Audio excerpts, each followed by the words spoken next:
Fundur settur í borgarstjórn Reykjavíkur þriðjudaginn 21. apríl 2026 klukkan 12:02. Forseti miðar við að umræðum dagskrárliði fram að afgreiðslu fundargerða verði lokið eigi síður en klukkan 18:30 og mun þá bera upp frestunartillögu vegna þeirra dagskrárliða sem ekki hafa verið teknir fyrir. Einnig mun forseti nýta heimild að umræða sé ekki lengri en 2 tímar með vísan í 25. grein samþykktar stjórn Reykjavíkurborgar og fundarsköp borgarstjórnar.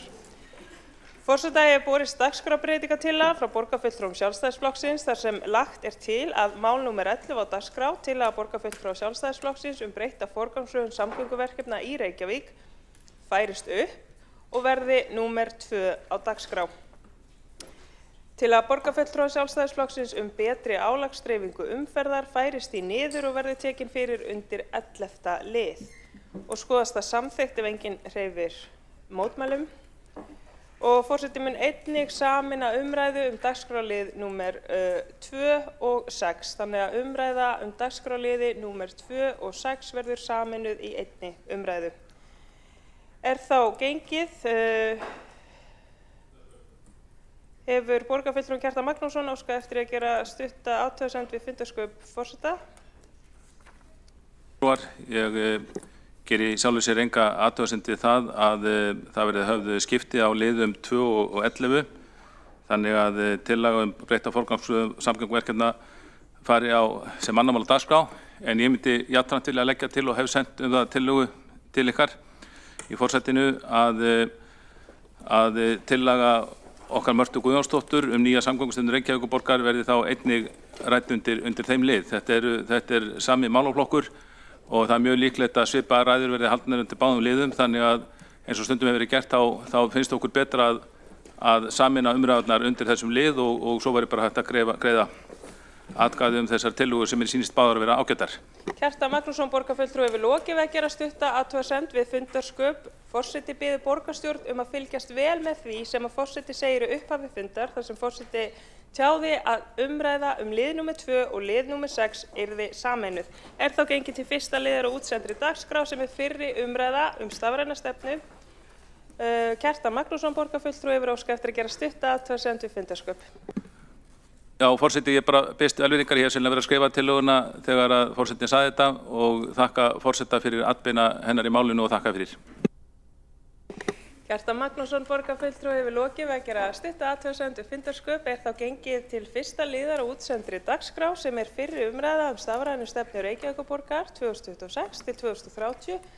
Samanber lið númer 35 í fundargerð borgarráðs frá 16. apríl og þetta fyrri umræða og fyrst til að taka til máls borgarfulltrúinn Kristinn Jón Ólafsson.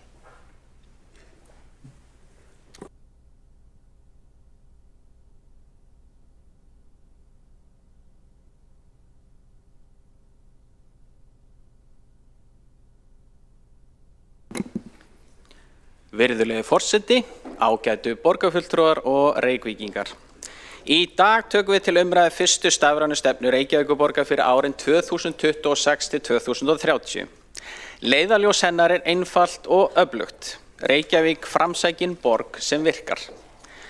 Stefnan byggir á meðal annars umfangsmiklu stöðumati og stöðustafrænar umbreytingar Reykjavíkurborgar. Stöðumati var unnið af Intenta haustið 2022 og dregur saman helstu forsendur fyrir mótun stafræna stefnu fyrir Reykjavíkurborg. Allt frá því í lok ársins 2023 hefur stefnan farið í ytra samráð á samráðsvið Reykjavíkurborgar, rýnihópavinnu sérfræðinga og margendurtekið innra samráð, meðal annars hjá sviðum borgarinnar og sérfræðingum þjónustu- og nýsköpunarsviðs. Unnið var úr athugasemdum og tók stefnan miklum breytingum eftir samráðsferli. Fyrir ári síðan, eftir seinna innra samráðið, var stafræna stefnan langt komin en þá sáum við að brýn þörf var á því að taka betur utan net- og upplýsingaöryggismálin. Í ljósi mikilla ógna á þeim vettvangi.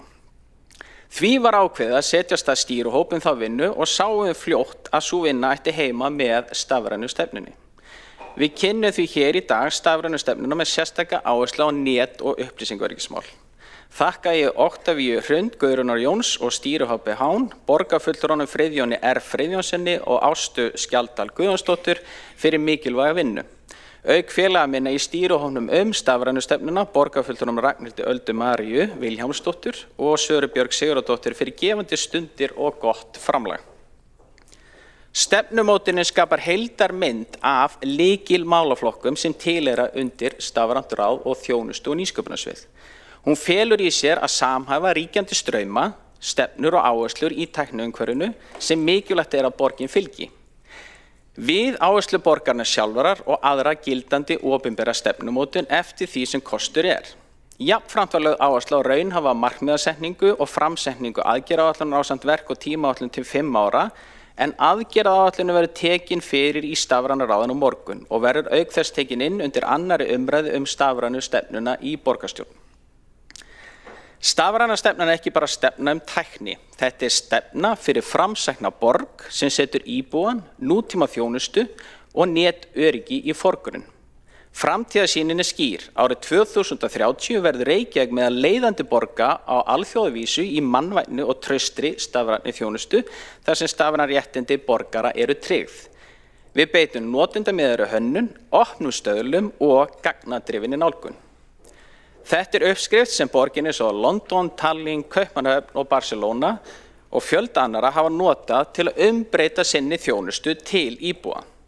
Við höfum byggt okkar stafrænu innviði á sömu meginreglum og OECD leggur til og aðra framsóknar borgir deila. Hér erum við að skjalfesta okkar gildi og leiðarljós í nýrri stefnu. Þetta gerist ekki af sjálfu sér. Þetta gerist vegna þess að við tökum ákvörðun og höfum fylgt henni eftir að festu undanfarin ár. Stefnan byggist í grunninn á 5 meginmarkmiðum. Í fyrsta lagi framsækin og notendamiðuð þjónusta, upplifun og þarfir íbúans í fyrirrúmi. Við byggjum miðlæga þjónustugátt mínar síður þar sem íbúinn finnur allt sitt á einum stað og tryggjum stafrænt aðgengi fyrir öll, líka þau sem erfitt með tæknina eða tala ekki íslensku. Þetta þýðir einfaldara líf fyrir íbúa, færri eyðublöð, færri biðraðir og meiri tími fyrir alla. Í öðru lagi, þverfaglegt samstarf og samnýting innviða. Engin borg byggir stafræna framtíð ein á báti. Við leggjum áherslu á samhæfða innviði og samvirkni, þétt samstarf við hið opinbera, samband íslenskra sveitarfélaga og stafrænt Ísland og opin hugbúnað sem undirstöðu stafræns fullveldis. Nýjar evrópskar reglugerðir eru þegar að móta leikreglunar fyrir alla samverkni í opinberri þjónustu í Evrópu fram til 2030. Við ætlum að vinna í haginn og vera með brautryðjendunum. Í þriðja lagi, stafræn hæfni og borgaravitund. Stafræn forysta byrjar hjá stjórnendum. Með innleiðingu NIS 2 tilskipunarinnar bera æðstu stjórnendur persónulega ábyrgð á netöryggi, fræðsluskyldu og áhættustýringarskyldu sem enginn kemst undan. Við byggjum upp stafrænan hæfniramma fyrir starfsfólkið og símenntun sem gengur í takt við breytingar á tækninni. Og við gleymum ekki íbúanum. Stafræn leiðsögn og tæknilæsi fyrir allar aldurshópar stuðlar að því að bjóðum öllum þeim sem vilja læra og vera þátttakendur í stafrænum heimi borgarna og fræðslu. Líkt og við gerum nú þegar öðru hverju á bókasöfnunum okkar að mikilli fagmennsku í gegnum Mixtur í skólaumhverfinu eða FabLab í Breiðholtinu og svo lengi mætti telja. Meðal annars eru borgir eins og London sem hafa stigið stórskref í þessum málum. Í fjórða lagi, gagnadrifin og opin stjórnsýsla. Við leggjum áherslu á að ákvarðanir séu teknar út frá sem bestu gögnum hverju sinni, ekki tilfinningum eða hefð. Við eflum gagnastjórnun, opnum gögn í samræmi við alþjóðlega staðla, höldum áfram að vinna ábatamælingar og tryggja stöðugar umbætur. Helsingi og Amsterdam eru árið 2020 fyrstu borgir heims til að opna svokallaða reiknirítaskrá, svo íbúar geti séð hvaða algoritma og gervigreindartól stjórnvöld nota og hvernig. Við viljum tryggja gagnsæi og feta í sömu átt.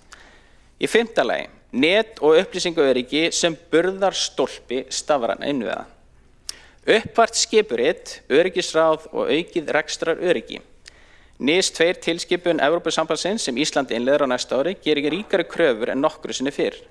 24 tíma viðvörun eftir netárás, 72 tíma atvikaskrá og skyldufræðsla stjórnenda.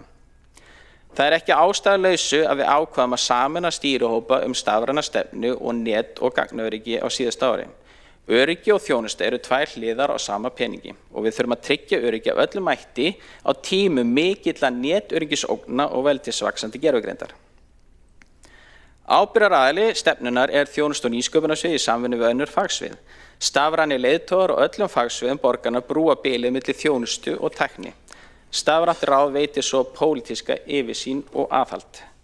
Við munum halda áfram að mæla ábata stafrænu verkefna. 25% verkefni hingað til sína áætlaðan ábata upp á 1,7 milljarð króna. 1,7 milljarð króna. Og við ætlum að stíga næsta skref í að innleiða ábataðan inn í fjárhagsbókhald borgarinnar í samvinnu við fjármála- og áhættustýringarsvið.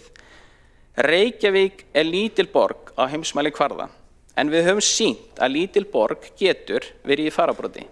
Viðurkenningar hérlendis sem erlendis staðfesta það. Næstu 4 ár snúast það hvort við höldum áfram á sömu braut eða stöndum í stað á meðan aðrir fara fram úr okkur. Takk fyrir. Kristinn Jón Ólafsson, borgarfulltrúi, hefur lokið máli sínu og svo virðist sem að ekki hafa fleiri óskað eftir því að taka til máls. Kjartan Magnússon, borgarfulltrúi, tekur næstur til máls.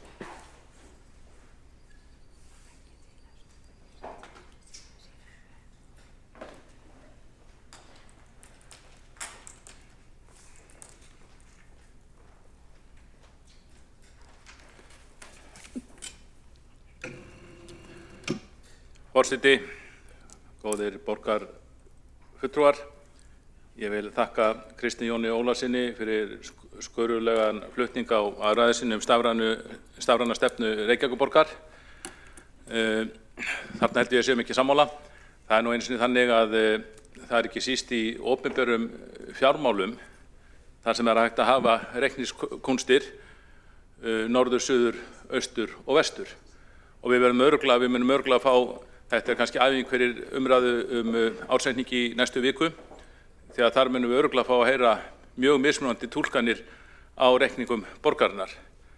Það sem einn túlkar sem sparnað getur annar fjallað sem eyðslu og svo framvegis. Og ég held að það ekki síst við þessa stafrænu stefnu Reykjavíkurborgar. Ég viðurkenni það að ég ekki stafrænn sérfræðingur, en ég hef margoft verið stöðvaður af fólki sem hefur mikla þekkingu á þessum málum og spyr eiginlega á hvaða vegferð Reykjavíkurborg sé í þessum stafrænu málum.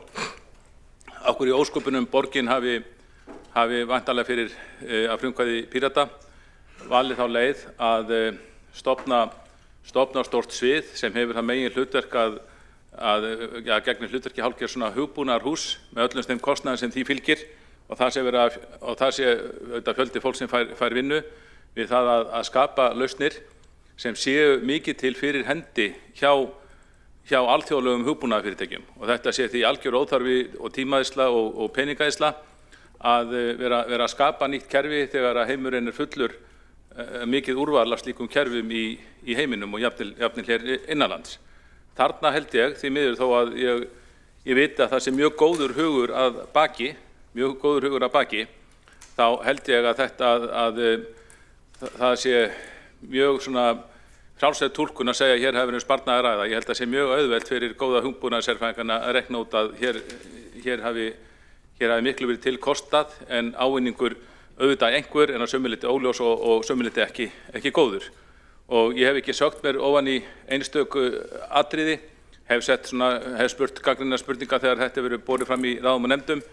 Nú klappkerfið fræga eða alræmda sem Strætó er með, það er kannski grein af sama meiði þó ég held að það hafi ekki verið hannað af þróunar á nýskipunarsviði per se, en ég held að samt svipuð leið hafi verið farin vegna þess að það í staðinn fyrir að fara út í heim og finna kerfi sem virkar vel, til dæmis Oyster-kerfið í London sem það er nú eiginlega samdóma álit allra helstu hugbúnaðarsérfræðinga heims að það sé svona gold standardinn í greiðslukerfum fyrir almennir samgöngur og þegar að margar franskar borgir tóku upp kerfi fyrir nokkrum árum, þjálgreiðslukerfi eftir að hafa stuðst allt of lengi við frekar óþjálkerfi, þá var mér var sagt frá því að Oyster-kerfi í London hefði svona verið fyrirmyndin að því kerfi og ég veit ekki betur en að þetta sé upptaka á franska kerfinu hafi tekist mjög vel og þýska líka.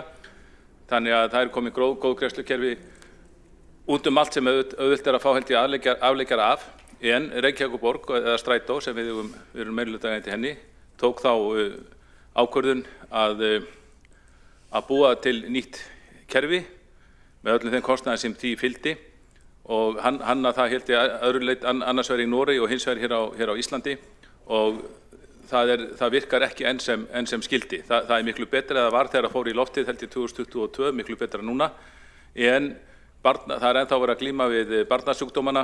Ef maður spyr vagnstjóra þetta kerfi þá fussa þeir og sveigja og kvarta við því að þetta taki svo langan tíma að það sé verið að hafa af þeim frímínúturnar á milli ferða og sjálfur finnum maður þetta þegar maður notar tíumiðakortið og það ótrúlegt að kerfi sem hannað í kringum 2020 þar hafi menn valið að fara þá leið að láta það meðal annars byggjast á QR-kóta.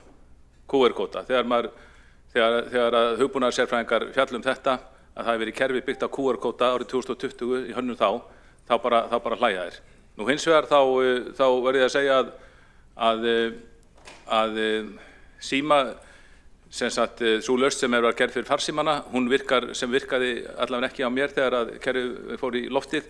Hún virkar miklu betur núna og að mestu leyti áfallalaus, en mér hýs hugur við því þegar ég velti fyrir mér hvaða kostnað Strætó hefur tekið á sig út af þessu kerfi og þetta auðvitað okkar peningar líka og rauninni tapið sem þetta góða fyrirtæki okkar og borgin hefur þá verið orðið fyrir með því að vera að nota þriðjaflokkskerfi í mörg ár, með þeim kostnað og þeim töfum sem því fylgir og óþægindi fyrir farþega og bílstjóra. Og ég vona að sé ekki sama saga með öll þessi kerfi sem verið að vinna að því hér í hugbúnaðarhúsi borgarinnar, en ég óttast þó að þar hafi verið farin algjör fjallabaksleið að góðum markmiðum og að mun betra hefði verið að kaupa þróuð kerfi utan úr heimi sem eru búin að taka út á barnasjúkdóma sem okkar kerfi eru sennilega ennþá að taka. Og ef þið talið við starfsmenn borgarinnar og spyrjið þá út í þessi kerfi, þá heyrið þið frá þeim að þeir eru margir hverjir alls ekki sáttir við þessi kerfi. Þetta sé endalaus, þeir sé að vinna í 2 eða 3 kerfum sem get ekki tala hvert við annað og þurfi helst að vera með 2 tölvur eða 3 til að geta vera fara fram og tilbaka í þessum kerfum. Þannig að ég held að þrátt fyrir að einhverjar lausnirnar sé örugglega betur það lausnir sem voru fyrir, þá held ég að því miður þá sé mikið verk óunnið til að gera þessi kerfi nægilega þjál fyrir okkar starfsmenn og mig grunar að ennþá væri betra í mörgum tilvikum og það hef ég eftir starfsmennum að fara bara út í heim og kaupa kerfi þaðan eða afleggjara af þeim sem bara virka vel og það var til dæmis starfsmaður af velferðarsviði sem sagði mér það. Þeir fara nú stundu til útlanda og kynna sér hvernig málum hagað erlendis og eitt af því sem var svona menningarsjokkið við þá ferð, það var þegar að þau fengu kynning á þeim tölvukerfum sem þessir útlendingar voru að vinna með hjá sér og þar var þetta allt byggt upp þannig að þú þurfti bara að þú gast unnið með öll gögn, allar umsóknir og alla skjólstæðinga eða viðskiptavini í einu kerfi samtímis og þurftir ekki að vera að leita í önnur kerfi, en það því miður ekki liðin tíð hjá Reykjavíkurborg, mér tjáð af starfsmönnum. Kjartan Magnússon, borgarfulltrúi, hefur lokið máli sínu. 3 borgarfulltrúar hafa óskað eftir að veita ansvar og veitir þá ansvar Kristinn Jón Ólafsson, borgarfulltrúi. Ágæti forseti og borgarfulltrúi Kjartan Magnússon, takk fyrir þína ræðu. Mér langaði bara fyrst að leggja áherslu á það að Reykjavíkurborg sér ekki tæknimálin hjá Strætó og þar af leiðandi tilheyrir það ekki þjónustu- og nýsköpunarsviði. Og í öðru lagi þá langar mig að forvitnast og spyrja hvað hann meinar með Reykjavíkurborg sem hugbúnaðarhús. Það væri gott að fá smá útskýringu því, takk. Kristinn Jón Ólafsson, borgarfulltrúi, hefur lokið við að veita ansvar. Svara þá ansvari Kjartan Magnússon, borgarfulltrúi. Forseti, góði borgarfulltrúar, ég þakka Kristni Jóni Ólafssyni borgarfulltrúa fyrir málefnalegar spurningar. Nú, ég á við, þegar ég tala hugbúnaðarhús, það alls ekki í neikvæðu skyni sem ég nota það orð. Ég hefði getað talað hugbúnaðardeild eða hugbúnaðarsvið, eitthvað þannig. En þegar ég fekk kynningu á þóninu á sínum tíma, þá var alveg ljóst að það var verið að fara í stórt verkefni við það að skapa alls konar hugbúnað og við höfum nú fengið reglulega upplýsingar það. Ég notaði orðið hugbúnaðarhús en var alveg til að nota eitthvað annað nafn, bara hugbúnaðarstarfsmenn eða hugbúnaðardeild eitthvað þannig. Ég held að nafnið skipti ekki máli. Ég held að það skipti máli að það sé verið að hafa allt og marga starfsmenn í ykkur verkefni sem væri auðveldara að kaupa bara frá ykkurum út í bæ eða utan úr heimi. Nú var þetta strætó og klappið, þá veit ég það alveg að það ekki hluti af þóninu og ég tók það fram í minni ræðu, en það tók ég það bara svona sem dæmi að mér fannst að því ég hef mesta þekking á klappinu að þetta myndi mig á, þessar upplýsingar frá þóninu, þetta myndi mig á verkaðferðina sem höfðu klappið. Kjartan Magnússon, borgarfulltrúi, vil lokið að svara ansvari og veiti þá ansvari öðru sinni borgarfulltrúin Kristinn Jón Ólafsson. Forseti, ágæti borgarfulltrúi Kjartan Magnússon, takk fyrir svarið. Ég vil benda á varðandi þessa endurteknu orðræðu sem virðist vera raunin úr rifjum Samtaka iðnaðarins varðandi Reykjavíkurborg sem hugbúnaðarhús. Það í langfæstum tilfella sem við erum með hugbúnaðarteymi innan borgarinnar. Það eru verkefnastjórar sem leiða þá vinnu og hún að mestu leyti útvistuð. Það 70–75% verkefna innan sviðsins útvista. Þannig að það væri ágætt að borgarfulltrúar sem hafa verið hér í vinnu til fjölda ára hlusti á þetta og taka þetta til sín og hætta að beita þessar orðræður. Takk fyrir. Kristinn Jón Ólafsson, borgarfulltrúi, hefur lokið við að veita ansvar öðru sinni og svara þá ansvar öðru sinni Kjartan Magnússon, borgarfulltrúi. Forseti, góði borgarfulltrúar, ég vil bara ítreka að mér finnst orðið hús mjög fallegt. Ég alls ekki að nota það í niðrandi skyni. Ég hefði getað talað hugbúnaðarbákn eða hugbúnaðarhöll eða ég veit ekki hvað, en kannski hugbúnaðarhús. Og minnst kosti með það kynningar sem ég hef fengið á starfsemin undanfarin ár, þá hefur mér fundist og hef gagnrýnt á fundum að mér finnst borgin vera að taka sér of víðtækt hlutverk við þróun og það má alveg getur verið þannig þó að sé útvistun að ræða. Og mikið hlutverk við þróun á þessu sviði. Þegar mig grunar, þó ég sé ekki sérfræðingur, og mig grunar og hugbúnaðarsérfræðingar hafa fullyrt við mig að margar þessara lausna væri hægt að kaupa miklu ódýrari utan úr bæ eða utan úr heimi. Kjartan Magnússon, borgarfulltrúi, hefur lokið við að svara ansvar öðru sinni og veiti þá ansvar Dóra Björk Guðjónsdóttir, borgarfulltrúi. Forseti, það náttúrulega mjög sérstakt að ætla að kenna borginni eitthvað sem í gangi hjá öðrum fyrirtækjum. Við byrjum nú ekki ábyrgð á öllu sem gengur á. En ég vildi nú líka nefna þegar við erum að tala hér hugbúnaðarhús að af þeim stafrænu verkefni sem við erum að þróa þá fara 75% í útvistun, þannig að það nú ekki þannig að allt sé list hér innan hús. Hlutvarslega eyðum við ekki miklu í upplýsingatækni á höfðatölu með við önnur sveitarfélög hér á landi og það hefur bara verið skoðað og heldur ekki miklu í alþjóðlegum samanburði út frá veltu. Svo höfum við skoðað núna ábata af okkar stafrænu verkefnum og fyrir 17% af heildarverkefnum sem hafa verið ábatametin sá ábati upp á ríflega milljarð árlega. Það ekki meðaltalsupphæð en það væri ekki óeðlilegt að ætla að þetta sé 2–3 sinnum þetta, þá kannski 3 milljarðar á ári í ábata af þeim verkefnum sem við höfum ráðist í. Og þannig að þetta bara mjög hagkvæmt það sem við erum að gera og við erum á sömu vegferð og öll önnur fyrirtæki sem að taka sjálf sig alvarlega og sína þjónustu alvarlega. Þannig að ég frábið með þessa umræðu, hún ekki á sanngjörnum grunni. Dóra Björk Guðjónsdóttir, borgarfulltrúi, hefur lokið við að veita ansvar svarar ansvari borgarfulltrúin Kjartan Magnússon. Forseti, góðir borgarfulltrúar, mér finnst ég alls ekki hafa gengið fram af fólki með þessari orðræðu minni og til að hún sé að traustum grundvelli byggð og þetta varðandi að ég sé að við megum ekki kenna borginni önnur fyrirtæki og þá væntanlega vera að vísa til Strætó. Að mínum dómi Strætó bara alls ekkert annað fyrirtæki, það alls ekkert fyrirtæki út í bæ. Þetta dótturfélag Reykjavíkurborgar, við eigum 60% hluta því, við borgum megin hlutan af framlagi til þessa fyrirtækis og gerum því kleift að starfa. Þannig að öll málefni þess, og þetta skiptir líka miklu máli í almenningssamgöngum í borginni, þannig að öll málefni þess koma borgarstjórn beint við og ég tel að við getum bara rætt þetta eins og aðrar borgarstofnanir, nánast eins og börnin okkar. Nú varðandi ábatagreiningarverkefnum, þá það náttúrulega auðvitað svo að öll opinber verkefni þetta rökstemmið því að það sé einhvers konar ábati af þeim og mig grunar að það sé þetta og ég efast ekki að það hefur orðið ábati af einhverjum þessu verkefnum en kannski hefði ábatin orðið meiri ef við hefðum farið ódýrari leiðir heldur en farnar hafi verið. Kjartan Magnússon, borgarfulltrúi, hefur lokið við að svara andsvari og veitir það andsvar öðru sinni, borgarfulltrúin Dóra Björt Guðjónsdóttir. Forseti, það samt eðlilegt að það komi fram að það var ekki samkvæmt neinum ferlum hjá Þóninu að klappið var keypt inn. Það bara ekki verkefni sem að Þónir kom að og þess vegna mjög undarlegt að ætla að blanda því máli eitthvað hér inn og bara engan veginn eðlilegt að draga það inn. Það kemur Þóninu bara ekkert við. Það náttúrulega þannig að sjálfsögðu þurfum við að gera ákveðnar lausnir sjálf. Það ekki þannig að við getum keypt kerfi utan úr heimi til þess að innleiða okkar íslensku lög sem dæmi farsældarlögin.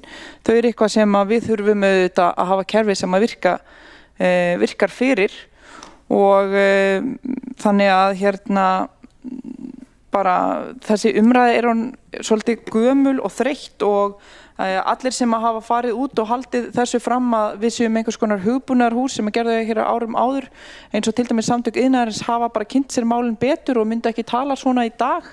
Þannig að ég mæli með því að skoða þetta bara nánar og kynna sér þetta betur. Dóra Björt Guðjónsdóttir, borgarfulltrúi, hefur lokið við að veita andsvar öðru sinni, svara þá andsvar öðru sinni, borgarfulltrúin Kjartan Magnússon.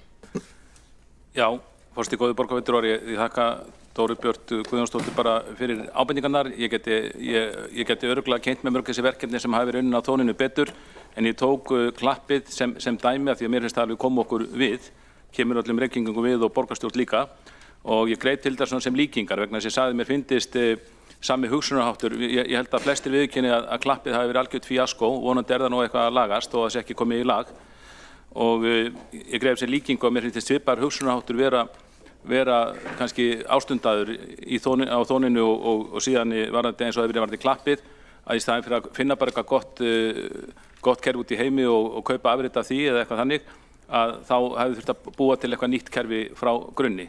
Ég held að fyrirnefnda leiðin sé betri en vonandi má finna einhver góð verkefni sem hafa skilað miklum árangri í Þóninu en mér fannst við vöruðum við þessari aðferðafræði við hérna kristilegir íhaldsmenn í borgarstjórn og ég held að þessar viðvaranir hafi komið fram með ýmsum hætti. Kjartan Magnússon, borgarfulltrúi, hefur lokið við að svara andsvari öðru sinni. Þá telst andsvörum lokið undir þessar ræðu og Þórdís Lóa Þórhallsdóttir, borgarfulltrúi, tekur næst til máls.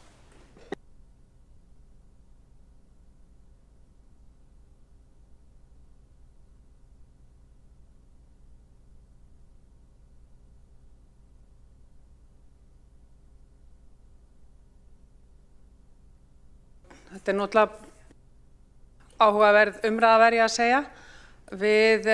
Í fyrsta lagi vil ég segja að við styðjum nýja stafræna stefnu borgarinnar.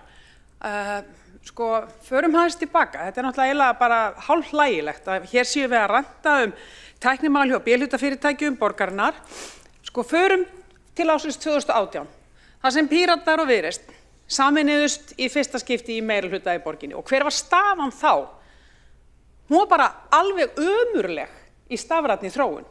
Hér voru kerfi lokuð af í bakendum, komustu aldrei, neins þú þurftir ekki margar tölvur, þú þurftir að fara nánast á milli húsa til þess að fara á milli tölvukerfa. Þannig var staðan.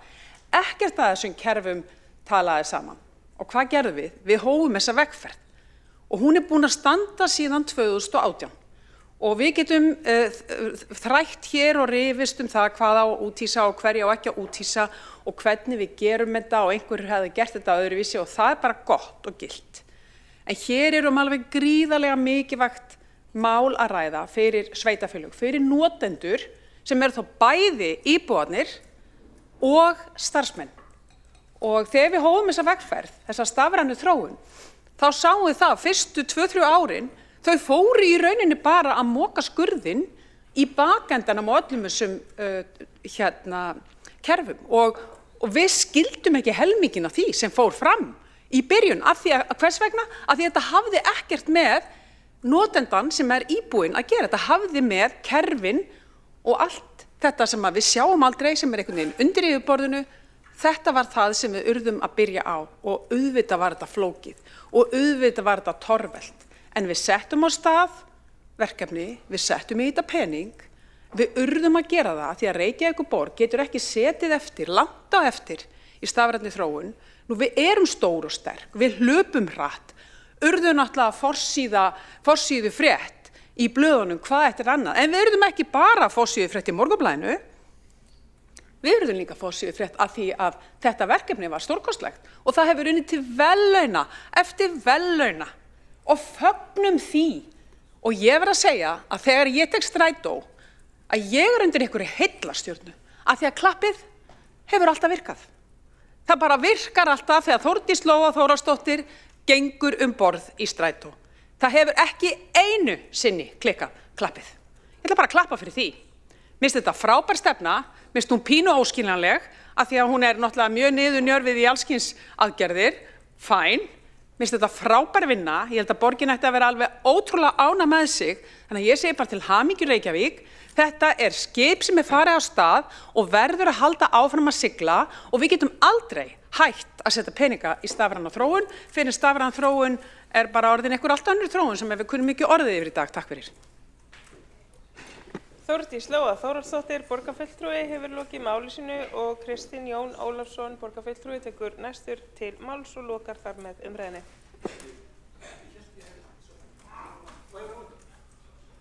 Tekur til máls borgarfulltrúin Alexandra Brím.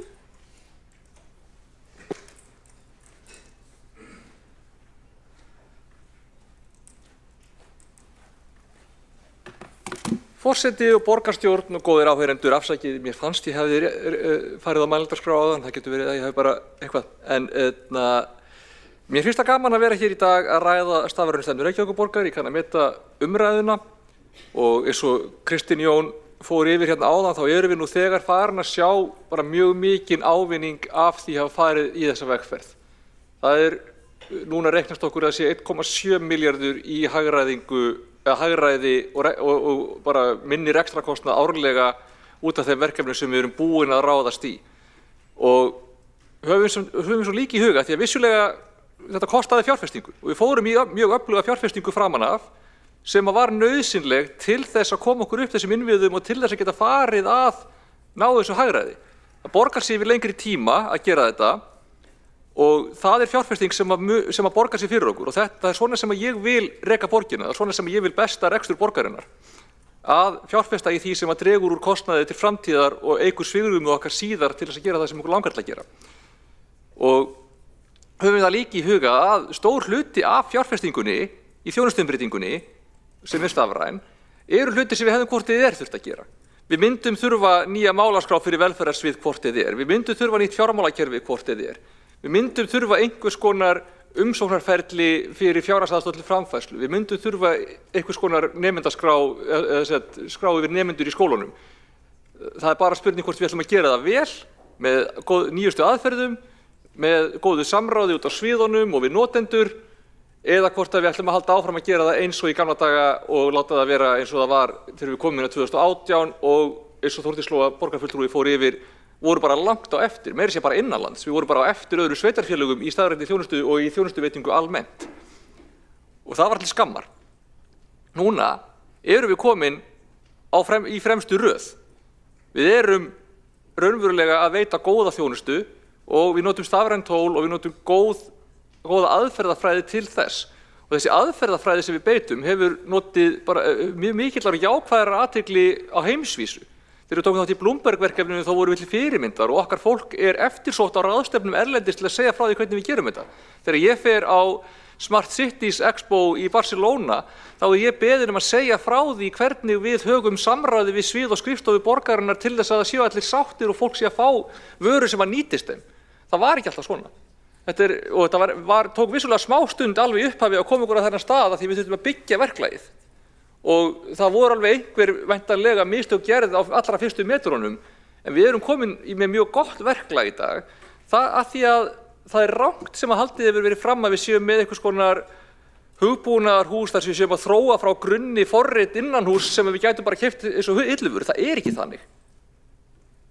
Við erum almennt séð að kaupa hugbúnaðarlausnir annars staðar frá og nota þær. Stundum þarf að aðlaga þær að okkar þörfum, því þá íslensku eða uppfæra eitthvað aðeins til þess að falla að reglum Reykjavíkurborgar eða íslenskum lögum eða eitthvað svoleiðis, eða til að vinni með okkar millikerfum.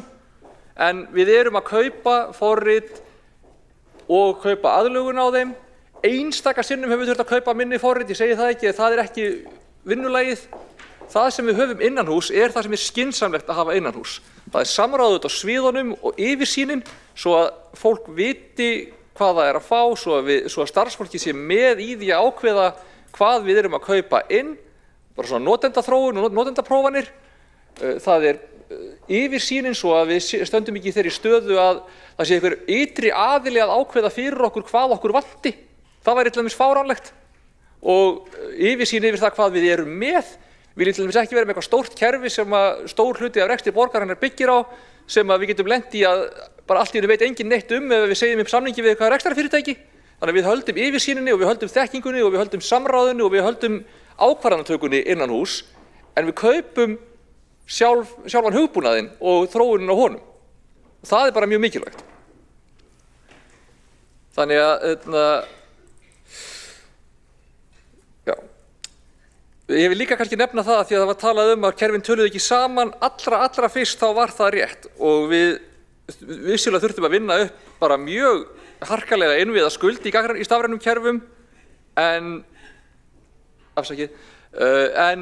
þegar hún var komin þá vildum við byrja á því að fókusera á nokkur stærri verkefni sem að snéru beinlínis að notendunum svo fólk sæi í eigin raun hvernig þetta væri. Til dæmis umsóknum fjárhagsstaðsól til framfærslu var þetta fyrstu verkefnum sem við tókum og það fór frá því að umsókn þurfti að afgreiða með því að mæta eða koma á afgreiðslutíma og bíða svo í 2 vikur eftir afgreiðslu. Núna eftir að við gerðum það gastu sótt hvenær sem sólarhrings og afgreiðslutíminn fór niður í svona kannski 2 sólarhringa í mesta lagi. Og það er risastór breyting í þjónustu fyrir notendur og það er líka miklu betri nýting á tíma starfsfólks og tíma notenda og okkar fjármunum. Verði ljós, eða ekki. En hins vegar núna þegar við vorum búin að taka nokkur svona þessu stærri ytri verkefnum, þá fórum við að vinna gagnalagið og millilagið, þar sem að kerfin tala hvert við annað, og núna erum við farin að sjá töluverðan ágóða af því. Og við erum komin núna með stafrænt skil á teikningum, við erum komin með stafrænt umsóknarkerfi hjá byggingafulltrúa. Það er bara ótrúlega margt sem er búið að leiða til þess að það er búið að hverfa hvað við erum að prenta mikið, að taka við mikið af gögnum á pappír. Við erum búin að stórminnka kolefnissporið, við erum búin að stórminnka akstur þar sem fólk þarf að vera að keyra á milli með umsóknir og við erum að sjá raunverulegan sparnað í tölum. En það er samt í rauninni ekki það sem þessi stefna snýr. Hún snýr meira því að skilgreina hvernig við viljum haga okkur í þessum málaflokki til framtíðar. Bara hvað þarf að passa til að öryggi sé í lagi, hvað er svona megin leiðarljósið okkar í þessari þróun. Það eru hlutir sem er gott að hafa skilgreint til framtíðar, þó svo að verklagið sem við komum með sé vissulega gott. Því við hefðum að geta haldið áfram með þetta góða verklag í sjálfu sér á þess að koma með stafræna stefnu. Það er bara betra að hafa stafræna stefnu þar sem að það er alveg skýrt hvaða væntingar við höfum, það er alveg skýrt að við sjáum hvað við þurfum að gera til að passa upp á öryggismálin og það sé alveg skýrt að við segjum út á við hvernig við viljum hafa þetta. Þess vegna erum við með stafræna stefnu núna og þetta er mjög góð og ítarleg vinna og bara fagna henni. En að lokum vil ég svo bara ítreka það sem hafa komið fram að það er ákveðið vandamál við klappið þegar það var innleitt fyrst, en það var ekki hluti af þessari stafrænu umbreytingu. Það var ákveðið hjá Strætó alveg óháð því hvað við vorum að gera hér. Það var komið í gang áður en að ég mætti á minn fyrsta stjórnarfund Strætó og það er í rauninni komið á mjög góðan stað í dag. Ekkert svona kerfi er með 100% uppitíma en það er yfir 99% uppitími á klappinu þó að komið upp vandamál. Og ég ætla bara að segja að ef einhver segist geta verið sett kerfi sem þarfnast nettengingar í strætisvagn á ferð án þess að það verði nokkuð tíma vandamál með tengingu, þá viðkomandi örugglega ekki að segja satt. Ég reyndar að teka undir það að það hefði aldrei átt að fara þessa skönnunarkóða leið, en það í rauninni vegna þess að við fengum ekki græjuna sem við báðum frá söluaðilanum fyrst. Það var aldrei planið að fara þessa kóðaleið og við erum bara að díla svolítið við þá stöðu. En klappið í dag gengur bara nokkuð vel og þó svo að ég sé alveg sammála því að það hefði átt að fara einhver aðra leið upphaflega, þá það bara komið á nokkuð góðan stað og það var aldrei hluti af þessu og var aldrei, hefur í rauninni aðferðafræðin við að framkvæma það með öllu óviðkomandi allri aðferðafræði sem við höfum verið í stafrænu umbreytingunni innan Reykjavíkurborgar, svo að mér finnst það pínu skrítið að blanda því saman hérna. En þetta góð stefna, ég fagna henni og ég þakka fyrir bara skemmtilega umræðu. Takk. Alexandra Briem, borgarfulltrúi, hefur lokið máli sínu og Dóra Björk Guðjónsdóttir, borgarfulltrúi, tekur næst til máls. Afsakið, það ansvar. Kjartan Magnússon, borgarfulltrúi, hefur óskað eftir að veita ansvar. Forseti, góði borgarfulltrúar, ég vil bara þakka Alexandru Briem fyrir ágæta ræðu. Margt gott kom fram í henni, ég held að þegar að það hlýtur eitthvað að vera gott við þessa stafrænu umbreytingu, fyrst að borgarfulltrúar Pírata tala bara mjög jákvætt hann og ég viss að það er eitthvað gott í henni. Nú, það hægt að gagnrýna örugglega eitthvað inni líka, kannski þarf á einhvern tímapunkti bara að fá óháðan sérfræðing til þess að rýna þessi mál fyrir okkur. Ég viss að hann mun finna eitthvað mjög gott við þetta, líka eitthvað sem hægt að gagnrýna. Nú varðandi þetta samtal sem ég átti við borgarstarfsmannum að kerfið töluðu ekki saman, þetta samtal átti sér stað skömmu fyrir jól og væntanlega ástæðan fyrir því að þetta virkar ekki nógu vel hjá mér en þá klappi að ég notast eingöngu við 10 miða QR-kortin. Kannski gengir þetta betur ef ég færi í sjálft klapp-appið. Kjartan Magnússon, borgarfulltrúi, hefur lokið við að veita ansvar. Svarar það ansvari Alexandra Briem, borgarfulltrúi. Forseti, já, ég bara myndi fagna því ef að færi væri í einhvers konar ytri úttekt og samantekt á þessu. Það hljómar bara eins og ágætis hugmynd. Og ég man það ekki alveg, ég held að þetta sé einhvers staðar á verkáætlunum hjá einri endurskoðun á þess að ég vilja hengja mig upp á það, en eins og ég segi, ég alls ekkert feiminn við slíkt og ég held að ég myndi við rauninni bara mjög gjarnan vilja fá einhverja svona staðfestingu á því sem við höfum verið að fara yfir hérna og höfum verið að vinna þessi síðustu í rauninni 8 ár. Ég held að ég þurfi ekkert að vera neitt feiminn eða smeyk við það. Við höfum fengið ágætis skýrslur hér í gegnum tíðina, þar hafa ekki verið eins kannski yfirgripsmiklar og borgarfulltrúin er að segja, en ég held að við séum bara á góðum stað með þetta og viljum bara gjarnan fá einhvers konar, ef það er viljið til að fara í úttekt þá er það bara frábært. Varðandi það að kerfin tala ekki saman, þau tala miklu betur saman en þau gerðu, það eru vissulega ennþá kerfi sem að gera það ekki nógu vel og það eru kerfi sem eru núna í vinnslu eins og fjármálakerfið, mannauðskerfið og kerfin á velferðarsviði. Alexandra Briem, borgarfulltrúi, hefur lokið við að svara ansvari, veitir ansvar öðru sinni, telst á ansvarum lokið undir þessari ræðu og þá tekur Dóra Björk Guðjónsdóttir, borgarfulltrúi, næst til máls.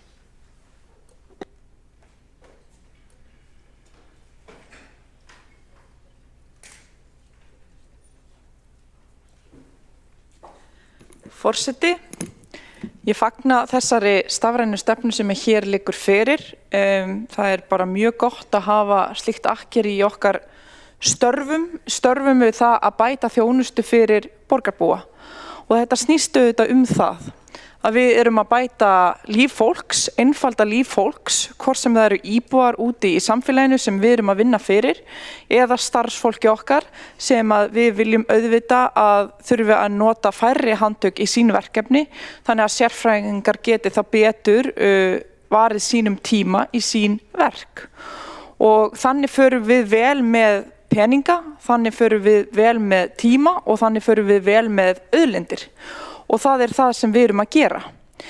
Ég stolt af því að hafa komið að því að hrinda þessum stóru verkefnum og þessari heildarsýn á stað á sínu tíma þegar við stofnuðum þjónustu og nýsköpunarsvið með stóru og miklu átaki eftir COVID.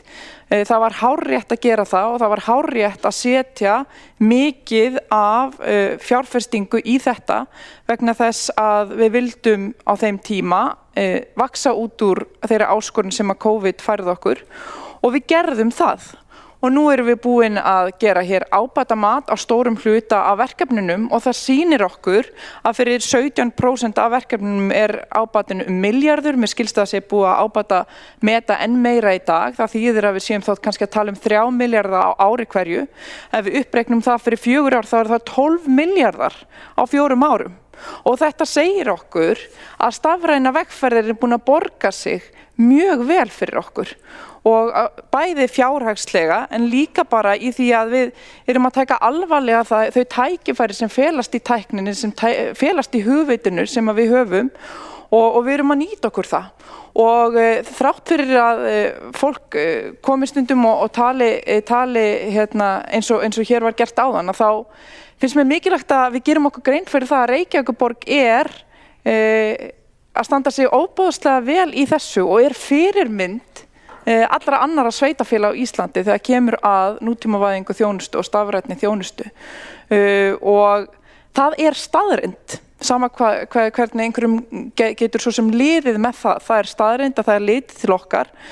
Samband íslenskra sveitafélaga lítur til okkar. Við höfum staðið okkur frábærlega, við höfum byggt upp mikið af þekkingu og við erum að gera þetta mjög vel.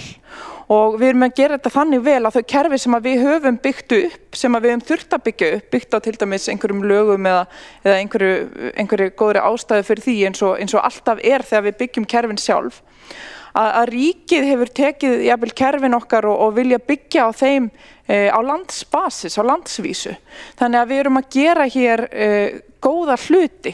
Daginn fengum við verðlaun fyrir það, UT-verðlaun SKÍ, sem að segir okkur að við erum í fararbroddi og við megum vera stolt af því. Það líka litið til okkar á heimsvísu. Þannig að sama hvernig einhverjum gæti liðið með það að þá þetta staðan. Við erum í fararbroddi, við stöndum okkur frábærlega, við erum að fara vel með peninga og verja peningum vel þegar við erum að verja þeim í nútímavæðingu þjónustu, í stafræna innviði, í það að einfalda líf fólks, hvort sem það eru íbúar eða okkar eigið starfsfólk. Leið erum við að fara vel með loftslagið af því að þetta dregur ju allt saman úr losun gróðurhúsalofttegunda og hefur verið metið mjög vel. Þannig að þetta frábært, flott stefna til hamingju með hana, flott að við höfum verið djörf og þorað að standa með tækifærunum sem að nútíminn býður upp á. Við erum ekki eftirbátar, við erum í fararbroddi og við megum bara vera drullu stolt af því og ég það. Dóra Björk Guðjónsdóttir, borgarfulltrúi, hefur lokið máli sínu. Einar Þorsteinsson, borgarfulltrúi, tekur næstur til máls.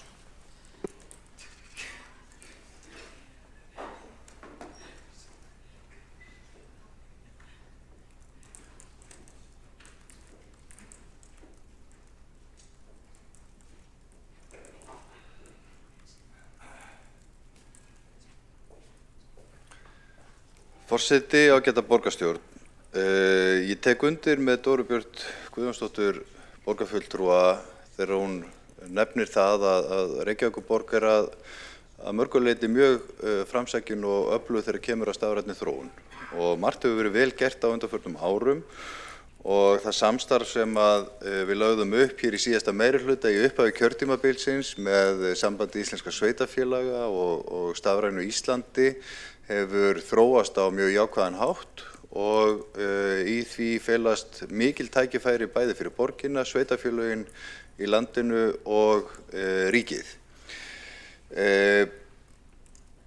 Og það rétt sem að Þórdís Lóa Þórhallsdóttir kom inn á hérna áðan borgarfulltrúi að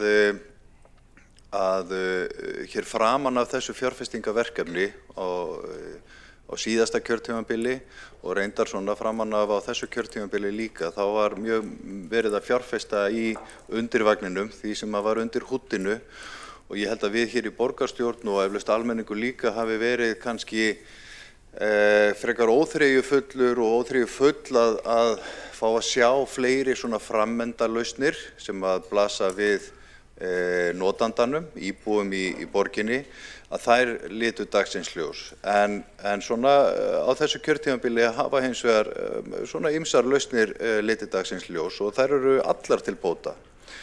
Og við í Framsókn höfum stutt við stafrænu þróunina að þessu leyti, enda erum við sammála það að það felast mikil tækifæri í því að bæta þjónustuna með fjárfestingu í stafrænum innviðum, kerfum sem að geta, þannig að við getum unnið gögn og nýtt þau til stefnumótunar, betri rekstrar og bættrar þjónustu. Allt þetta bara ágætt.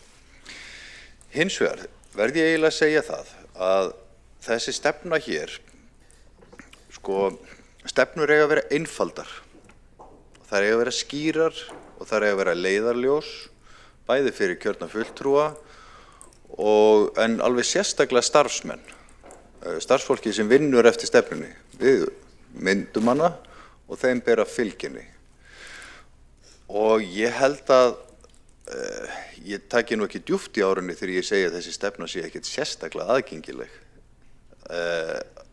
Ef að hún 7 eða 6 blaðsíður og það heil blaðsíða sem fer í orðskýringar, bara hugtakalista og þar eru orð eins og áskorunarbanki, gagnaferjun, hlutanetið, NIS2, risamálíkan, stafrænt fullveldi, viðlagaáætlun, öryggisráð. Ég hélt við varum í borgarstjórn.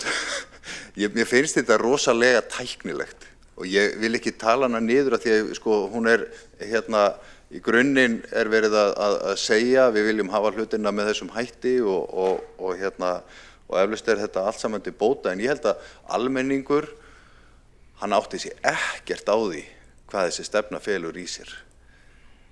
Og ég ekki viss að starfsmenn eflaust einhverjir sem eru sérfræðingar í svona einhverjum afmörkuðum þáttum þessara stefnu átt að segja hvað við verið að tala, en ég velti bara fyrir mér langaði bara því við erum að ræða stefnu og þú veist, eigum við ekki að leggja áherslu á það að hún sé skýr, fókuseruð, aðgengileg fyrir borgarbúa, þannig að þeir viti hvaða stefnu stjórnmálamenn að leggja fyrir embættiskerfið og sérfræðingan okkar að fylgja. Ég held að almenningur viti ekkert hvað þetta snýst. Þannig að þetta svona, ég vil ekki vera leiðilegur gagnvart þessu, en ég held við þurfum aðeins að hugsa það hvernig við vinnum svona stefnur og þá kannski rétt að nefna það að við erum alveg á síðustu metrum þessa kjörtímabils og það skýtur kannski skökku við að binda hendur næsta meirihluta inn í næsta kjörtímabil með því að leggja fram stefnu fyrir það tímabil á lokametrum þessa meirihluta. En ég skil svo sem að vel að þessi vinna hefur staðið yfir dálítið skeið og það eðlilegt að skila því af sér og mér langar bara að þakka hópnum fyrir að gera það og gera ekki þannig sé efnislegar athugasemdir við þá stefnu sem verið að setja fram, en hún að mínu viti hefði mátt vera aðgengilegri, skýrari og almennari, þannig að almenningur viti hvað við erum að leggja fram og samþykkja og líka starfsfólkið að fylgja. Takk fyrir. Einar Þorsteinsson, borgarfulltrúi, hefur lokið máli sínu og tekur til máls Kristinn Jón Ólafsson, borgarfulltrúi.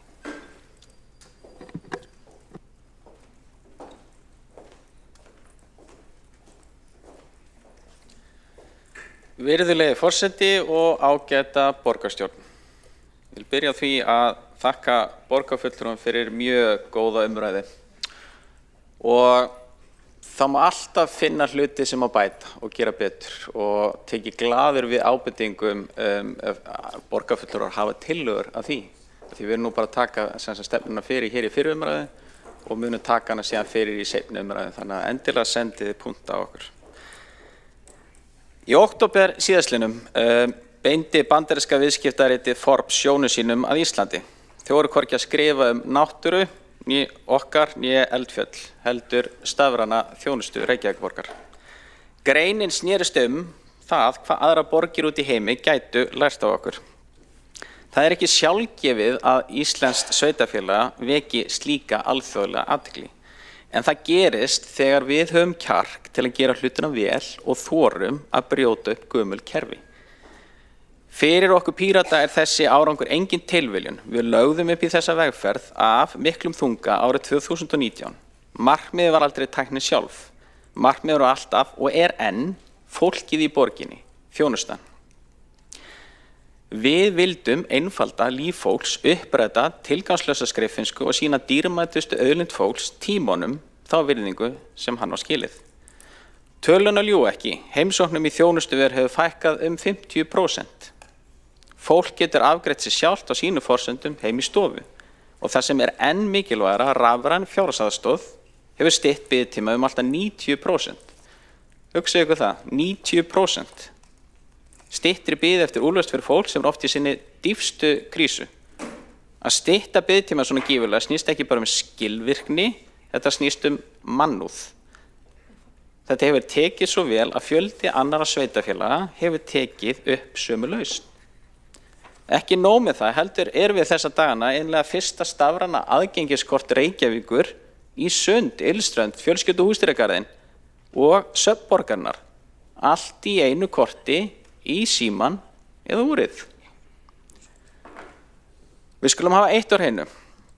Skammtíma sparnaður í tækni sem leiðir til lengri biðtíma og meiri handavinnu ekki sparnaður. Það sóun. Við þekkjum öll tækniskuldina sem hið opinbera lenti í eftir hrunið 2008.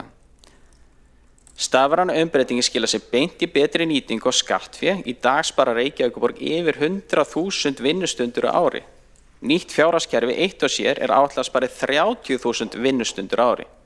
Eitt kerfi, 30.000 vinnustundir á ári. Og samkvæmt fyrstu mælingum þjónustuumbreytingin, líkt og hefur margsins komið hér fram, 1,7 milljarðar króna í ábata árlega. Kjarni málsins þessi, við höfum aðeins mitt ábatan af fjórðungi þeirra verkefna sem við höfum farið í. Við sjáum strax að við erum að stöðva gríðarlega sóun. Það sem gerir Reykjavík að fyrirmynd að við höfum hafnað því að byggja upp dýr, lokuð og einangru kerfi frá grunni. Við Píratar höfum ávallt barist fyrir aðgengi og samvinnu. Þekkingin sem verður til á borginni nýtist í víðar. Til dæmis stafræn innritun í grunnskóla sem byrjaði hér innan hjá okkur að skalast upp á landsvísu í samstarfi við miðstöð menntunar og skólaþjónustu. Ég hlakka til frekari umræðu í næstu borgarstjórn þegar við tökum stafrænu stefnuna og aðgerðaáætlunina fyrir. Að lokum vil ég þakka starfsfólki þjónustu og nýsköpunarsviðs og þá sérstaklega Karini, Eddu, Solveigu og Evu fyrir sitt dýrmæta framlag til vinnunar. Stefnan rökrétt og nauðsynlegt framhald af þeirri vinnu sem þegar hafin. Áherslunar einfaldari í grunninn. Þjónustan á að vera aðgengileg öllum, kerfin eiga að tala saman til að koma í veg fyrir tvíverknað og ákvarðanir eiga að byggja á traustum gögnum en ekki geðþótta. Takk kærlega. Kristinn Jón Ólafsson, borgarfulltrúi, hefur lokið máli sínu og ekki hafa fleiri óskað eftir því að taka til máls undir þessum dagskrárlið.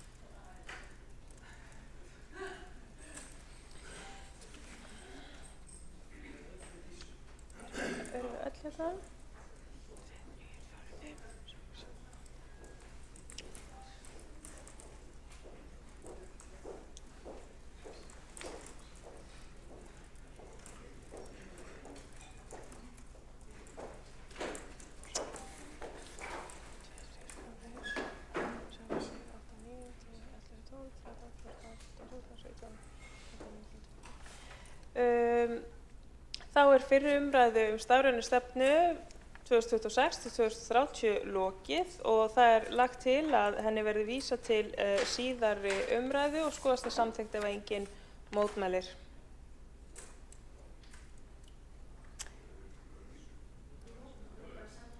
Þá er það samþykkt. Þá göngum við til næsta liðar á útsendri dagskrá þar sem að við munum taka saman umræðuna dagskrálið sem að heitir Tillaga borgarfulltrúa Sjálfstæðisflokksins breytta forgangsröðun samgönguverkefna í Reykjavík og 7. lið á útsendri dagskrá sem tillaga borgarfulltrúanna Kjartans Magnússonar og Mörtu Guðjónsdóttur óháðra nýja samgöngustefnu Reykjavíkurborgar og Hildur Björnsdóttir borgarfulltrúi tekur fyrst til máls.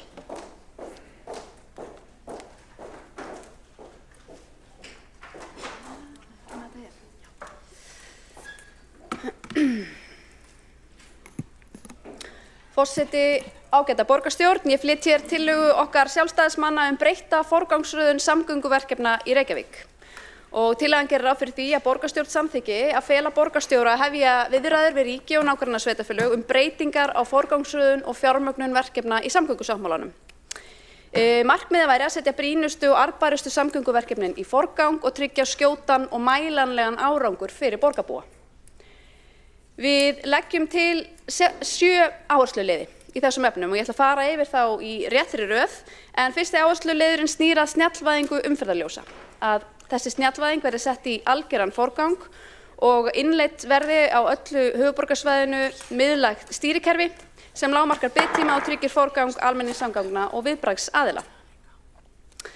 Snjallvæðing umferðarljósa í Reykjavík snýst auðvitað ekki að finna upp hjólið heldur að nýta betur það sem þegar til staðar. Í umsögnum og úttektum borgarinnar á undanförnum árum kemur skýrt fram að höfuðborgarsvæðið nú þegar með þróað kerfi þar sem ljós eru stýrð eftir umferðarmagni með svokölluðu TASS-kerfi og tengd miðlægu stýrikerfi sem safnar gögnum flæði og álag. En hvar liggur þá vandinn? Sveko vann skýrslu umferðarljósastýringar á höfuðborgarsvæðinu árið 2020 og þá kom fram að verulegt bil væri á milli þeirra getu sem kerfið hefur og þess árangurs sem raunverulega náð. Þannig að við erum hér að vannýta kerfið sem þegar til staðar. Við erum með gögn líka til staðar sem eru ekki nýtt kerfisbundið til að hámarka flæði og bæta þjónustu og mælingar og árangur eru ófullnægjandi. Það skortur á skýrum markmiðum og lykilmælikvörðum fyrir umferðarljósastýringu.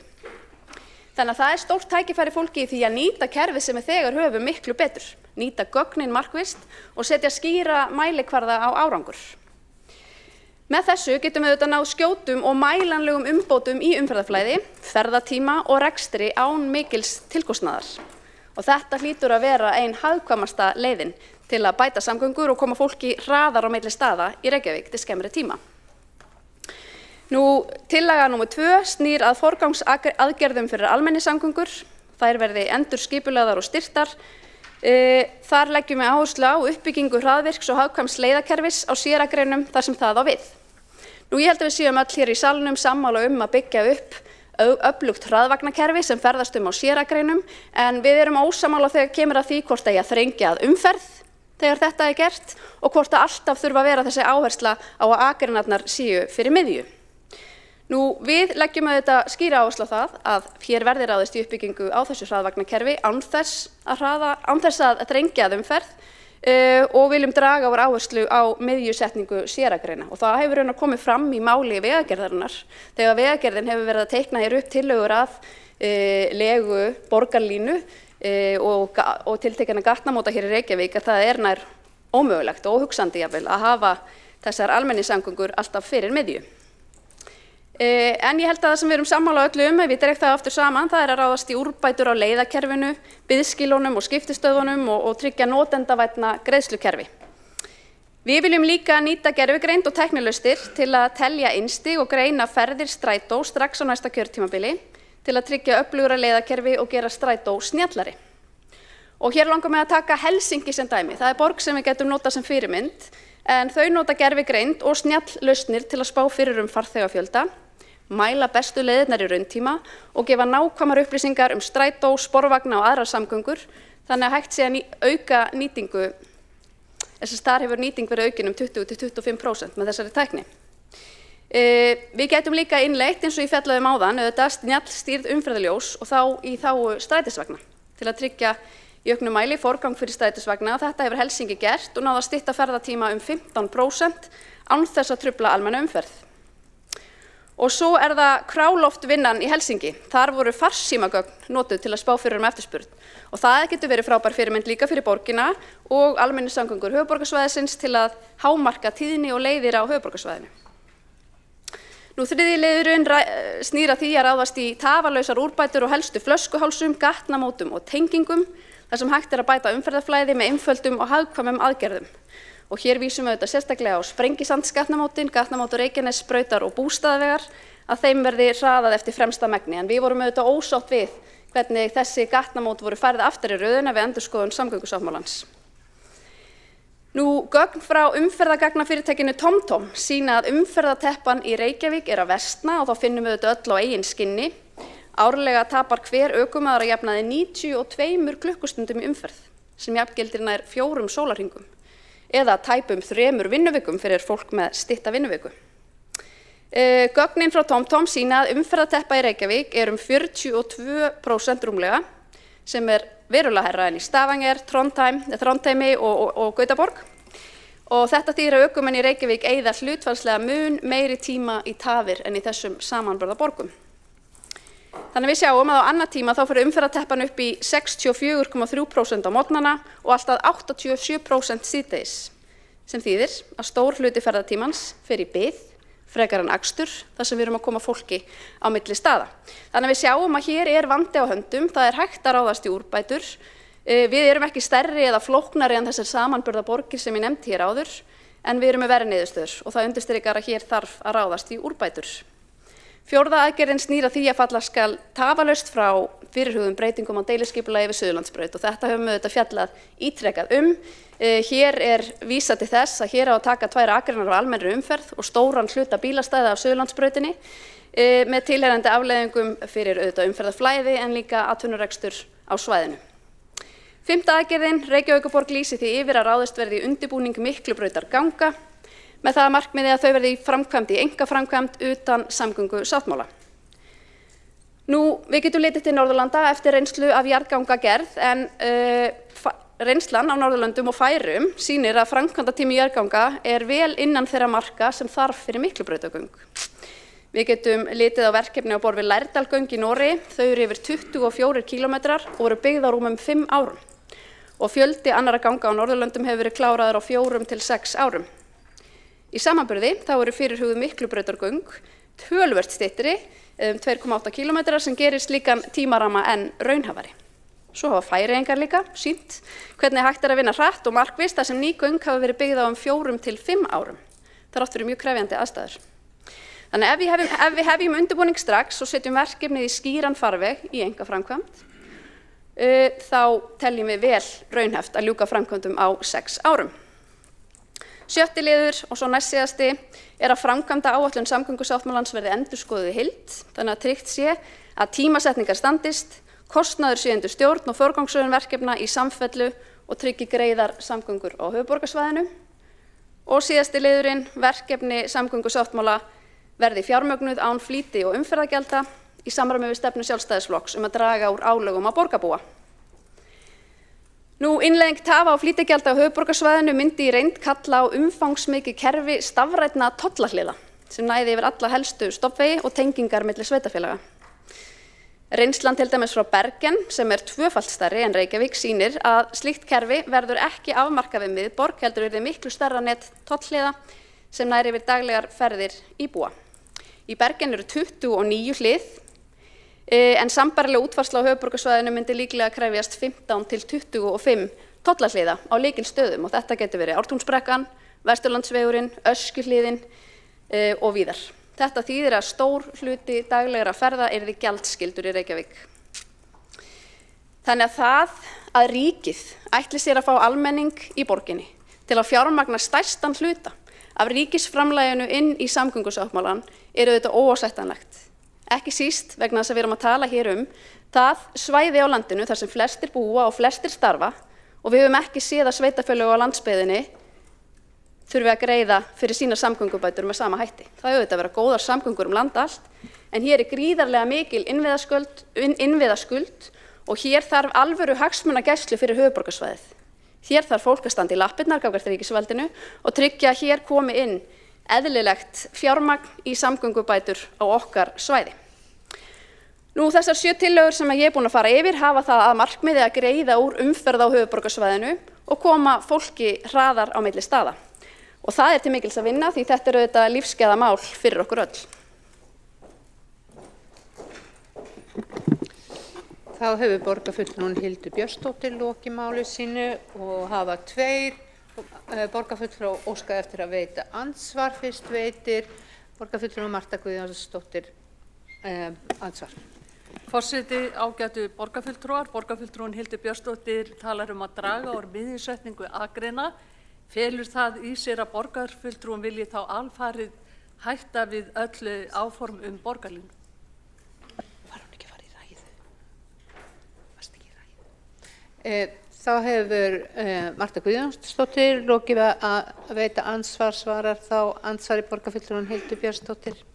Forseti, ágæta borgarstjórn, við höfum verið alveg skýr með það að við lítum svo á að meirihlutinn í borginni, þessi og þeir síðustu, hafi siglt þessu borgarlínuverkefni í strand og við höfnum því í núverandi mynd. Við viljum öflugt hraðvagnakerfi, mikið öflugra en strætó, við höfum meiri metnað en svo. Frambjóðandi á lista okkar í borginni, Þórarinn Hjartarson, einn þeirra sem staðið hefur að skýrslu um léttar í borgarlínu. Við varum til í að skoða einhverjar slíkar lausnir, en þetta auðvitað verkfræðilegt úrlausnarefni. Við viljum setja kraft í öflugt hraðvagnakerfi sem ekki þrengir að umferð, sama hvaða nafnið það heitir. Þá hefur Hildur Björnsdóttir lokið við að svara ansvari. Veitir þá ansvar öðru sinni Marta Guðjónsdóttir. Forseti, ágætu borgarfulltrúar, þetta svaraði ekki spurningu minni. Borgarfulltrúinn Hildur Björnsdóttir talar að borgarlínuverkefninu hafi verið siglt í strand. Hún greinilega kvartar undan því að skútan hafi aldrei farið á flot. Ætlar borgarfulltrúinn Hildur Björnsdóttir að draga borgarlínu skútuna á flot? Þá hefur borgarfulltrúin Marta Guðjónsdóttir lokið við að veita ansvar öðru sinni. Svarar þá Hildur Björnsdóttir ansvari. Forseti, ágæta borgarstjórn, þetta auðvitað ekki svaravert. Við sjálfstæðismenn, við erum ábyrgur flokkur og við viljum nálgast þennan stóra samgöngusáttmála með ábyrgum hætti í samvinnu við önnur sveitarfélög. Við erum ósátt við það hvernig Reykjavík hefur útfært verkefnið bættar almenningssamgöngur og leggjumst gegn þeim tillögum sem hér eru á borðinu, en við höfum lagt til að samgöngusáttmálinn yrði endurskoðaður frá grunni. Borgarfulltrúi Marta Guðjónsdóttir lagði fram samhljóða tillögu fyrir ári síðan sem hún skyndilega lagðist svo gegn fyrir mánuði síðan, þannig að þetta auðvitað skrítin vegferð. Þá hefur borgarfulltrúin Hildur Björnsdóttir lokið við að svara ansvari öðru sinni. Óskar borgarfulltrúin Marta Guðjónsdóttir að bera af því sakir. Já, það ekki skrítið þegar að fólk getur ekki svarað, þá telur það ekki. Sara Björg Sigurðardóttir lokið við að veita ansvar, svarar þá borgarfulltrúin Hildur Björnsdóttir ansvari. Forseti, ágæta borgarstjórn, það óábyrgt að halda áfram með ófjármagnaðan samgöngusáttmála sem veldur fólki og fyrirtækjum í borginni tjóni og töfum og við teljum fulla ástæðu til að endurskoða hann. Það rangt sem borgarfulltrúin segir að sala á Keldnalandi eigi að vera stærsta fjárhagslega innspýting ríkisins inn í sáttmálann. Sala á Keldnalandi, ekki hrista hausinn, lestu betur, sala á Keldnalandi á að skila 50 milljörðum inn í sáttmálann en flýti og umferðargjöld eiga að skila 142 milljörðum inn í sáttmálann og þau eiga að byrja að tikka árið 2030.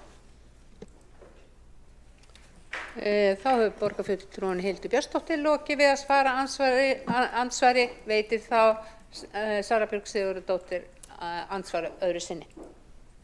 Forseti, ágæta borgarstjórn, það eitt sem ég mér leiðast að segja til að spyrja borgarfulltrúana Hildur Björnsdóttir áðan og það líka bara þessi stefnubreytingi miðri á Sjálfstæðisflokksins. Sko, Sjálfstæðisflokkurinn hefur verið leiðandi í þessari bæði fyrsta fasa samgöngusáttmálans og í viðaukanum með fjármálaráðherrann úr eigin flokki. Þeir hafa verið leiðandi í sveitarfélögunum í kringum okkur, unna á samstarfsvettvangi SSH og það bara áhugavert og ég vil spyrja borgarfulltrúana því hvort að Sjálfstæðisflokkurinn í Reykjavík hafi talað við sitt bakland í öðrum sveitarfélögunum í kring vegna þess að þeirra hagsmunir eru líka þarna undir, ekki bara hagsmunir Reykvíkinga. Þetta samtal, þetta samstarfsáttmáli og mér finnst mjög undarlegt og eiginlega bara með ólíkindum að Sjálfstæðisflokkurinn í Reykjavík skuli bara kollvarpa heilum samstarfsvettvangi langt aftur í tíman, þar sem er búið að leiða til lykta sveitarfélögin, þeirra forgangsröðun til langs tíma eru þarna undir og þetta er bara, ég fór svör, forseti, við þessu. Takk. Þá hefur borgarfulltrúin Sara Björg Sigurðardóttir lokið við að veita andsvar öðru sinni. Svarar þá borgarfulltrúin Hildur Björnsdóttir. Forseti, ágæta borgarstjórn. Ég heyri að borgarfulltrúanum er mikið niðri fyrir. Ég get þá upplýst hana að við sjálfstæðismenn á höfuðborgarsvæðinu öllu erum bæði í mjög miklu samtali og samstarfi. Ég sit til að mynda á vettvangi svæðisskipulags höfuðborgarsvæðisins með sessunaut borgarfulltrúans Hjálmari Sveinssyni borgarfulltrúa. Þar kom til að mynda deiliskipulag Suðurlandsbrautar til umsagnar á dögunum og þar bókuðum við sérstaklega telja fulltrúarnir mikilvægt að ekki sé þrengt að bílaumferð á höfuðborgarsvæðinu enda mikilvægt að tryggja greiðar samgöngur og draga úr umferðartöfum. Við erum öll á einu máli það að hér eigi að rísa hraðvagnakerfi sama hvaða nafnið það nefnist en það eigi ekki að þrengja að umferð. Reykjavík er eina sveitarfélagið sem hefur skipulagt borgarlínu með þeim hætti að hér á að þrengja að umferð. Þar liggja línurnar og þar liggur andstæða okkar.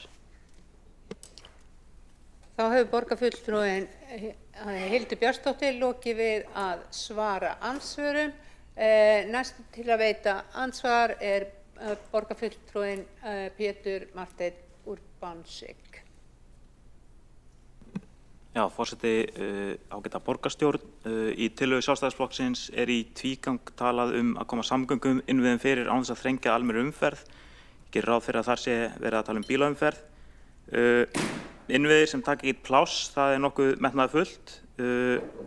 Mér á svona að hugsa til Harry Potter daginn, þar sem það var heill brautapallur á lestastöð sem tók ekkert pláss. En þangað til við getum það, þá er þessi hugmynd eins og Harry Potter bara fantasía. En það er kannski þess virði að spyrja hverju má þrengja að, bæði á Suðurlandsbraut og annars staðar. Er það grænsvæði, gangsettir, hjólastígar eða hvað? Takk. Þá hefur borgarfulltrúin Pétur Marteinn Urbansik lokið við að veita ansvar. Svarar þá ansvari borgarfulltrúin Hildur Björnsdóttir. Forseti, ágæta borgarstjórn, fyrst borgarfulltrúin minnist á Harry Potter, þá dettur mér í hug sú þrælsniðuga lausn að setja bíla í hulðskikkjur, segir svona. Auðvitað er hægt að skapa heilmikið meira pláss neðanjarðar og það er hluti af okkar tillögum að setja Miklubrautagöng framar í röðina. Göngin eru aftast í forgangsröðinni í samgöngusáttmálanum. Við myndum vilja taka göngin út úr þessum sáttmála, hefja framkvæmdir strax og setja framkvæmdin í einkaframkvæmd með hóflegri gjaldtöku. Það sama myndum við vilja sjá með Sundabraut og nýja stoppvegi. Við viljum kanna möguleika á því og höfum lagt fram tillögur hér í borgarstjórn og rannsaka möguleika á jarðgangagerð á höfuðborgarsvæðinu. Þar er hægt að skapa meira pláss og þannig getum við nýtt plássið ofanjarðar undir séragreinar almenningssamgangna til dæmis. Þá hefur borgarfulltrúin Hildur Björnsdóttir lokið við að svara ansvari. Veitir þá ansvar öðru sinni borgarfulltrúin Pétur Marteinn Urbansik. Urbansis. Já, takk Hildur. Hvað með Suðurlandsbrautina, þar sem viljið fara líka neðanjarðar þar eða hvað? Þá hefur borgarfulltrúin Pétur Marteinn Urbansis lokið við að veita ansvar öðru sinni. Svarar þá ansvari öðru sinni borgarfulltrúin Hildur Björnsdóttir. Forseti, ágæta borgarstjórn, ég ætla ekki að boða jarðgangagerðir neins staðar áður en að rannsóknir hafa verið framkvæmdar á möguleikum til þess. Við höfum hins vegar kallað eftir því að deiliskipulagi við Suðurlandsbraut verði breytt og það verði endurskoðað og það verði kannaðir möguleikar á því að koma séragreinum fyrir með öðrum hætti. Við teljum til að mynda algjört ofmat að hafa tvöfalda hjólastíga sitt hvorum megin við Suðurlandsbrautina. Það er til dæmis hluti af deiliskipulaginu sem ætti breyta. Þannig að við viljum bara setja menn aftur að teikniborðinu og finna betri lausnir sem að þjóna betur hagsmunum allra. Atvinnurekendana á svæðinu, fólk sem ferðast brautina og íbúana í Laugardal sem margir hafa miklar áhyggjur af því hvernig umferðarflæði hverfið mun aukast þegar þrengt hefur verið að brautinni. Já, þá hefur borgarfulltrúin Hildur Björnsdóttir lokið við að veita svara ansvari öðru sinni og þá er ansvörum lokið undir þessari ræðu og þá er næstur á mælendaskrá borgarfulltrúin Kjartan Magnússon.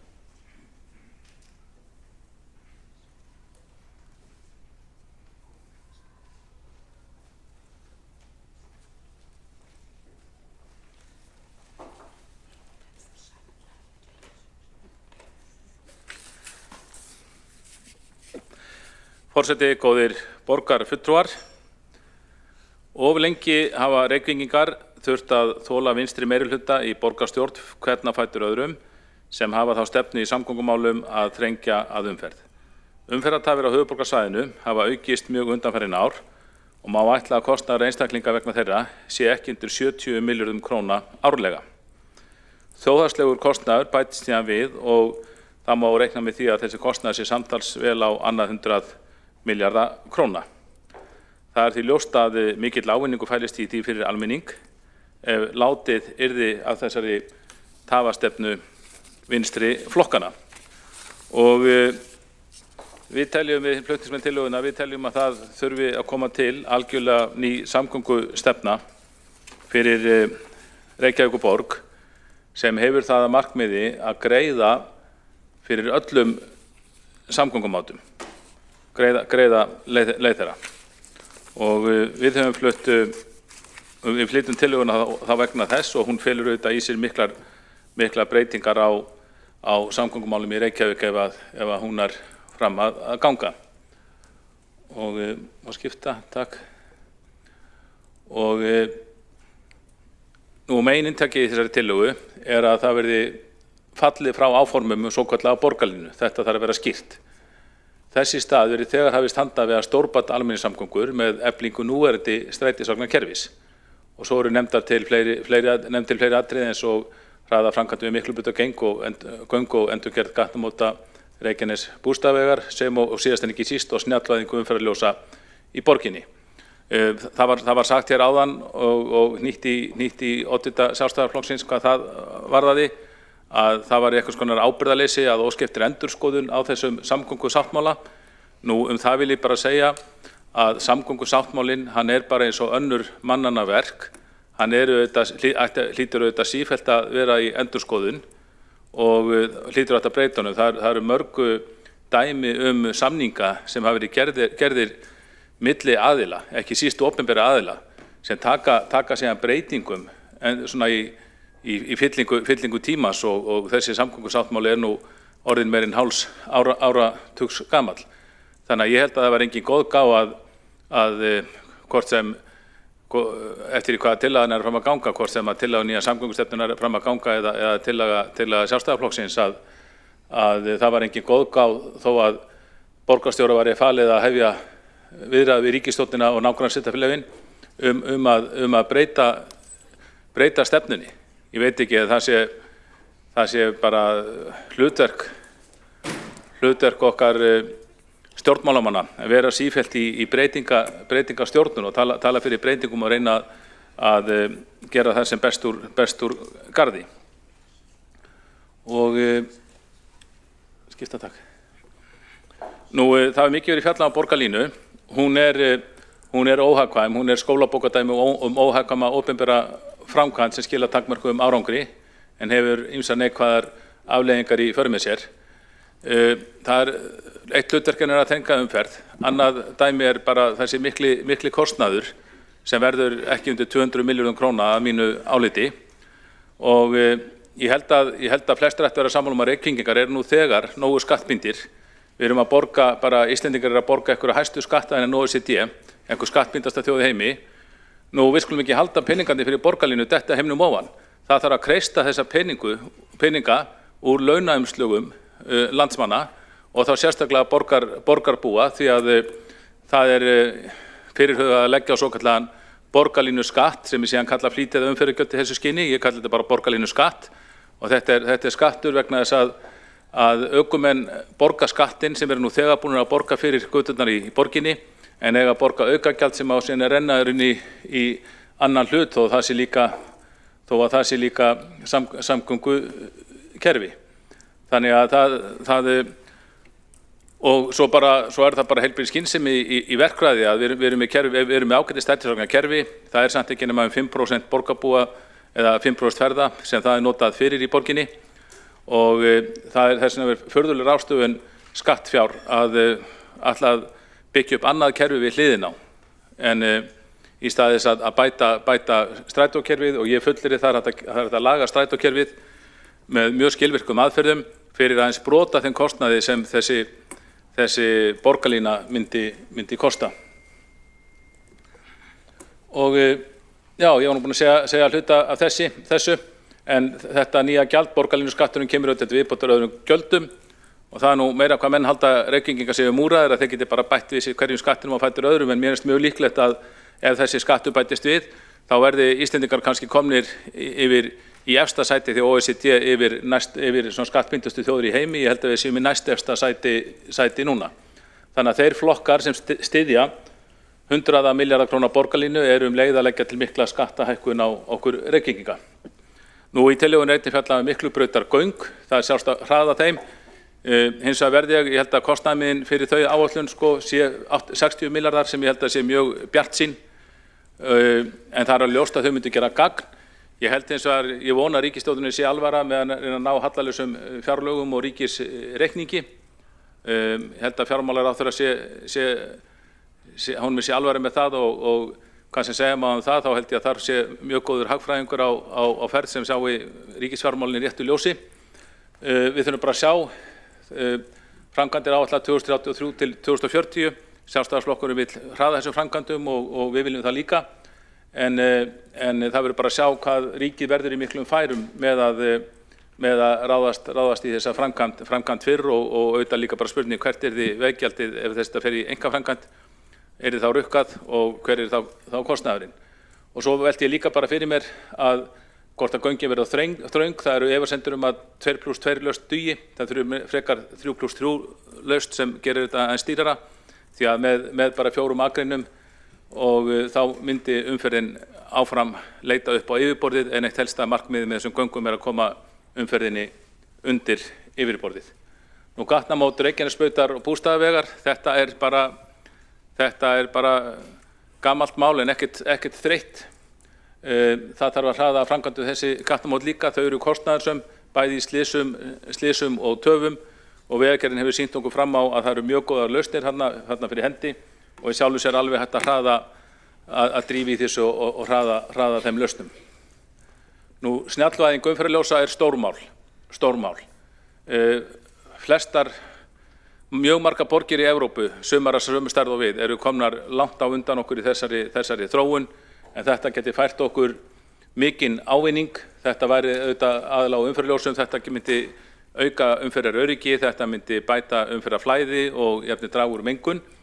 Byggist á samspili skynjara, þetta verður mjög skynjaravætt allt saman, en svo mun miðla stýritölva og jafnvel fleiri miðlaða tölvur munu stýra umferðinni og besta hana með hjálp gervigreindar. Þetta er tvímælalaust framtíðin og það er ekki eftir að bíða.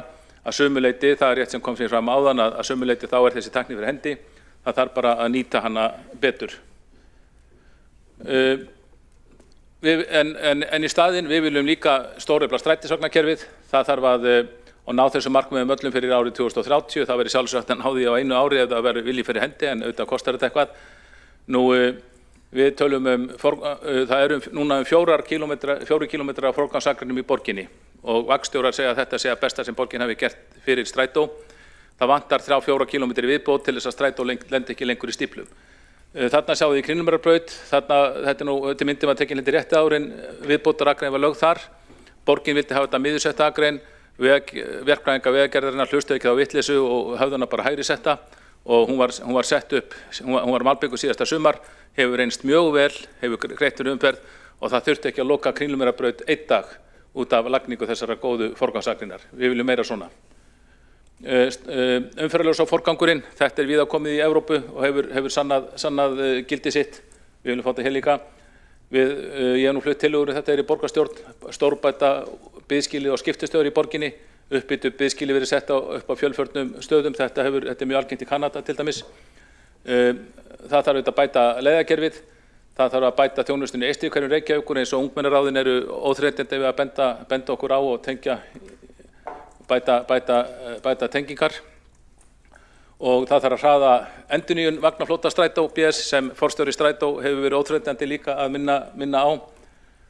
Og það var að greiðslukerfi sem ræddum aðeins út áðan, þarna stillið upplifið hlið klappkerfinu okkar og Oystercardinu í London sem þykir vera svona eitt af bestu í heimi og þetta þarf semst að Já, en megin inntaki í þessari samgöngustefnu á að vera að greiða fyrir umferð og auka umferðaröryggi og efla almenningssamgöngur og það hægt fyrir með því að vísa borgarlínu á bug, þá er þetta að gera þetta fyrir miklu lægri upphæð heldur en borgarlínan mun kosta og auðvitað eigum við að nýta skattfé borgaranna sem best.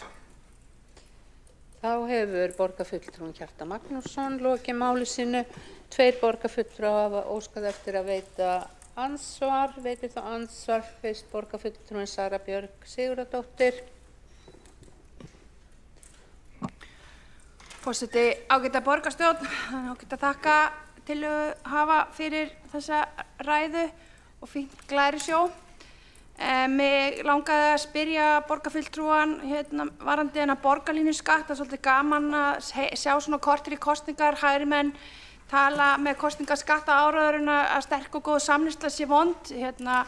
Borgarlínuskattur er nafn sem ég hef ekki heyrt áður, en mig langaði aðeins að benda borgarfulltrúanum á að samhliða samgöngusáttmálanum var framkvæmdaáætlun og uppfærðar samgöngusáttmála og í honum er ákveðnar framkvæmdir, annars vegar skiptari stofnvegi, borgarlínu og svo hjóla- og göngustíga og svo umferðarstýringu.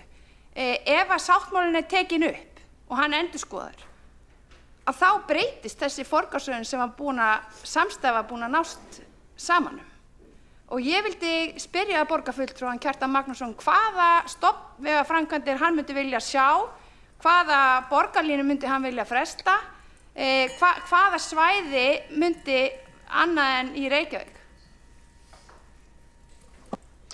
Þá hefur borgarfulltrúinn Sara Björk Sigurðardóttir lokið við að veita ansvar. Svarar þá ansvar borgarfulltrúinn Kjartan Magnússon.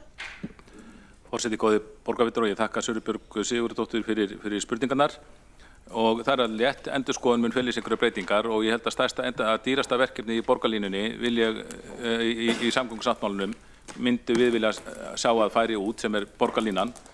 Miðað við það myndi sparast gífurlegt fé, þannig að það var hægt að gera margt annað í staðinn og rauninni hefur verið reiknað út af sérfræðingum að öll verkefnin í samgöngusáttmálanum er í rauninni arðbær nema kannski helst borgarlínan, þannig að við vorum að losna við þetta óarðbæra verkefni, en myndum samt laga strætó og það verið hægt að gera ótrúlega mikið fyrir strætó eins og vorum að tala um umferðarljós og forgangsakreinar hitt og þetta fyrir þessa 10 milljarða króna.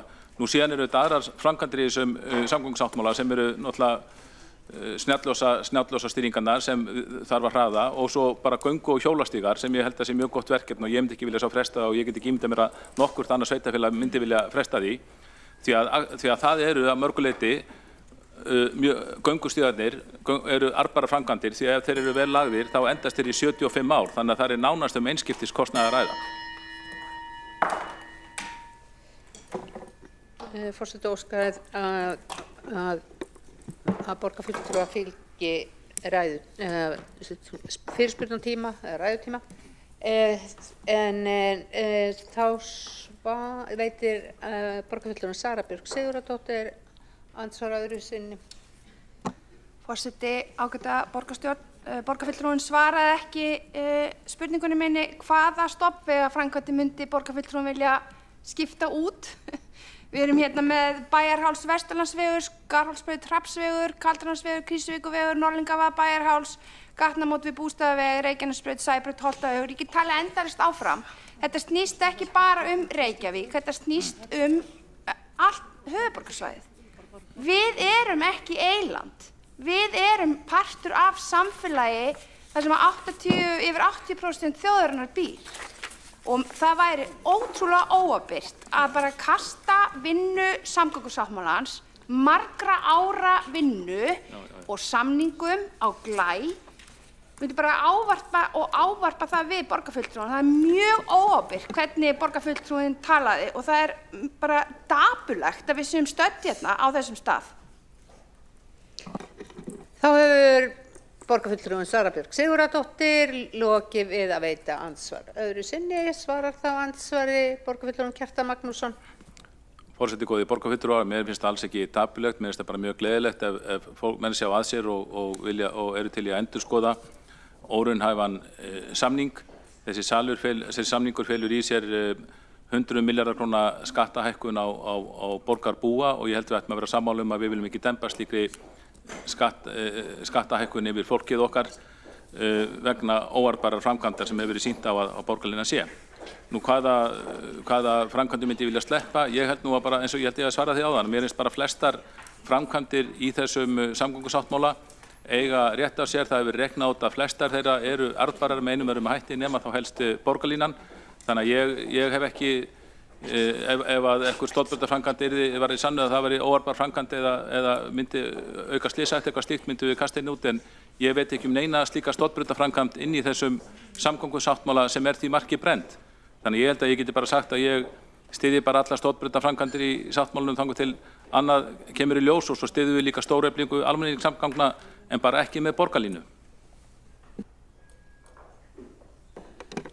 Þá hefur borgarfulltrúinn Kjartan Magnússon lokið við að svara andsvari öðru sinni, og næstur til að veita ansvar borgarfulltrúinn Pétur Marteinn Urbanskis.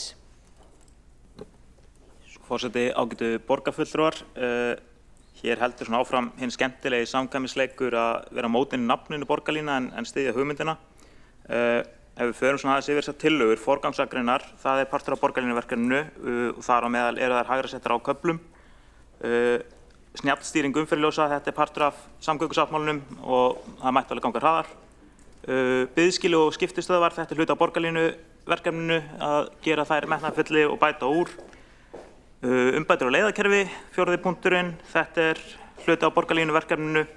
Sérstaklega þar gert ráð fyrir þessum stóru vinnustöðum sem talaði í tillögunni, báðum háskólunum, einhverjum framhaldsskólum og fjölmennustu vinnustöðum Íslands. Vagnafloti, endurnýjun þar, þetta hluti af borgarlínuverkefninu, fínt að Kjartan Magnússon borgarfulltrúi vilja gera þetta hraðar. Greiðslukerfið, þar má ég kannski taka svona aðeins undir. Mér finnst til dæmis furðulegt að 10 skiptakort í strætó veiti 0% afslátt og mér finnst þetta með stefna því að fólk, í heildina sýnist mér borgarfulltrúinn vilja borgarlínu nema hraðar, sammála því. Þá hefur borgarfulltrúinn Pétur Marteinn Urbanskis lokið við að veita ansvar. Svarar þá borgarfulltrúinn Kjartan Magnússon.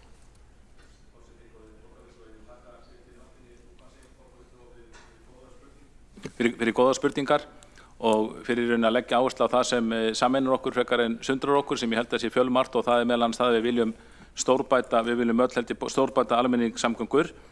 Ég þó ekki alveg sammála því að ég sé bara á móti borgarlínu því ég vil vera á móti nafninu. Ég styð hins vegar fjölmargar hugmyndir sem á að gera veruleika með borgarlínu. Ég held bara, og munurinn kannski sá, að ég sannfærður að það væri hægt að gera þetta miklu hraðar og miklu ódýrar með þessu sem við erum að leggja til heldur en að fara í borgarlínu verkefnið. Ég hef reynt að slá svona kostnaðartölum á þetta og mér sýnist bara ef við leggjum 4 kílómetra forgangsreglum viðbútt, umferðarljósastýringu og annað, og þá því svona heildarfjárfestingarkostnaður, hann gæti verið undir 10 milljörðum króna. En það verður náttúrulega margfalt hærri, kannski 20 sinnum hærri kostnaður vegna borgarlínu ef við förum í hana. Þannig við viljum bæta almenningssamgöngur með öllum þessum ráðum og þetta minnir hvort á annað, en gera það bara með miklu ódýrari hætti.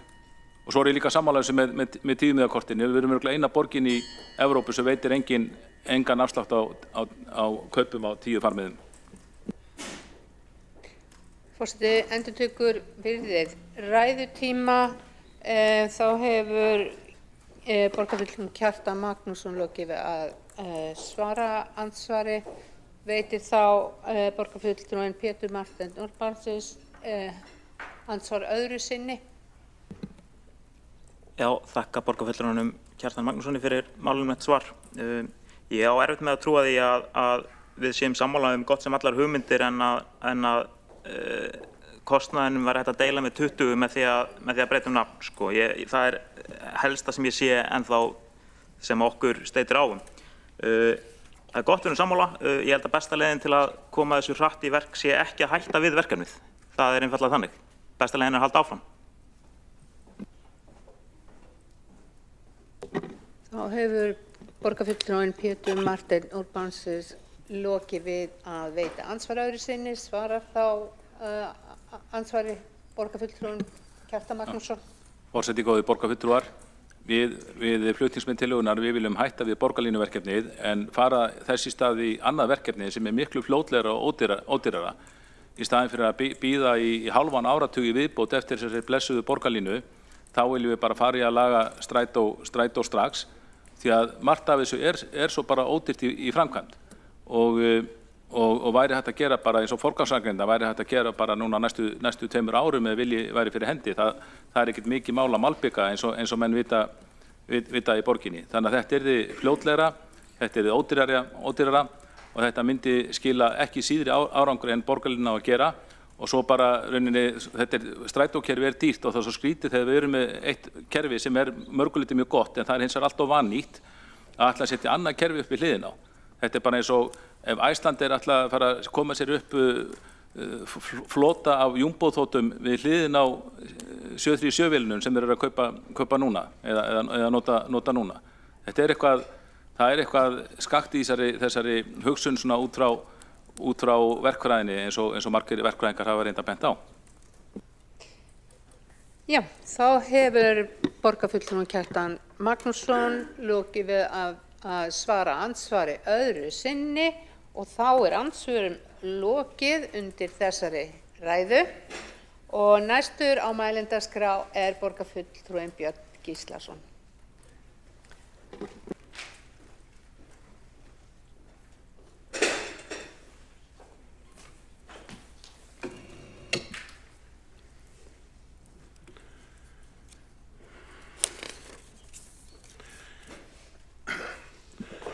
Forseti, ágætu borgarfulltrúar, við ræðum hér í dag tillögu meðal annars frá borgarfulltrúum Sjálfstæðisflokksins breytta forgangsröðun samgönguverkefna í Reykjavík og á höfuðborgarsvæðinu. Tillagan er einföld í grunninn, hún snýst að setja hagsmuni borgarbúa í fyrsta sæti, forgangsraða því sem skilar raunverulegum árangri og hætta að eyða tíma og fjármunum í lausnir sem leysa ekki daglegan vanda fólks. Allir sem búa í Reykjavík þekkja stöðuna. Umferðarteppur aukast, tafir lengjast og tími fólks fer til spillis á hverjum degi.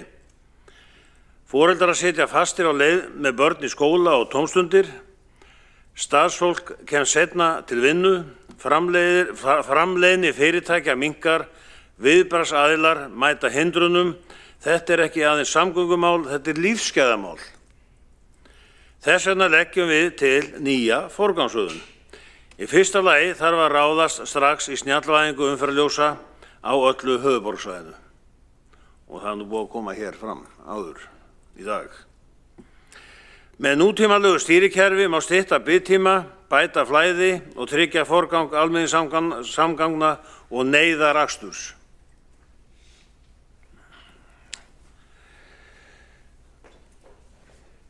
Þetta er hagkvæm aðgerð sem hægt er að framkvæma hratt og skilar ávinningi strax. Ekki nóg með að snjallvæðingin skili ávinningi strax, heldur getur hún oft verið lífsspursmál. Í öðru lagi viljum við efla almenningssamgöngur með raunhæfum hætti. Fólk velur frekar strætó ef þjónustan er góð, áreiðanleg og hefur nægjanlega tíðni. Núverandi útfærsla borgarlínu hefur siglt í strand. Sú útfærsla verkefnisins sem meirihlutinn hefur lagt upp með sýnir það best, enda er hún hvorki hagkvæm né skynsamleg. Þess vegna þarf að endurskoða verkefni frá grunni eins og hefur komið fram hérna hjá meðal annars hjá borgarfulltrúanum Hildi Björnsdóttur. Markmiðið á að vera hagkvæmt og hraðvirkt almenningssamgöngukerfi án þess að þrengja að almennri umferð. Það gerist með betra leiðakerfi, tíðari ferðum, bættum biðskilum og greiðslukerfum sem virka og markvissi nýtingu tækninnar til að gera þjónustuna snjallari og notendavænni. Þar skiptir tíðni ferða oft mestu máli eins og rannsóknir sýna, en ekki að þrengja að almennri umferð í þeirri von að fólk verði þvingað yfir í strætó. Við eigum að nýta gögn, gervigreind og tæknilausnir til að greina ferðamynstur og gera strætó öflugri strax á næsta kjörtímabili. Reynslan sýnir einfaldlega að varanleg hegðunarbreyting næst ekki með þvingunum heldur með betri valkostum, auknum gæðum og þjónustu sem fólk kýs að notfæra sér af fúsum og frjálsum vilja. Í þriðja lagi þarf að laga flöskuhálsa og lykiltengingar án allra tafa. Borgarbúar skilji ekki af hverju einfaldar úrbætur sem gætu bætt umferð strax eru látnar bíða svo árum skiptir. Gatnamót Reykjanesbrautar og Bústaðavegar eru skýrt dæmi verkefni sem þarf að hraða og ráðast í strax. Enda hefur skipulag vegna þeirra framkvæmda verið til og legið fyrir árabil, en nú hefur endurskoðun staðið yfir og er ekki eftir neinu að bíða. Í fjórða lagi segjum við skýrt að falla verið frá fyrirhuguðum breytingum á Suðurlandsbraut sem þrengjað almennur umferð.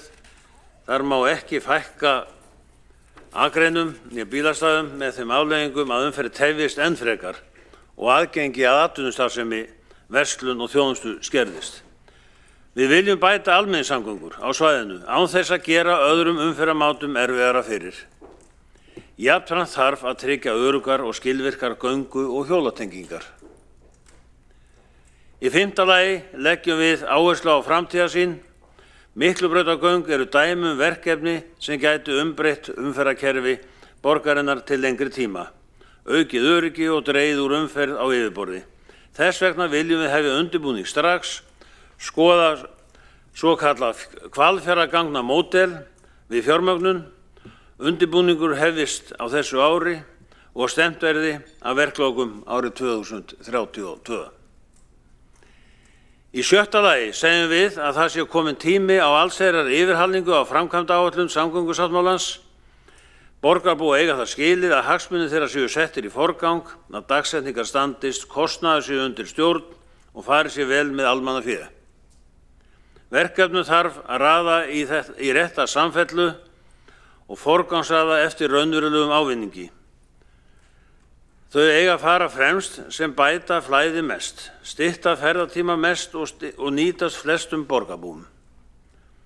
Að mínu mati þarf að arðsemis meta hverja framkvæmd og raða verkefnum í forgang eftir því hvaða ávinningi þau skila.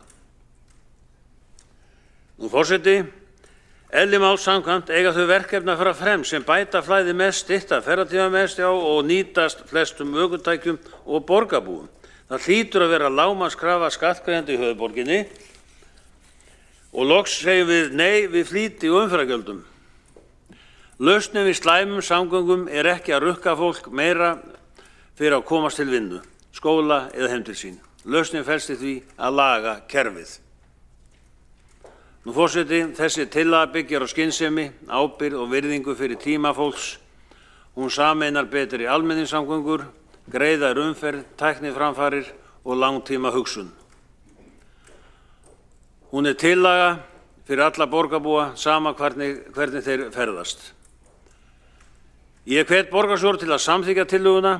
Reykvíkingar eiga skilið samgöngukerfi sem virkar, ekki eftir 10 ár, heldur strax.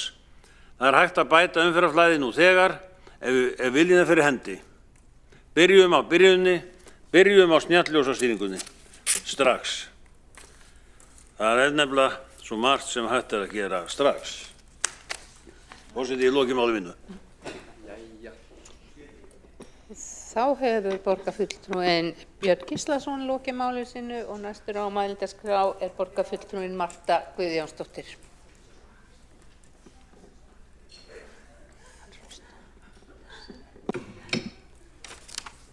Forseti, góðir borgarfulltrúar, stórsigur bestaflokksins í borgarstjórnarkosningunum 2010 markar upphaf þeirra samgöngustefnu sem ég kenni við borgarlínu og tafastefnu. Þetta er langversta samgöngustefna í sögu Reykjavíkur. 3 megineinkenni þessara stefnu eru í fyrsta lagi stöðugur fagurgali borgaryfirvalda við kjósendur í 4 kjörtímabil í 16 ár. Hágæða lúxus almenningssamgöngur sem eiga að leysa allan vanda í samgöngumálum á sama tíma og strætó hefur setið á hakanum, eins og hann skipti engu máli. Einbeittur ásetningur borgaryfirvalda að draga stöðugt úr umferðarflæði í borginni með tilheyrandi tímaskatti á vegfarendur, umferðarmengun, slysahættu og lengri viðbragðstíma í neyðarakstri. Þetta var í öðru lagi. Í þriðja lagi 3 ábyrgðarlausir samgöngusamningar við ríkisvaldið 2012, 2019 og 2024 sem allir hafa fallið á byrjendaprófum forgangsröðun verkefna, útreikninga á arðsemi og kostnaði, kostnaðaráætlun, raunhæfa framkvæmdaáætlun og ráðdeildarsemi. Öll þessi 3 einkenni eru dæmi ranga stefnu í samgöngumálum. Þau eru dæmi virðingarleysi fyrir opinberu fé skattgreiðenda, dæmi tískudegur og meðvirkni með hugmyndum sem á endanum eru ekkert annað en nýju fötin keisarans. Forseti, gallinn við borgarlínu sá að henni ætlað að leysa mikilvæg verkefni í samgöngum Reykvíkinga sem hægt sé að leysa miklu betur með fljótvirkari hætti og minni kostnaði. Kostnaðurinn við borgarlínu hefur lengi verið óljós. Málsvarar hennar hafa helst ekki verið til umræðu stofnkostnað né rekstrarkostnað. Þeir hafa viljað halda umræðinu við hágæðin og lúxusinn án þess að minnast á byrði skattgreiðenda. Upplýsingar frá Betri samgöngum hafa lengst af verið afar bágbornar og ýmsum mikilvægum upplýsingum jafnvel haldið leyndum fyrir almenningi, einkum stofn- og rekstrarkostnað og framgang framkvæmdanna.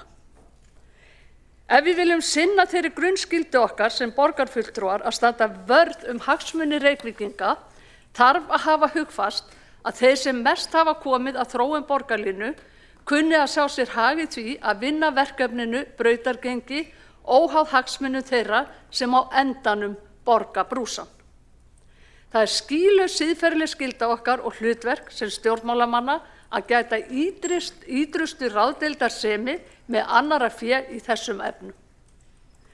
Árið 2019 var áætluð að borgarlína myndi kosta tæplega 50 milljarða. Nú þessi áætlaði kostnaður komin í 136 milljarða og 160 milljarða með verðbólguspá.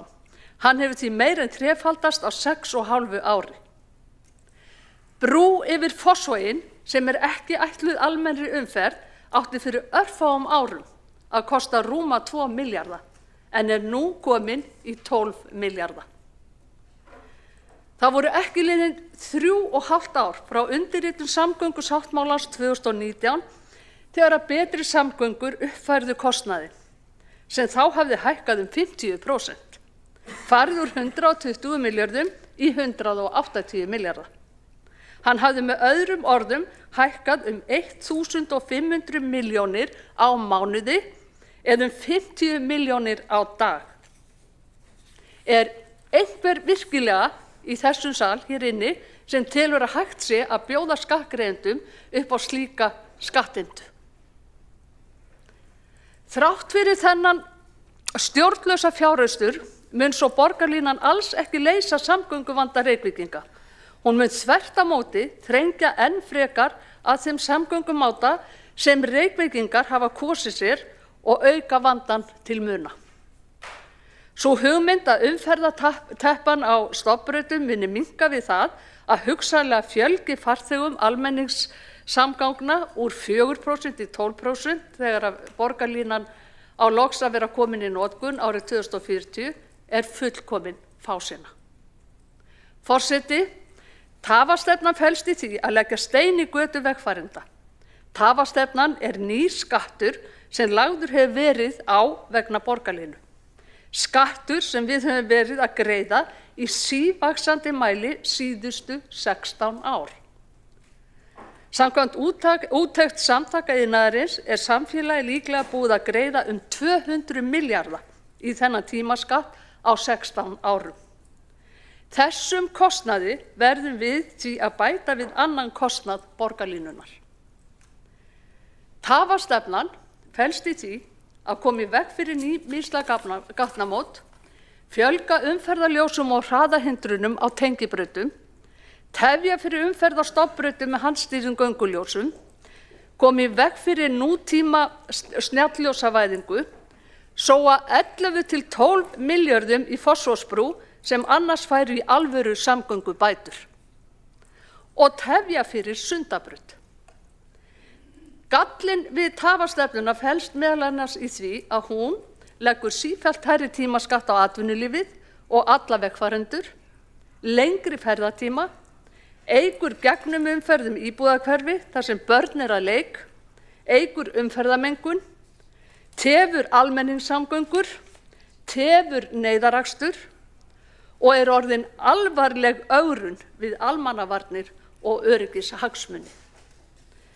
Góðir borgarfulltrúar, fyrsti samgöngusamningur borgaryfirvalda við ríkisvaldið frá 2012 hafði það markmið að auka hlutdeild almenningssamgangna úr 4% í 8% með því að setja stofnbrautakerfið á ís en fjölga þess í stað strætisvögnum. Við aukum ekki hlutdeild almenningssamgangna nema stytta ferðatímann og það gerum við ekki á meðan allir vagnarnir sitja fastir í vanræktum stofnbrautum án sérakreina. Ekki stóð steinn við steini í samgöngusáttmálanum frá 2019, einungis 3,5 ári eftir að hann var undirritaður. Hvorki framkvæmda né kostnaðaráætlanir stóðust.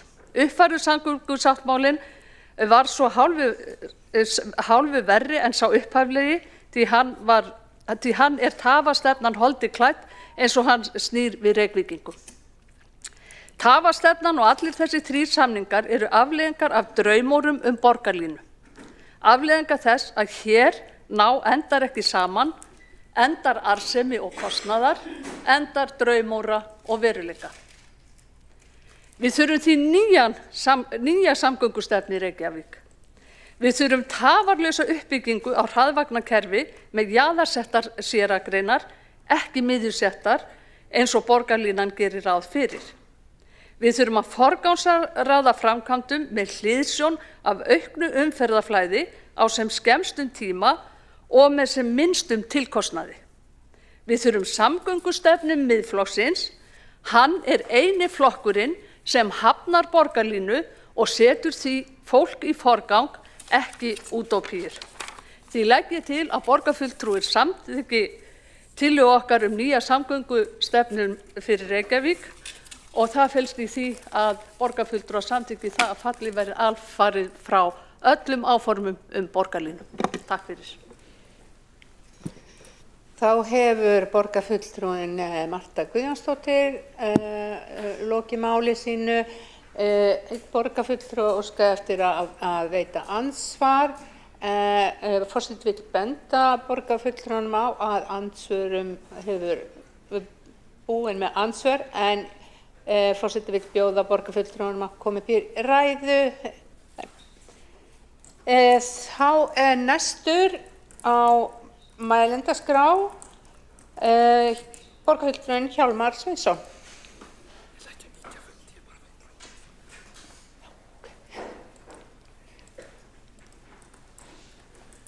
Forseti, ágæta borgarstjórn, þetta mjög fróðlegt að heyra fulltrúa óháðra eða eiginlega fulltrúa Miðflokksins, þá má ekki segja það kannski í borgarstjórnarsal og fulltrúa Sjálfstæðisflokksins ná að mörguldi saman og það sem að sameinar einhvern veginn andúð á hraðvirkum, öflugum almenningssamgöngum eins og samgöngusáttmálinn gerir ráð fyrir. Mér finnst eins og að það sé verið að því við erum að tala framtíðarmál, reynda nálæga framtíð og mér finnst svolítið eins og það sé verið að tala hér fyrir eldgamalli framtíð. Framtíð frá 7. áratugnum, framtíð frá bílaskipulaginu mikla sem að þá var samþykkt sem að setti einkabílinn alltaf í algjöran forgang og mér finnst líka þarna skortur á ekki bara framtíðarsýn heldur ekki síður skortur á stórhug fyrir höfuðborgarsvæðið, stórhug fyrir Reykjavík. Já, og líka skortur á hugrekki. Og ég tek svo sem undir, þetta er sérstök þessu orðræði, ég tek svo litið undir orð Péturs Urbansins að því að í öðrum þræði talað mikilvægi almenningssamgangna, hraðvirkra almenningssamgangna, en það eins og það megi bara alls ekki heita borgarlína, heldur eitthvað annað. Og svo þessi fixering á að hvar hún staðsett í götunni, borgarlína, og það þetta góðu gild rök fyrir því að hafa það á ákveðnum stöðum miðjusett að þýðir miklu meira öryggi fyrir gangandi vegfarendur sem að fara úr og inn í vagnana. Það var því miður orðið hræðileg banaslys einmitt vegna þess að bílaumferð átti greiða leið framhjá strætóum og þar sem að bílstjóri sá ekki farþegar sem voru að koma út úr strætónum og ganga í veg fyrir eða þvert yfir götuna. En svo það líka ein spurning hérna sem að fólk mætti kannski velta fyrir sér. Deiliskipulag Suðurlandsbrautar gerir ráð fyrir því að það hefur reiknað það út. Það kemur fram að í dag fara 21.000 bílar Suðurlandsbraut. Það lítið miðað við Miklubraut og Hringbraut en auðvitað alveg slatti, en deiliskipulagið gerir ráð fyrir því að þegar að það komið í gagnið þá verður bílaumferðin jafn mikil, hún minnkar ekki. Og svo það talandi framtíðina, það nokkuð ljóst að á næstu árum, áratugum mun rísa íbúðabyggð fyrir 40.000 manns í Ártúnshöfða, Keldnalandi og í svokölluðum höllum. Og hvernig sjá borgarfulltrúar fyrir sér að allt þetta fólk, 40.000 manns sem að fara óhjákvæmilega ansi margir í miðborgina, að bæta þeirri umferð allri á Ártúnsbrautina. Það eru 90.000 bílar á ferð á hverjum degi með tilsvarandi töfum. Borgarlína mun leysa talsverðan vanda, hún mun alls ekki leysa allan vanda, en hún gæti komið veg fyrir að vandinn verði gjörsamlega óviðráðanlegur eins og mun gerast þegar þessi 40.000 íbúar í þessu nýju hverfum fara á sínum einkabílum, einn í hverjum bíl niður í bæ. Og ég verð að segja það að mér finnst þessi orðræða eins og nú verið hérna dæmigerð fyrir svona það sem ég vil kalla og hefur kallað bílablindu, að tala sífellt niður rekstur almenningssamgangna og alveg sérstaklega þegar stendur til að stór efla þær eins og verið að gera mjög víða í borgum í okkar heimslæt hluta, horfa aldrei í aurinn þegar að kemur að mislægum gatnamótum og öðrum umferðarmannvirkjum fyrir bílaumferð og það má benda bara á að samkvæmt samgöngusáttmálanum nú verið að vinna að mjög stórum og miklum og mjög dýrum framkvæmdum á Vesturlandsvegi og Arnarnesvegi og fljótlega Reykjanesbraut og Bústaðavegi. Og vel á mynd Arnarnesvegur upphafleg kostnaðaráætlun þar gerir ráð fyrir rúmlega 2 milljörðum en ljóst að loka kostnaður verður á milli 8 og 9 milljarðar. Og það sem áhugavert að gert ráð fyrir nákvæmlega sömu niðurstöðu varðandi Fossvogsbrú. Upphafleg kostnaðaráætlun rúmlega 2 milljarðar, nú ef ég man rétt gert ráð fyrir 8 til 9 milljarðar og munurinn hann eitthvað svo sláandi. Það var ekkert talað þessa miklu kostnaðar hækkun varðandi Arnarnesveginn að því að hún þjónar fyrst og fremst og nánast eingöngu bílaumferð en það var allt vitlaust í ákveðnum herbúðum vegna hækkunar á Fossvogsbrú.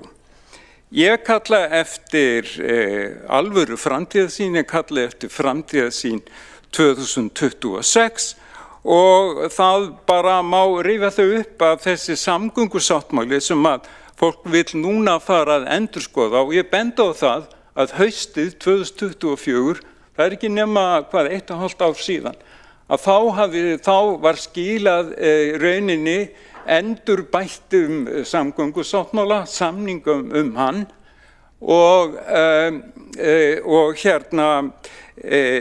það ekki nema, 1,5 ár síðan, núna að fara aftur í sömu vegferð. Það tók 1,5 ár þessi endurskoðun að vinna, það sem öll sveitarfélögin komu að þeirri vinnu og það alveg furðulegt að líta svo á að það sé brýnt núna að endurskoða eitthvað sem nýbúið að endurskoða. Að endurskoða endurskoðunina, þetta eru tafaleikir, þetta eru tafir og allt gegn öflugum hraðvagna almenningssamgöngum. Þetta rauninni algjörlega ótrúlegt.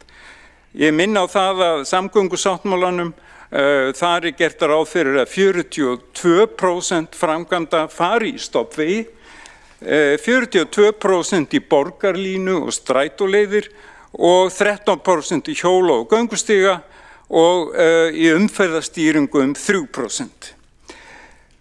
Og svo ætla ég líka að minna á það að borgarstjórinn í Bógóta, en sú borg hefur vakið mikla athygli fyrir hann á mjög miklum árangri í uppbyggingu hraðvirkra almenningssamgangna.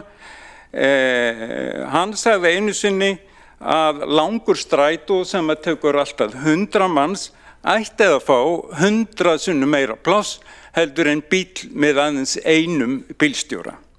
Það var nú það viðhorf og ég sakna svolítið þessa viðhorfs vegna þess að mér finnst að hér séu borgarfulltrúar sem að hér hafa talað fastir í gamla kerfinu sem að snerust það að koma sem allra flestum farartækjum milli staða en ekki sem flestu fólki. Og ég þarf svo sem ekki að ég ætla aðeins rétt að minnast á það að þetta sem að sjálfstæðismenn snjallvæðingu umferðarljósa verið sett í forgang. Við erum búin að ræða þetta svo oft. Fyrsta lagi tæknimál umferðarljósastýringar í Reykjavík mjög góðu lagi samkvæmt sænsku verkfræðistofunni Sweco gerðu úttekt á þessu.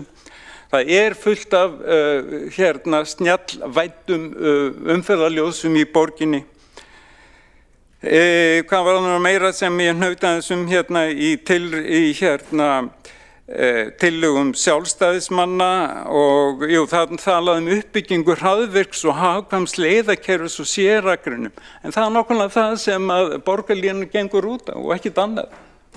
Þannig að þetta einhvern veginn svona furðuleg afstaða verði ég að segja og falla frá tafarlaust frá fyrirhuguðum breytingum og deiliskeipulega vegna Suðurlandsbrautar og nákvæmlega hvað á að taka í burtu, heyrt það hjólastíga eða á að setja kannski Suðurlandsbraut í göng eins og mér heyrið sumir vera að tala Ég held að það hræðileg niðurstaða fyrir þá sem reka fyrirtæki, það fer enginn göngum í verslun og framkvæmt áætlun samgöngusáttmálans endurskoðir það nýbúið og voru miklir samningar við önnur sveitarfélög sem höfðu þetta náttúrulega sínar hugmyndir hvað bæri að forgangsraða og auðvitað þá sínum sveitarfélögum.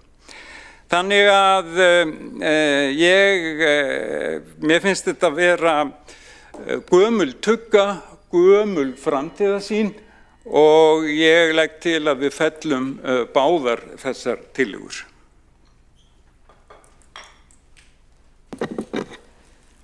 Þá hefur borgarfulltrúinn Hjálmar Sveinsson lokið máli sínu og hefur einn borgarfulltrúi óskað eftir að veita andsvar og veitir þá andsvar borgarfulltrúinn Hildur Björnsdóttir. Forseti, ágæta borgarstjórn. Í máli borgarfulltrúans undraði hann sig á því að sjálfstæðismenn vildu innleiða öflugt hraðvagnakerfi á sérakreinum og sagði það borgarlína. Nú, ég hélt það upprunalega að borgarlína væri bara hraðvagnakerfi á sérakreinum, en svo komu þetta í ljós og ekki síst þegar maður rýnir verkfræðigögnin á bak við hugmyndina, að hugmyndin að þrengja einmitt að umferð, gera fólki erfitt fyrir að aka bílum svo það velji frekar að fara í borgarlínu. Það hluti af hugmyndafræðinni. Það sem við leggjum skegn þessi útfærsla að þrengja að umferð. Við viljum öflugt rafvagnakerfi sem ekki þrengir að umferð. Þar liggur ágreiningurinn og við teljum auðvitað líka að það megi draga verulegur áherslu á miðjusetningu akreina sem auðvitað sá þáttur í verkefninu sem gerir það hvað dýrast. Þá hefur borgarfulltrúinn Hildur Björnsdóttir lokið við að veita ansvar. Svarar þá ansvari borgarfulltrúinn Hjálmar Sveinsson? Ætli borgarfulltrúinn hafi kynnt sér umferðar öryggis ástæður fyrir því að samgönguverkfræðingar kjósa frekar að hafa miðjusetta umferð fyrir slíkar samgöngur. Það er alveg ákveðnar ástæður fyrir því og já, ég ætla að láta það nægja í bili. Já, þá hefur borgarfulltrúinn Hjálmar Sveinsson lokið við að svara ansvari og veitir þá að Hildur Björnsdóttir borgarfulltrúi ansvar öðru sinni. Forseti, ágæta borgarstjórn, ég hef kynnt mér þetta allt saman. Ég hef gríðarlega mikinn áhuga á því að hér verði mun öflugri almenningssamgöngur og mér finnst að Reykjavíkurborg eigi að hafa metnað til þess. En það sem Samfylkingin hefur hins vegar gert er að koma þessari sjálfsögðu hugmynd að bæta almenningssamgöngur sem langflestir íbúar styðja, gera það einhverju stærsta þrætuöflun í íslenskri pólitík í dag. Það er sjálfstætt afrek og gera það svo líka að verkum að það er orðið svo dýrt að við vitum ekki hvernig á að greiða fyrir það. Og ég vek á því athygli að ég hef margítrekað reynt að kalla formann borgarfulltrúans, forsætisráðherra Kristrúnu Frostadóttur út og óska eftir því að hún skýri með hvaða hætti á að greiða fyrir þessar framkvæmdir. Ætlar Samfylkingin að leggja hér á vegtolla á höfuðborgarsvæðinu eða á að greiða fyrir þetta með öðrum hætti og ég fæ engin svör. Og ég bara held að það verði aldrei neitt af þessu. Því það er engin reiðubúin að stíga þau skref sem er fyrirhugað að stíga til að greiða fyrir þessa stóru framkvæmd. Þá hefur borgarfulltrúinn Hildur Björnsdóttir lokið við að veita ansvar öðru sinni. Svarar þá ansvari borgarfulltrúinn Hjálmar Sveinsson? Já, það er tvennt sem ég ætlaði að segja annars vegar að því að borgarfulltrúinn talar að megi ekki þrengja að annarri umferð. Og þá kemur það enn og aftur í ljós að önnur umferð er í hugum oddvita sjálfstæðismanna bara bílumferð. Af því að hún stakk upp á því að það mætti taka hjólastíga af. Og mér finnst það í rauninni mjög sérstakt og hvað varðar það hvernig ríkið ætlar að standa að fjármagni til þess að þetta verði alltaf veruleika. Það er ríkið verður að finna út úr því og ég hef engar áhyggjur af því að það verði eitthvað óleysanlegt vandamál. Samgöngusáttmálinn er jú svo merkilegur að henni fyrsti alvöru samgöngusáttmálinn milli sveitarfélaganna 6 á höfuðborgarsvæðinu og ríkisins. Slíkt hafði aldrei verið til áður. Þá hefur borgarfulltrúinn Hjálmar Sveinsson lokið við að svara ansvörum öðru sinni og þá er ansvörum lokið undir þessari ræðu og næstur á mælendaskrá er borgarfulltrúinn Ragnhildur Alda María Vilhjálmsdóttir.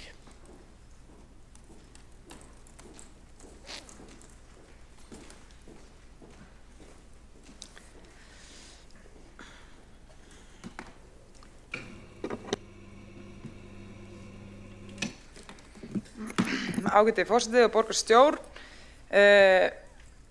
Þessi tillaga okkar, hún fjallar betri álagsdreifingu umferðar.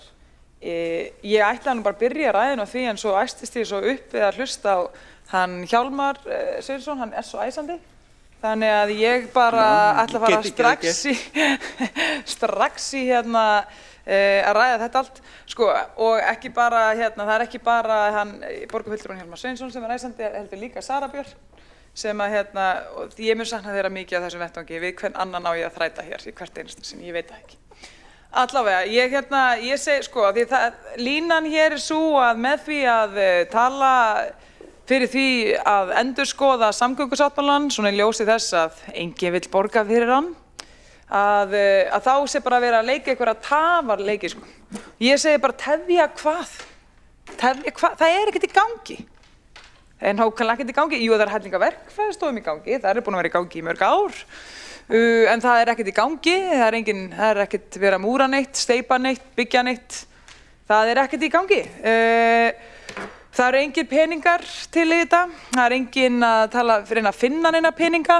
Jú, keldur, en þær eru ennþá í skipulagi og meðal skipulagstíminn hér í borg tekur 10 til 15 ár. Þannig að, tefja hvað? Það er ekkert að frétta, ekkert sem að hægt að koma að haldi á. Og það kannski bara líka vandamálið, af því að þegar þú ert að spá í það að fara að endurskoða eitthvað samgöngusáttmála sem að enginn virðist finna neina peninga til og enginn vill gera neitt til þess að fjármagna, þá er það kannski einmitt nákvæmlega það sem það er að gera, endurskoðan. Auðvitað hækkaðan seinast, hann átti að vera 120 milljarðar, svo kom í ljós að það var allt hróplega vanreiknað og vanáætlað. Þá var það að reikna örlítið betur og þá hækka hann í 200 milljarða. Ég vil bara vita hvað þetta kostar og ég hugsa að það sé afar líklegt að síðan endurskoða þær aftur, þá munum við kannski komast því að fá endanlegt kostnaðarmat á þetta. Og það að kalla það óábyrgt er kannski bara góð, bara það viðhorf útskýrir margt í rekstri borgarinnar, ef það er óábyrgt að komast að því hvað hlutir kosta í alvörunni, hvað er í alvörunni kosta, þá er bara ekkert skrítið að hlutirnir hér eru eins og þeir eru, sko. Svo er annað, það er alltaf verið að væna mann að vera að tala, að vilja eitthvað skipulag frá því fyrir 70 árum. Mér finnst það fyndið að sjálfstæðismenn, þeir vilja bara einhverja bílaborg eftir einhverju skipulagi frá 1960. Afsakið, mér finnst þetta alltaf hljóma svona í mín eyru, afsakið. Og þetta er svo fyndið vegna þess að ég hef áður verið í þessum hérna sal að reyna að tala borgarfulltrúa samfylkingarnar af því að reyna að klára randbyggð sem var á skipulagi 1930. Þú veist þannig að hvernig er það? Þið viljið sumt eldgamalt skipulag en ekki annað eldgamalt skipulag. Og hver er að reyna að gera hvað, sko? Af því að það er enginn hér að tala um að rækja eitthvað skipulag frá árinu 1970, en þetta er þetta klassískt skilur, þetta er náttúrulega klassísk taktík sem er alltaf notuð, mjög algeng hér, að þú veist, þetta er þessi áróður að, þú veist, sem að er alltaf verið að ásaka sko andstæðingin að vilja hitt og þetta algjörlega upp á þurru og það er bara til þess að breiða yfir eigið árangursleysi í umferðarmálum. Verið það í almenningssamgöngum eða bara almenni umferð. Það er bara allt í fokki, afsakið orðið, aftur, forseti. Og það er en þessi vandi er bara svolítið mikið heimatilbúin, vegna þess að það er eins og borgarfulltrúinn Hjálmar Sveinsson kom inn á þegar hann sagði að hvað gerist þegar allir fara úr þessu nýju hverfum sínum niður í bæ að vinna, bara nákvæmlega og þú veist það allir séu alltaf að ferðast á sama blettin hvern einasta morgun er einmitt bara enn eitt svona skipulagsklúður samfylkingarinnar. Þú veist, og leiðin til þess að leysa það er auðvitað að dreifa stærstu vinnustöðunum, ekki alltaf að vera að planta niður í Vatnsmýrina, þú veist.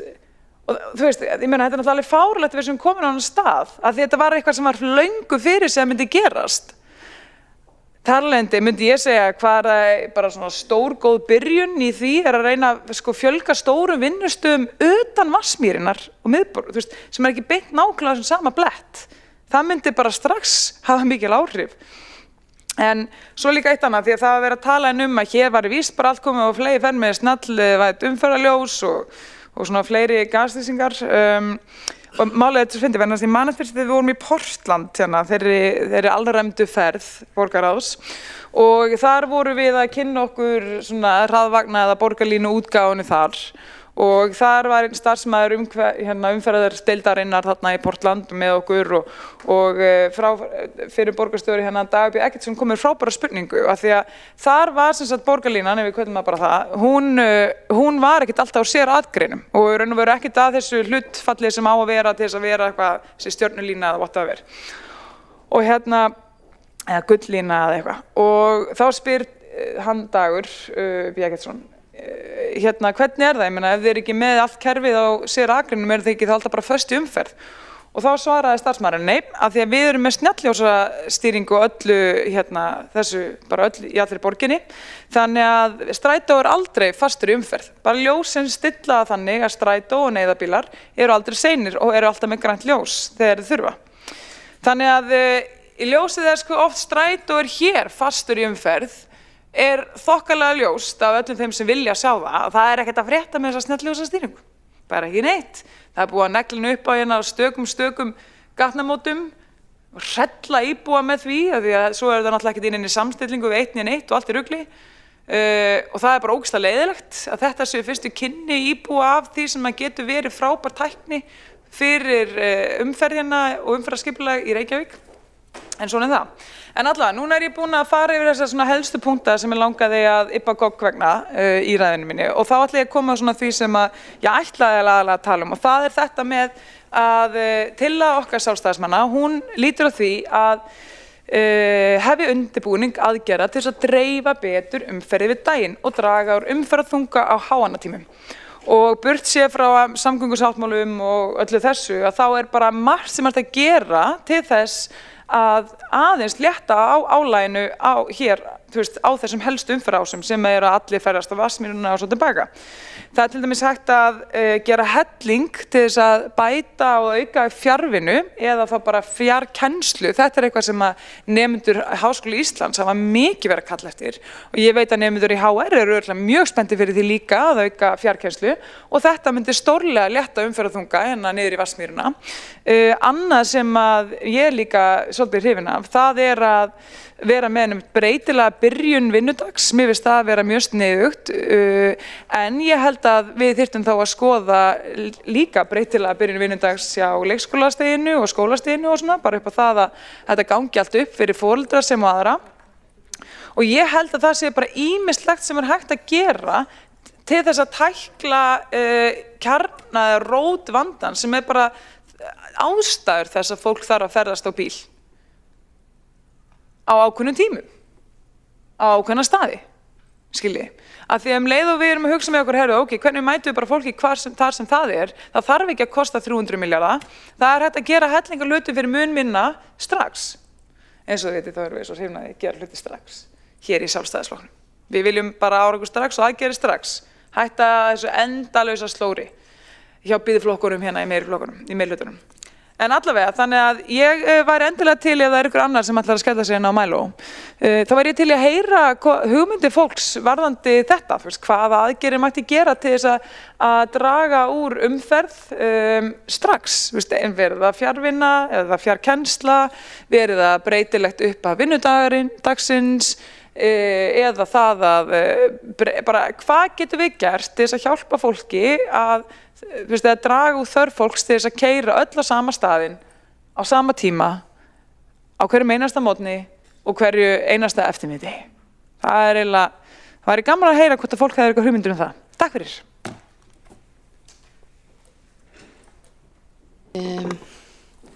Þá hefur borgarfulltrúinn Ragnhildur Alda María Vilhjálmsdóttir lokið máli sínu.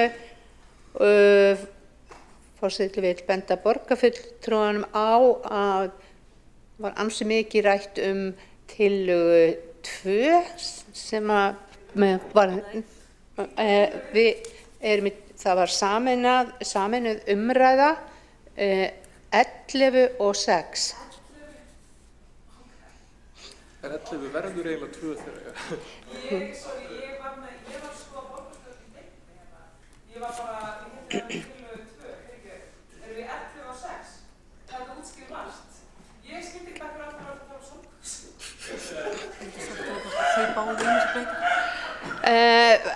Forseti vill benda borgarfulltrúanum á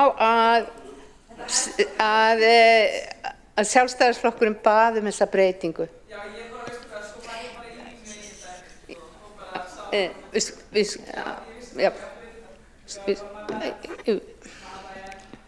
Stopp.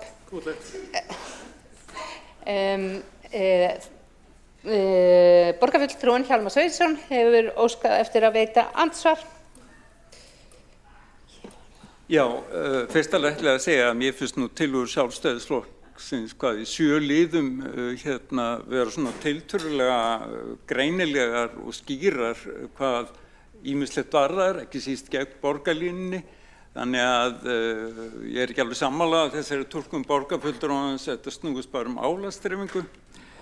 Varðandi þessi ekkert gangi þá hvet ég borgarfulltrúan til að hjóla eða skokka út með Skerjafirði og þá sér hann þar gríðarlega framkvæmdir í gatnagerð og undirbúning brúargerðar sem kemur mjög fljótlega og líka fróðlegt að væri fyrir borgarfulltrúann að skokka eða hjóla upp með Suðurlandsbraut. Þar eru að rísa feikilega mörg og stór íbúðarhús og þeir sem að þar byggja gera það á þeirri forsendu að þarna komi borgarlína eftir Suðurlandsbrautinni. Það er rauninni það sem að þeir lofa þeirra viðskiptavinum. Þannig að, jú, það hellingur í gangi, mjög mikið steypa, mikið malbygg, mikil vegagerð, brúagerð. Það allt á fullu. Ekkert strand. Þá hefur borgarfulltrúinn Hjálmar Sveinsson lokið við að veita andsvar og svarar þá andsvari borgarfulltrúinn Ragnhildur Alda María Vilhjálmsdóttir. Já, ágæti forseti, ég ekki það, ég þarf klálega að fara að hreyfa mér að ég að reyna að ná beach body fyrir sumarið, en annars ég ekki skokkarinn í fjölskyldunni, við veitum öll hver það hérna inni, það maðurinn minn, en varðandi það að, mér fannst það skemmtilegt að því það rétt, það allt í steypu hérna í borginni og okkur svona, en varðandi Suðurlandsbrautina og nýju húsin þar, ég nefnilega búin að skoða fasteignaauglýsingar og það mjög áberandi að það alltaf verið að segja þessi nóga bílastæðum í fasteignaauglýsingunum. Þannig að þú veist, kannski má vera að menn lifið sig þegar í trú að borgarlínan komið hana, ég ætla ekki að fara fullur það, en ég get allan sagt þér að þeir eru ekki að selja þetta þannig, þeir eru að selja þetta út frá bílastæðafjölda. Takk. Já, þá hefur borgarfulltrúinn Ragnhildur Alda Vilhjálmsdóttir lokið við að svara andsvari og veitir þá andsvara öðru sinni borgarfulltrúinn Hjálmar Sveinsson. Já, við förum alltaf að þrasa við tvö hérna og höldum hér bara áfram. Ég reyndi að sannfæra borgarfulltrúanum það að vissulega þegar ég var nefnilega viðstaddur, þegar þessi deiliskipulag voru samþykkt, tiltölulega hátt hús og Heklureit, 8 hæða hornhús, það var svo sannarlega megin útgangspunktur í þeirri vinnu með lóðarhafa að þarna kæmi borgarlína. Það var nú bara þannig. Já, þá hefur borgarfulltrúinn Hjálmar Sveinsson lokið við að veita andsvar öðru sinni, svarar þá Ragnhildur Alda. Þá andsvörum lokið undir þessari ræðu og næsta mælendaskrá Alexandra Brím, borgarstýra eða staðgengill borgarstjóra. Forseti, borgarstjórn, góðir áheyrendur, gaman að fá að prófa þetta púsl einu sinni. En ég sammála því að við eigum að draga úr umferðartöfum, til þess einmitt leikurinn gerður. Við gerðum samgöngusáttmálann með hinum sveitarfélögunum og ríkinu til þess að ráðast í bráðnauðsynlegar úrbætur á samgöngum höfuðborgarsvæðisins. Það gert ráð fyrir 130,7 milljörðum í stofnvegaframkvæmdir, 130,4 milljörðum í borgarlínu, 40 milljörðum í hjólastíga og 10 milljörðum í snjalljósastýringu. Heildarfjárfesting 311 milljarðar en samkvæmt betri samgöngum samfélagslegur ábati til 50 ára metinn 1140 milljarðar. Hlutfallið af því 3,5 og það telst mjög gott hlutfall í svona framkvæmdum. Ég mæli með í því samhengi að borgarfulltrúar sem eru í framboði þykir gott boð betri samgangna yfirferð á samgöngusáttmálanum og framkvæmdu þar. Við Píratar kíktum þar einmitt í gær, áttum gott samtal, en þar kemur til dæmis fram að núna eru mörg verkefni loksins komin á gott skrið. Útboð vegna Reykjanesbrautar bústaðavegar var til dæmis auglýst í gær, hægt að skoða það á heimasíðu Vegagerðarinnar. En já, Miklubrautargöng út fyrir samkomulagið, það eina tillögunum hérna í gegnum einkaframkvæmd. Ég tel að það væri vond hugmynd. Í fyrsta lagi þá værum við þá komin með hagsmuni einhvers þriðja aðila inn í málið sem gætu vel verið aðrir heldur borgarbúa. Við höfum líka pínu áhyggjur af því að gjaldtaka í Miklubrautargöng gæti stýrt því að fólk vildi síður nota þau og þá gæti umferðin leitt meira inn í íbúðahverfi á svæðinu, það gæti verið áhyggjuefni og það myndi líka samhengi við aðrar framkvæmdir, til dæmis borgarlínubrautin á yfirborði, hjólastíga eða tengibrautir rofna, þannig ég pínu áhyggjur af því. En við höfum enga sérstaka skoðun á því hér í meirihlutanum á því hvernig ríkið fjármagnar sinn hluta uppbyggingar sáttmálans. Og við höfum alla tíð haldið því til haga að flýti- og tafagjöld eru ekki okkar krafa í þessu samkomulagi. Þetta var hluti af áherslum þáverandi ríkisstjórnar Sjálfstæðisflokks, Framsóknar og Vinstri grænna þegar að samið var. Sjálfstæðisflokks sem gæti vissulega breyst núna með nýrri ríkisstjórn. Ef að ný ríkisstjórn hefur aðrar áherslur í þeim málum þá væri það okkur að meinalausu. Við höfum enga sérstaka kröfu það hvernig ríkið fjármagnar sinn hluta. Og ef Sjálfstæðisflokknum liggur svona á að hætta við þessi gjöld, þá hefur þeim verið í lófa lagt að einfaldlega sleppa því að krefjast þessa ákvæðis inn í samninginn þegar hann væri í ríkisstjórn, eða samþykkja einhverja aðra fjármögnun meðan hann væri í þingmeirihluta. Það einhvern veginn alveg ótrúlegt að horfa upp á Sjálfstæðisflokkinn, koma upp alveg ár eftir ár að reyna að stilla okkur upp sem sökudólgunum fyrir útfærslu sem að engin annar heldur en ríkisstjórn Sjálfstæðisflokks, Vinstri grænna og Framsóknar vildi fá inn í samkomulagið. Svona gjöld geta verið góð leið til að álagstýra umferð á þröngum miðbæjarsvæðum og draga úr átroðningi þannig séð, en ef þau eru beinlínis til tekjuöflunar þá getur það markmið flækst fyrir því markmiði svo að það verður ómarkvissara. Þannig að við í sjálfu sér erum ekki með sérstaka skoðun á þessu. Ríkið einfaldlega ræður því sjálft hvernig það fjármagnar sinn hluta samkomulagsins. Miklubrautargöng, skulum sjá, ég er búinn að nefna þetta, en samgöngusáttmálinn eins og hann í dag er góð niðurstaða. Vissulega ekki óska niðurstaðan eins. Þetta er samkomulag og það var ótrúlega mörgum ólíkum sjónarmiðum náð saman. Fyrst er hann unnin bara ópólitískt út frá faglegri nálgun sem unnin var áður en ég kom inn í pólitíkina. Og á sínu tíma þegar við vorum í undirbúningi fyrir kosningar 2018 þá þurftu frambjóðendur Pírata á þeim tíma að gera upp við sig hvort við ætlum að vera með á móti borgarlínu. Það til dæmis geta verið áhugaverð leið til að aðgreina okkur frá öðrum flokkum sem eru annars á svipuðum stað. Svo við ákvaðum að fá kynningu á málinu frá starfsfólki og SSH. En eftir þá kynningu var ljóst að það væri bara einfaldlega ekki vitsmunalega heiðarlegt að þykjast ekki sjá að þetta veri skynsamlegasta nálgunin. Og þetta var ekki vegna þess að okkur þætti svo vænt dag B eða Samfylkinguna. Tek fram að þá þekkti ég dag ekki neitt. Síðan höfum við vissulega kynnst og í dag þykir mér mjög vænt hann, en það hefði ekki áhrif á þessa ákvörðun á sínum tíma að vera fylgjandi samkomulaginu. Eftir faglegu vinnuna þurfti að ná samkomulagi 6 sveitarfélaga og ríkis og við náðum því samkomulagi. Þar komu að bæjarstjórnir 5 sveitarfélaga sem voru undir Sjálfstæðisflokksins og fleiri og ríkisstjórn Vinstri grænna, Sjálfstæðisflokks og Framsóknar fyrir utan borgarstjórn. Og við erum alveg að gefa eftir ýmislegt í þessu samkomulagi og við erum að fá ýmislegt á móti. Við erum til dæmis ekkert spennt fyrir útfærslunum á Arnarnesvegi eða fyrir því að allur akstur strætó og borgarlínu sé í útboði. Ef við gáum eftir þessa hluti og ýmislegt annað, því það er þessi samkomulag virkar. Allir fá eitthvað. Og heildar niðurstaðan í málinu er góð fyrir okkur öll, alla íbúa höfuðborgarsvæðisins. Þetta er í rauninni mjög þverpólitískt mál. Þetta er skynsamlegt mál. Og það tók við 10 ár að ná samkomulaginu, fyrst faglega, svo pólitískt í sveitarfélögunum og svo pólitískt með ríkinu. Svo þurfti að endursemja kostnaðarskiptingu. Þetta verður allt tekið tíma og þetta er allt verið óþolandi leiðilegt. Ég er alveg sammála því. En það hjálpaði að faglega vinnan sýndi það skýrt að borgarlínan, þó kosti vissulega, sem valkostur við aðra kosti sem þyrfti að fara í til að takast á við fólksfjölgun og fjölgun bíla og aukningu umferðar til ársins 2040, þá er hún ódýrust. Það eru mistök að horfa til hennar í tómarúmi, að líta svo á að valið sem við höfum standi milli þess að framkvæma borgarlínu eða sleppa borgarlínu. Vandinn er að við þurfum bregðast við fjölgun og umferðaraukningu. Íbúafjölgun til 2040 sem er nú þegar orðin meiri heldur en við horfðum fram á þegar við vorum að vinna þetta. Borgarlínan er nafnið sem að því var gefið að fara í þessa leið, að í staði fyrir að halda áfram að dreifa byggð, að reyna þá að þétta hana í kringum almenningssamgöngur, efla almenningssamgöngur sem eru tíðari og í sérrými. Það þarf ekki að heita borgarlína sérstaklega, þetta er bara tíðar almenningssamgöngur í sérrými. Skemmri skýrt sem að sumir hafa verið að leggja til, hún næri ekki þessum markmiðum. Verkefni þarf sérrými, hún þarf að vera nálægt þéttri byggð og hún þarf að vera í miðrými þar sem það er mögulegt. Það er bara einfaldlega ekki rétt að setja ná þessum markmiðum á útsöluverði og ég mælist til þess að borgarfulltrúar sem trúa því fái endurgreitt hjá þeim sem hafa veitt þá ráðgjöf. Að takast á við fjölgunina með áframhaldandi dreifingu byggðar, mislægum gatnamótum og fjölgun akrina myndi vera mun dýrara, það er eitthvað 3-falt dýrara, það myndi virka verr til að draga úr umferð og það myndi valda mun meira umhverfisálagi og raski.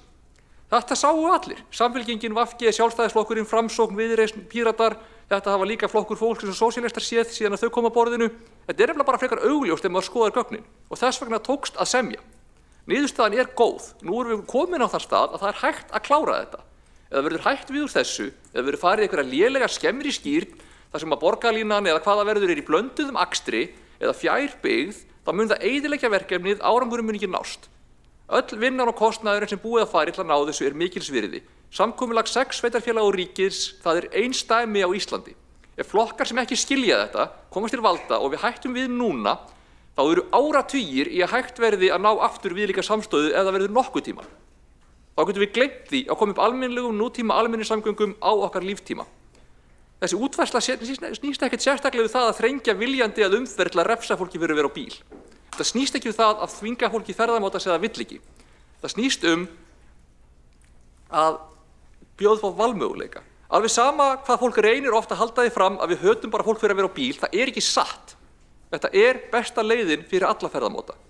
Sumt fólk, stjórnmálafólk hefur vissulega talað þannig að markmiðið sé að þrengja umferð, en það er ekki stefna þessa meirihluta, það er ekki stefna Pírata, það er ekki markmiðið í þessum samgöngusáttmála. Það snýst að gera fólki möguleika á að ferðast þannig sem það vill og búa til fleiri kosti. Það snýst valfrelsi. Og stundum er það vissulega nauðsynlegt að fækka akreinum til þess að allt komist fyrir eða vegna öryggis, en það er ekki sjálfstætt markmið. Og ég leyfi mér að halda því fram að ef það sko hefði verið í samgöngusáttmálanum, þá hefðu ýmsir aðilar sem skrifuðu undir samkomulagið ekki gert það. Borgarlína er raunhæfasta leiðin til að draga úr umferðarálagi líka fyrir bílaumferð. Það snýst bestu niðurstöðuna fyrir okkur öll. Sama hversu mikið sem fólk reynir að stilla okkur upp sem óvinum fólks á bíl, þá er það bara ekki satt. En nei, við ætlum ekki að samþykkja það að setja samkomulagið í uppnám og fara einhverjan endursemja uppröðum verkefna á þessum tímapunkti. Það kemur ekki til greina og ég legg til að þessar tillögur séu felldar. Takk fyrir samtalið samt. Þá hefur Alexandra Brím, borgarstjóri, lokið máli sínu og næstur á mælendaskrá er borgarfulltrúinn Kjartan Magnússon.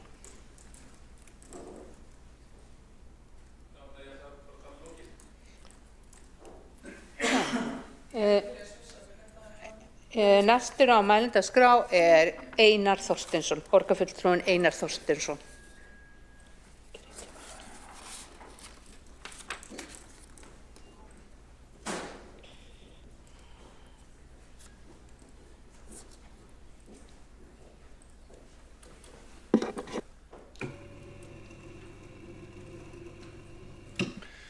Forseti, ágæta borgarstjórn. Þessi aukafundur borgarstjórnar sýnist mér vera svona dagur hérna blaðalausu ræðina. Það er svo merkilegt að fylgjast með þessari umræðum samgöngumálum hérna í Reykjavík. Nú eru Sjálfstæðisflokkurinn og Miðflokkurinn í kapplaupi út á hægri vænginn að keppast það hver sé meira á móti borgarlínu og öllu sem verið er að gera. Þvert á það sem að einhvern veginn samflokksfólk þeirra, þetta er náttúrulega allt saman sjálfstæðismenn, eru að gera í nágrannasveitarfélögunum. Ég hlustaði nú bara á bæjarstjórann í Kópavogi í morgun á Bylgjunni, tala það hvað væri nú mikilvægt að tryggja framgöngu þessara mála. Og þetta er svona áferðarmunur á því sem að þessi flokkar eru að segja. Sjálfstæðisflokkurinn gamli, þó svona aðeins nær raunveruleikanum en henni nýju miðflokksmenn. Og svo er það hinn vængurinn, Samfylkingin, Píratar, sem eru bara við ætlum ekki að breyta neinu. Þetta er planið og við þekkjum nú öll planið á Samfylkingunni. Það er bara vaðið áfram, alveg án þess að hlusta á gagnrýni sem kemur af því að þau eru með hérna fullkomnu lausn. Og auðvitað er þetta ekki svona. Auðvitað vitum við öll að það þarf að fjárfesta í samgönguinnviðum hér á höfuðborgarsvæðinu og það er ágætt að vera framsóknarmaður í þessari umræðu af því að okkar ágæti fyrrverandi innviðaráðherra var sá sem dró saman bæjarstjórana og borgarstjóra hér á höfuðborgarsvæðinu og setti í prógrammið í gang, samgöngusáttmáli, hvernig leysum við úr umferðarmannvirkjunum eða umferðarvandanum til framtíðar með milljarðatuga fjárfestingu til framtíðar, jafnvel milljarðahundraða. Og öll vitum við að þetta þarf að gera, það er löngu kominn tími til þess að fjárfesta í samgöngum á höfuðborgarsvæðinu og, en djöfullin auðvitað í smáatriðinu eins og segir í máltækinu. Við sjáum núna á þessu kjörtímabili í fyrsta skipti nákvæma útfærslu á því hvernig borgarlínan kemur til með að vera. Og þá, og það bara fínt að fá þessa tillögu fram til þess að við getum tekist á hana. Það augljóst mál að útfærslan á Suðurlandsbraut mun aldrei ganga. Tvöfaldir hjólastígar beggja vegna, það hjólastígar bara rétt fyrir neðan þessa götu og þetta svona þessi ítrasta útfærsla, borgarlínu gullinsnið sem að Samfylkingin og Píratar og þessi flokkar munu aldrei hvika frá. Sama þótt að það séu gríðarlegir hagsmunir í húfi fyrir fyrirtækin og starfsfólk fyrirtækjana þarna á Suðurlandsbraut og viðskiptavina og öll vitum við held ég að lausnin einhvers staðar á miðjunni, í málamiðluninni, þar sem að fólk hlustar á gagnrýni og þar erum við Framsóknarmenn með alein. Þessi flokkar ekkert á miðjunni, það bara hægrið og það vinstrið og svo það miðjan og við erum tilbúin að hlusta. Við áttum okkur alveg á því að það mikilvægt að gera forgangsakreinar fyrir almenningssamgöngur og nú sé ég að Friðjón alveg farin að æsa sig upp í ansvar. Ég meina, velkomin. Þannig að ég hvet bara borgarstjórn til þess að sýna skynsemi í þessu. Meirihlutin þarf að hlusta. Annars fáum við bara flokka yfir okkur sem að munu færa verkefnið á annarkvort byrjunarreit eða hætta við það. Það verður niðurstaðan. Og ég hvet flokkana á hægrivægnum til þess að tala sig ekki alveg út í horn. Ég held að íbúar vilji ekki færa verkefnið á byrjunarreit. Ég var á fundi hjá borgarlínu fólkinu daginn, eins og ég held að kjörnir fulltrúar flestir hafi fengið boð á svona fund og þar kemur fram að 70% af borgarlínu forgangsakreinunum munu ekki þrengja að annarri umferð. 30% munu hins vegar gera það. Ok, mér finnst það bara ágæta fréttir. Að ég vil ekki þrengja að umferðinni, þar að segja akandi fjölskyldubíla umferð. Af því að ég held að við leysum ekki umferðarvandann með því að byggja fleiri akreinar fyrir bíla en við leysum hann heldur ekki með að fækka akreinum fyrir bíla. Við þurfum þessa blönduðu lausn. Og en þessi þriðjungur leiðarinnar í kerfinu, sem sagt allir leggirnir þeirra borgarlínu þegar þeir eru framkomnir, þriðjungur mun þrengja að annar umferð. Og það áhyggjuefni og það þarf að útfæra það mjög skynsamlega og það þarf að ráðast í einhvers konar mótvægisaðgerðir held ég til þess að tryggja það að við séum hér í öll í sátt og samlyndi með þetta verkefni. Þannig að ég, lausnin einhvers staðar á miðjunni og þar eru við í Framsókn. Ég óttast það að þessa kosningabarátta núna muni einhvern veginn polarisera umræðuna og það aldrei gott. Þetta þarf að byggja á gögnum og skynsemi og samtali við íbúa en ekki einhverju forherslu þar sem að menn hlaupa hver í sinn pólinn og loka sig inni. Þannig að við Framsóknarmenn viljum fjárfesta í samgöngum, leysa úr umferðarteppunum, hverfa frá þessari hugsun að Reykvíkingar búi bara í einhverju tilraunastofu í hugum meirihlutans svona hið fullkomna framtíðarsamfélag. Þetta bara snýst að bæta þjónustu og þannig að ég svona gef frekar lítið fyrir þessar tillögur. Það ágætt að ræða þetta. En í grunninn vitum við öll að á næsta kjörtímabili þá þarf að taka ákvörðun það hvernig þetta lítur út og ég vona að það verði í sátt við og samlyndi við sérstaklega íbúana, fyrirtækjareigendur á Suðurlandsbraut af því það reynir á, en það eru mörg önnur verkefni sem eru framundan og ég held að það sé mikilvægt að sýna það að Reykjavíkurborg tilbúin að taka mið af gagnrýni sem kemur fram. Annars endar þetta allt saman út í skurði. Takk fyrir. Þá hefur borgarfulltrúinn Einar Þorsteinsson lokið máli sínu og hefur borgarfulltrúinn Hjálmar Sveinsson óskað eftir að veita andsvar. Já, forseti, ég bara þakka fyrir ágæta ræðu og að því að oddvitinn lofsyngur miðjusetningu að þá ætti það nú líka geta gilt fyrir borgarlínuna. Hefði ég haldið ef að menn eru alvöru framsóknarmenn, leita hvorki til hægri til vinstri heldur inn á miðju. Og það eru allir samgönguverkfræðingar sammála nema nokkru gamlir fauskar sem að skrifa kvölds og morgna í Morgunblaðið. En bara gott og vel, þetta voru fín orð og framlag Sigurðar Inga fyrrum formanns Framsóknarflokks mjög mikilvægt og fyrir það ber að þakka. Það þó ofumælt að hann hafi átt eitthvað frumkvæði að þessu, að ná sveitarstjórum á höfuðborgarsvæðinu saman. Það var okkar ágæti fyrrum borgarstjóri held ég sem að væri vikulegu sambandi við þessa bæjarstjóra og ég held að hann eigi það alveg óskipt en Sigurður Ingi hann má líka eiga þakkir fyrir sitt framlag.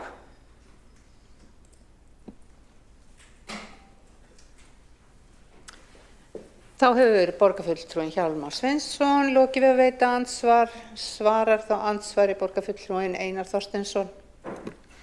Forseti, ég þakka fyrir þetta bara málefnalega andsvar og eflaust það rétt hjá Hjálmari Sveinssyni borgarfulltrúa að fyrrverandi borgarstjóri átti mikinn þátt í því líka að draga saman bæjarstjórana svona fyrir sveitarfélaga megin en það þarf eins og við þekkjum í öllum samskiptum við ríkið tvo til að dansa tango og þennan samgöngu tango dönsuðu þeir bara nokkuð fallega, bæjarstjórnir, borgarstjóri og innviðaráðherra og hvað varðar miðjusetninguna, já, ég alveg hlynntur miðjusetningu þar sem hún á við og það umferðar öryggismál og svona ákveðin verkfræðileg nálgun á það hvernig forgangsakreinar gagnast best.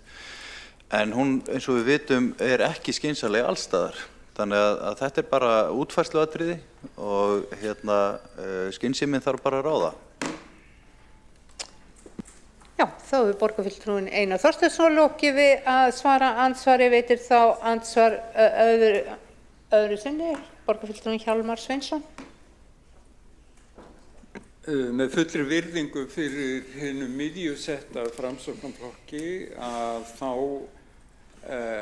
á hann ekki einkarétt á skynseminni.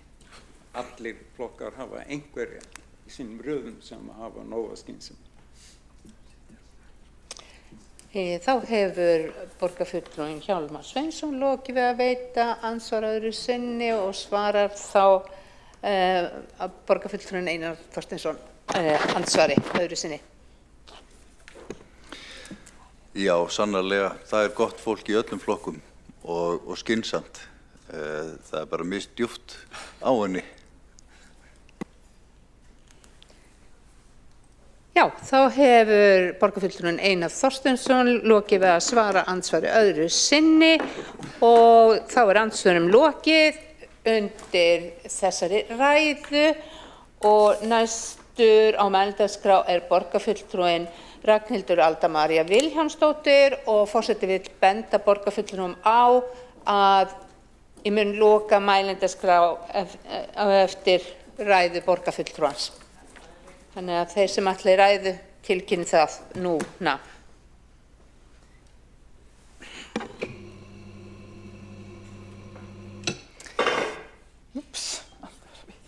Já, ágæti forseti.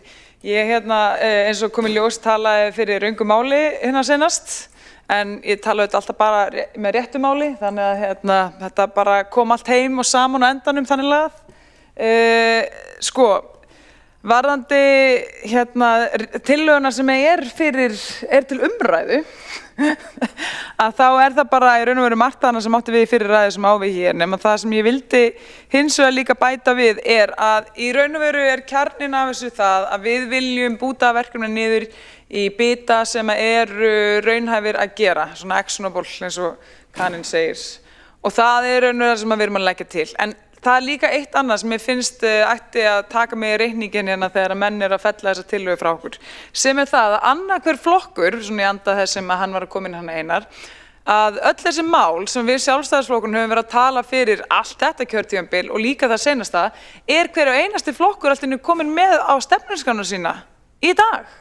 Og auðvitað, þú veist, þetta til marks sem áhrifamátt okkar sjálfstæðismanna, að við erum komin í marga flokka og allir eru með okkar stefnumál hjá sér. En ég myndi þá bara að segja það greinilegt að þetta það sem að fólk veit að almenningur vill heyra.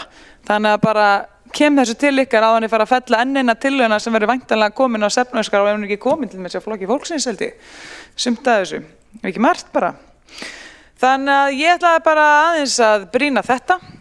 Hitt sem að ég ætlaði að misnota aðstöðu mína til þess að benda á að við eins og við tökum eftir gluggatjöldin niðri og mér langar endilega til þess að samna fylgi við það að fá þessu gluggatjöld upp eftir hlé. Ég ætla að skilja þetta eftir hjá okkur, þangað til að forseti stoppa mig. Takk fyrir.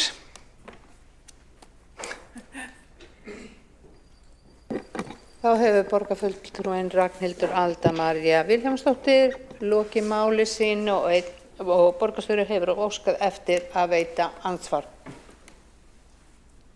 Forseti, ég ætla nú bara að hrósa borgarfulltrúanum Ragnhildi Öldu Maríu Vilhjálmsdóttur. Það alltaf til hrós þegar fólk viðurkennir að hafa farið með rangt mál. Nei, segir nú svona, en jú, það rétt að Sjálfstæðisflokkurinn víða, en við sjáum hvernig þetta þróast allt saman.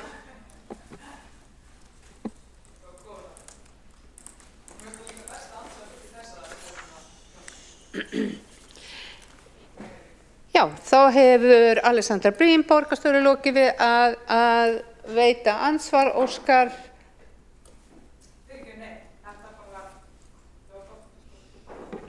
Þá andsvörum lokið undir þessari ræðu og næstur á mælendaskrá Dóra Guðjónsdóttir, borgarfulltrúinn Dóra Guðjónsdóttir.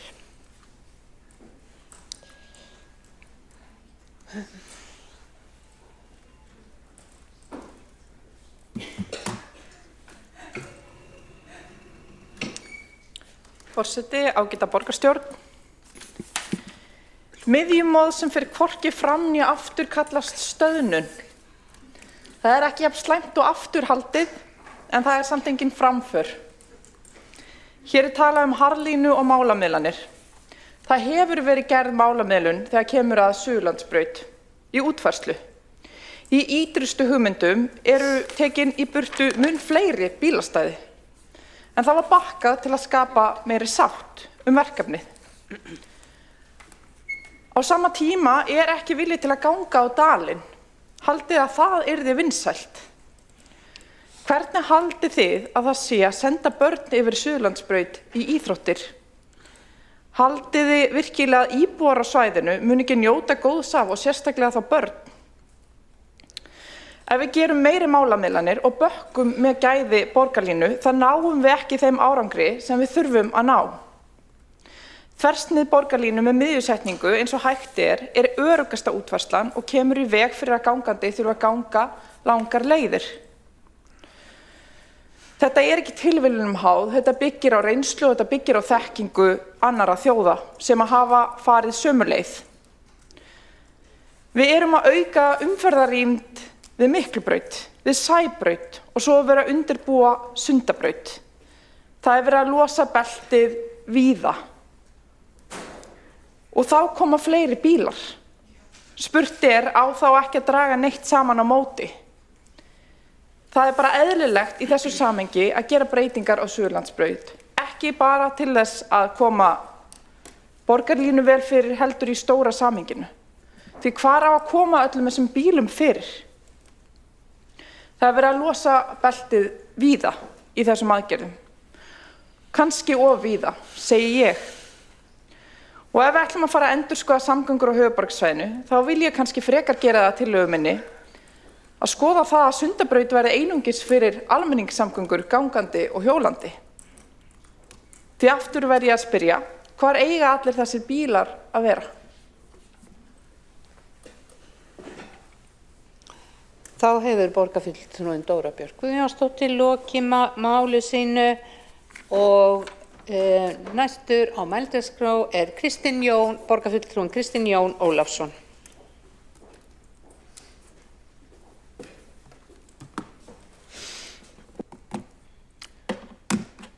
Forseti, ágætu borgarfulltrúar, það er alltaf jákvætt að ræða samgöngur í þessum sal.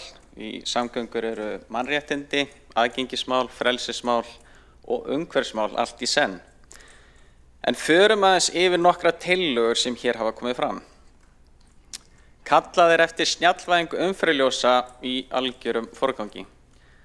Það er þegar í gangi. Betri samgöngur eru nú þegar einlega miðlæga snjallstýringu með forgang fyrir almenningssamgöngur. Að kalla eftir því sem er þegar í framkvæmd er ekki nýr forgangur. Þá er beðið sérakreinar en ekki í miðjunni á götunni. Með leyfi forseta. Dregið verður áherslu á miðjusetningu sérakreina. Þetta er ekki útfærsluatriði. Miðjusettar sérakreinar eru uppistæðan í því sem gerir borgarlínu að borgarlínu. Hágæða nútíma almenningssamgöngum.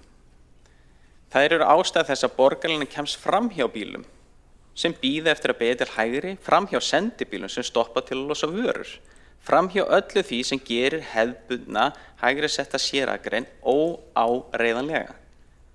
Alþjóðlegi ráðgjafi sáttmálans, COI, lagði til þessu útfærslu af mjög skýrri ástæðu. Hún virkar. Að taka miðjusetninguna út úr borgarlínu, nákvæmlega sama hugmyndafræði og borgarlína light, ef ég er að skilja rétt, niðurstaðan er svo sama. Strætó verður áfram fastur í umferð. Áræðanleiki batnar ekki. Ferðatíminn styttist ekki. Og við sitjum uppi með verri kerfi en áður eftir að hafa tugum milljarða í það. Svo er það að falla tafarlaust frá breytingum á deiluskipulagi vegna Suðurlandsbrautar. Þetta er hjartað í fyrstu lotu borgarlínunnar. Framkvæmdir á Laugavegi Hlemmi að Katrínartúni er í útboðsferli. Nautholtsvegur og HR og Hlemmur og Fossvogur, efra svæði Ártúnshöfða, öll að fara af stað á árinu. Fossvogsbrú er þegar í smíði með verklokum sumarið 2028. Að stoppa Suðurlandsbrautaskipulagið er að stoppa fyrstu lotuna.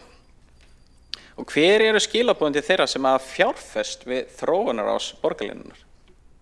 Það verður áhugavert að heyra það. Til bankana sem hafa lánað því þeir trú að áræðanlegar almenningssamgöngur muni þar ganga framhjá. Þau skilaboð eru lofurinn standa ekki þá eða. Þetta eru beinar afleiðingar á lóðarverð, húsnæðisuppbyggingu og traust fjárfesta í borginni. Flýti og umferðargjöld, enn liðurinn, eiga samkvæmt áætlun að skila 143 milljörðum króna frá árinu 2030, ef mann er rétt. Það er nærri helmingur að heildarkostnaði sáttmálans. Vil bara minna á það að það veri tíð sjálfstæðismanna sem flýti og umferðargjöldum voru ákveðin 2019, líkt og komið hefur fram. Samgöngusáttmálinn er ekki draumsýn pólitíkusa. Hann er samningur sem ríki 6 sveitarfélög og borgin hafa undirritað tvisvar. 3 ráðherrar. Viljið virkilega taka þetta upp? 2019 og 2024 tvisvara ríkisstjórn undir forystu Sjálfstæðisflokksins. Heildarfjárfesting 300 milljarða, mestu leyti greitt af ríkinu, sem að skiptist nánast jafnt á milli borgarlínu og vegaframkvæmda. Samfélagslegur ábati 1140 milljarðar á 50 árum, þrefaldur ábati á hverja krónu. Þetta eru tölur frá COI, óháðs alþjóðlegs ráðgjafa. Og framkvæmdir eru hafnar. Fossvogsbrú í smíði, Arnarnesvegur lýkur, nóvember 2026, 12 km á hjólastígum komnir, 7 í framkvæmd, 3 til viðbótar árinu. Útboð hafið á Laugavegi, vetrarhjólreiðar hafa aukist umtalsvert í janúar, febrúar og mars. Á höfuðborgarsvæðinu fjölgar 84 íbúa á viku og 63 bíla. Ferðum mun fjölga úr 1 milljón á dag í 1,5 milljón á dag til 2040. Við mætum ekki þeim vexti með því að taka upp hnífinn gegn þeim samningi sem fjöldi aðildaraðila hafa undirritað tvisvar. Við Pírata trúum á raunverulegt valfrelsi. Gangandi, hjólandi, rafskútu, stræt og bíl. Veldu það sem þeir hendar hverjum einasta degi. En valfrelsi krefst þess að valkostinni séu raunverulegir. Fyrir þau sem velja áfram að aka bíl borgarlínan ekki óvinnur. Hún einum bíl færra í umferðinni fyrir fram að því. Þrefaldur vöxtur í hjólröðum undanfarin ár vegna fleiri hjóla innviða. Myndu vilja hafa þau á bílum líka í umferðinni? Ef að það. Og fyrir börnin okkar sem taka bílpróf í minna mæli en fyrir kynslóðir hún frelsi til að ferðast sjálfstætt, örugglega og vistvænt. Skuttferðir í skóla stór hluti umferðarþungans á morgnana. Svifryk fór 17 sinnum yfir heilsuverndarmörk síðasta vetur. Við leysum það ekki með því að halda áfram að byggja fyrir einkabílinn einan. Ég elska bílinn minn en ég elska borgarlínuna þá meira. Tillagan kallar eftir breyttri forgangsröðun. Hún ekki skjótari leið árangri. Hún svo leið sem seinkar öllu enn meira og brennir leiðin upp traust á milli ríkis, sveitarfélaga og íbúa. Höldum áfram að besta borgina fyrir valfrelsi í samgöngum. Takk fyrir. Þá hefur borgarfulltrúinn Kristinn Jón Ólafsson lokið máli sínu og næstur á mælendaskrá borgarfulltrúinn Kjartan Magnússon.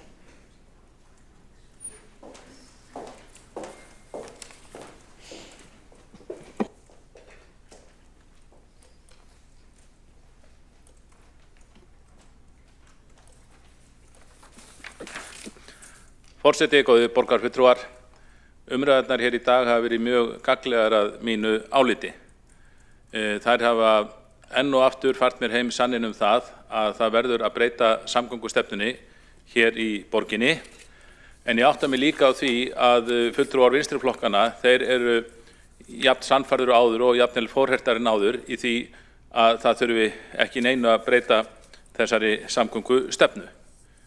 Og ég held að Einar Þorsteinsson, borgarfulltrúi, hafi komist vel að orði þegar hann sagði að kannski verið lausnin einhvers staðar á miðjunni. Það má vel vera eftir kosningar þegar að blása hér vonandi nýir og ferskir vindar, þá komist menn að því að það þurfi að bæta almenningssamgöngur, samþykki það, og ég segi það verður alveg sársökulegt að minni hálfu ef að sú leið sem hér lögð til yrði farin að stórbæta almenningssamgöngur en fyrir minni fjármuni heldur en gert ráð fyrir borgarlínu, þá mér alveg sama þó að sú leið væri kölluð borgarlína. Því að það var hér nokkrir borgarfulltrúar bent á líkindin með þessum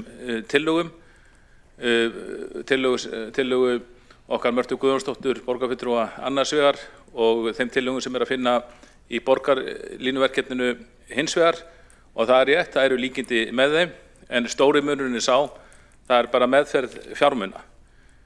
Ég tel að það sé hægt að gera þetta fyrir brota þeim kostnaði sem borgarlínan á að kosta. Það verður hægt að hrinda í framkvæmd megnina þessum tillögum fyrir 10 milljarða króna, þegar að ég held að borgarlínan mun ekki kosta undir 200 milljónir króna. Þetta er svona svipað eins og maður væri að fá sér heimilisbíl og ég fari út í búð að kaupa bíl og kannski Volkswagen Golf sem kostar 4 milljónir myndi duga, en ég kæmi heim úr bílumbúðinu með Ferrari sem kostaði kannski 80 milljónir króna. Maður þætti ekki vera mjög hagsinn húsmóður þannig að setja 80 milljónir í eitthvað sem að geti leyst með 4 milljónum, en það virðist vera að stefna vinstri flokkana varðandi borgarlínu. Þannig að ég held að við séum nú öll skynsöm, við þurfum bara að finna skynsemina í þessu að fara vel með fé, því að við erum nú einu sinni kosin til þess að gera það. Nú, Hjálmar Sveinsson, borgarfulltrúi, hann talaði mikið um það að honum fyndist fulltrúar Sjálfstæðisflokksins og Miðflokksins hér verið að tala fyrir gamalli tíð. Ég veit ekki hvort það sé rétt, ég held að framtíðin sé að miklu leyti í sjálfvakandi framtíð, en hún kemur hins vegar ekkert í dag á morgun og auðvitað þurfum við að efla almenningssamgöngur, þangað til að kannski sjálfvakandi tæknin gerir það fyrir okkur. En það sem kannski gamla tíðin, það þetta þetta kerfi frá stöð til stöð, station to station, sem í rauninni frá miðri 19. öld, flestum borgum Evrópu. En framtíðin felst í því að maður kynnir sér þessi umræður þá samgöngubyltingu sem eru nú nálagt, að hún felst í fráhvarfi frá station to station heldur bara from door to door, eins og menn segja, að almenningssamgöngur framtíðarinnar munu færa mann frá eigin dyrum til þeirra dyra sem að fara, en ekki þessari stöðvarvæðingu sem var fundin upp á kannski 18. öld jafnvel fyrr og hefur vissulega reynst mjög vel. Nú, ég held að okkar tillaga feli alveg í sér stórhug og hugrekki, en mér finnst þess að bara pípdiska eins og borgarlínan hefur verið presenturð af ýmsum og svo mikla eyðsla sem henni fylgir.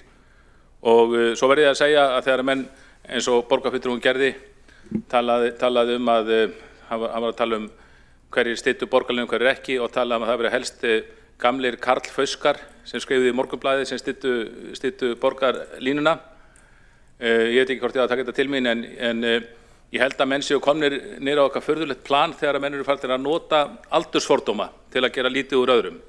Ingibjörg H. Bjarnason, fyrsti þingmaður úr hópi kvenna, hún lýsti því hvernig það var ráðist á hana árum saman eftir hún settist á Alþingi, fyrst fyrir kvennalistan og seinni fyrir Sjálfstæðisflokkinn.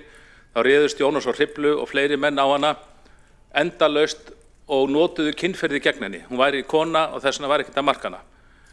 Með sama hætti notar Hjálmar Sveinsson, hann notar aldur manna, hann segir að það ekki að taka marka á mönnum að þeir eru gamlir. Ég var einu svona á fundi hjá Sjálfstæðisflokknum þar sem var gert lítið úr mönnum út frá aldri, og þá svaraði einn maður fyrir sig og hann sagði: þetta eru bara aldursfordómar, þetta eru aldursrassismi, prófið að setja orðið svertingi í staði fyrir aldur þegar þið gerir lítið úr mönnum og heyrið þá hvernig það hljómar. Og ég segi svona málflutningur að gera lítið úr mönnum á grundvelli aldurs fyrir neðan virðingu borgarstjórnar og fyrir neðan virðingu Hjálmar Sveinssonar borgarfulltrúa. Þá hefur borgarfulltrúinn Kjartan Magnússon lokið máli sínu og næstur mælendaskrá borgarfulltrúinn Hildur Björnsdóttir. Og lýkur umræðu.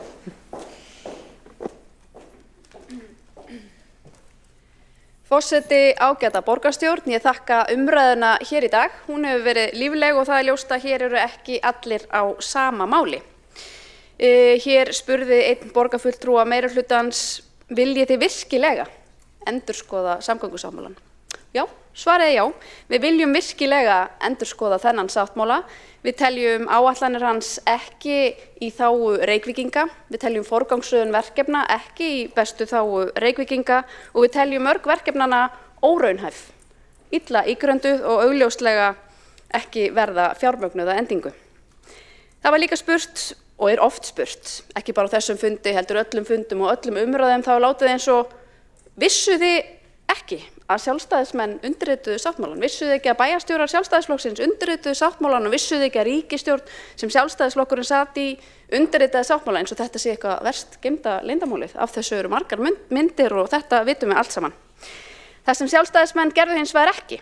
Þeir útfærðu ekki skipulagsmál borgarlínu í Reykjavík. Þeir sátu ekki við samningsborðið að gæta hagsmuna Reykvíkinga. Það voru aðrir aðilar. Og það eru einmitt þessi atriði. Það er forgangsröðun verkefna í þágu Reykjavíkur og það eru skipulagsmálin eins og þau birtast okkur í Reykjavík sem við leggjum skegn. Og svo myndi ég telja að sitjandi meirihluti og ekki síst Samfylkingin ætti eiga orðastað við sinn formann og fá úr því skorið með hvaða hætti á að tryggja ríkisframlagið inn í þennan sáttmála. Því það er algjörlega óljóst. Menn þurfa að gera sér grein fyrir því að árið 2030 gerir sáttmálar ráð fyrir því og hér verði innleidd flýti og tafagjöld. Áður en það getur gerst þarf að eiga sér stað umræða í þinginu og ég er bara ekkert viss um að þessi ríkisstjórn eða einhver önnur ríkisstjórn treysti sér til að taka á sig þá pólitísku umræðu. Fram að þeim tíma þurfa betri samgöngur eða þau félög sem að halda utan þessi verkefni, betri samgöngur eins og staðan hefur verið að skuldsetja sig fyrir þeim verkefnum sem að farið eru stað með vegna þess að samgönguáætlun tryggir ekki fjármagn til allra þeirra verkefna sem eru á áætlun til ársins 2030. Þannig að þetta eru svona þessir óvissu þættir sem við erum ósátt við. Og við teljum auðvitað eðlilegt að Samfylkingin hér í salnum eigi, eins og ég segi, samtal við sinn formann um það með hvaða hætti á að gera þetta, stendur hér til að fara í flýti- og umferðargjöld, stendur hér til að hækka skatta á heimilin eða stendur til að gera eitthvað annað.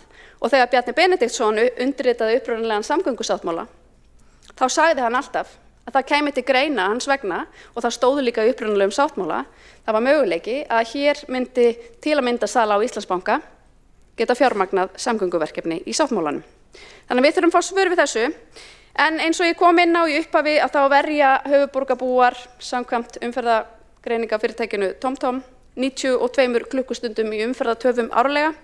Það er gríðarlegur tími og það er lífsgæðamál fyrir okkur öll að komast hraðar á milli staða. Við sjálfstæðismenn viljum forgangsraða eða setja brýnustu og arðbærustu verkefnin í forgang, verkefnin sem tryggja skjótan og mælanlegan árangur fyrir borgarbúa. Og það er nú bara rauður þráður í allir okkar stefnu. Við viljum vinna með gögn, mæla árangur og fara í aðgerðir sem við vitum að skila árangri. En stóra myndin, greiða fyrir umferð og koma fólki hraðar á milli staða strax. Þá hefur borgarfulltrúinn Hildur Björnsdóttir lokið máli sínu og er þá enginn hefur hvað til hljóðs undir þessum lið og þannig að nú er gengið til atkvæða og það vantar einhverja.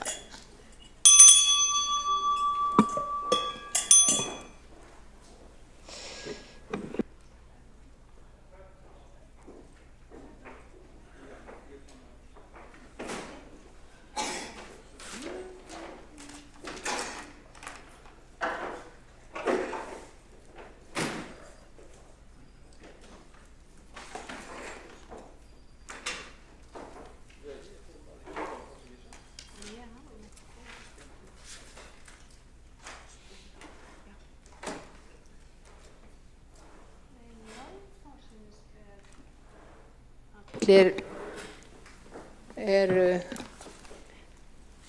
komnir í salinn og þá göngum við fyrst til atkvæðagreiðslu tillögu borgarfulltrúa Sjálfstæðisflokksins breytta forgangsröðun samgönguverkefna í Reykjavík og þau sem samþykkja tillöguna vilja gefa þess merki.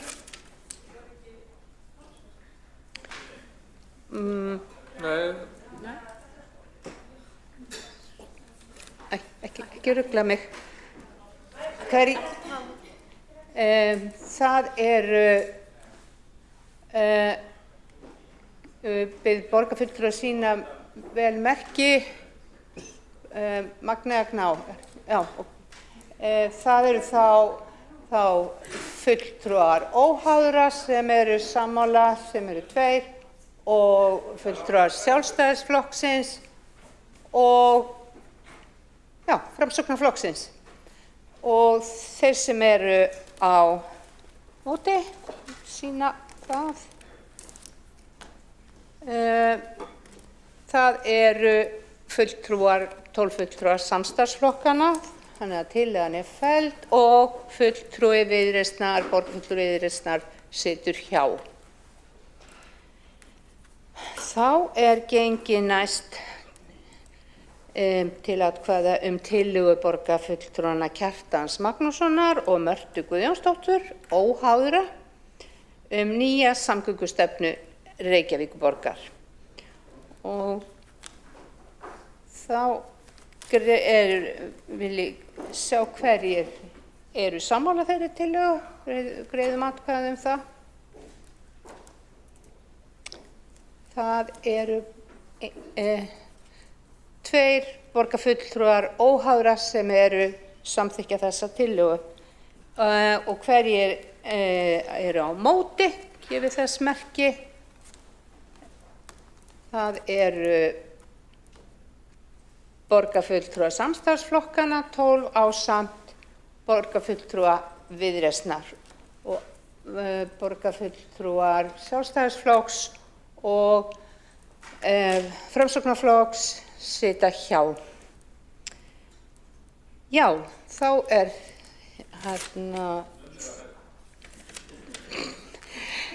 þessari umræðu lokið undir þessum lið og við ætlum að taka 10 mínútna kaffihlé.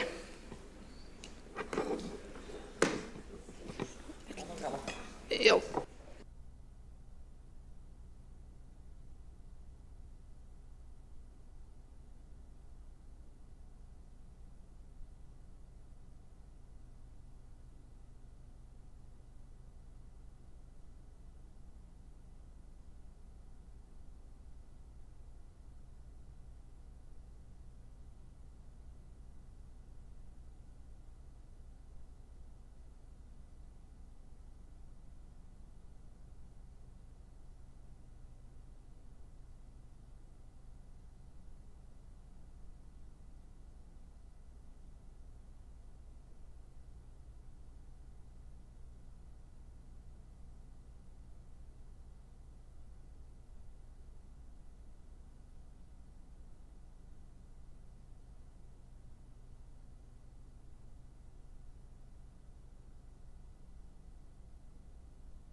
Fundi borgarstjórnar áfram haldið. Við göngum til þriðja liðs á útsendri dagskrá.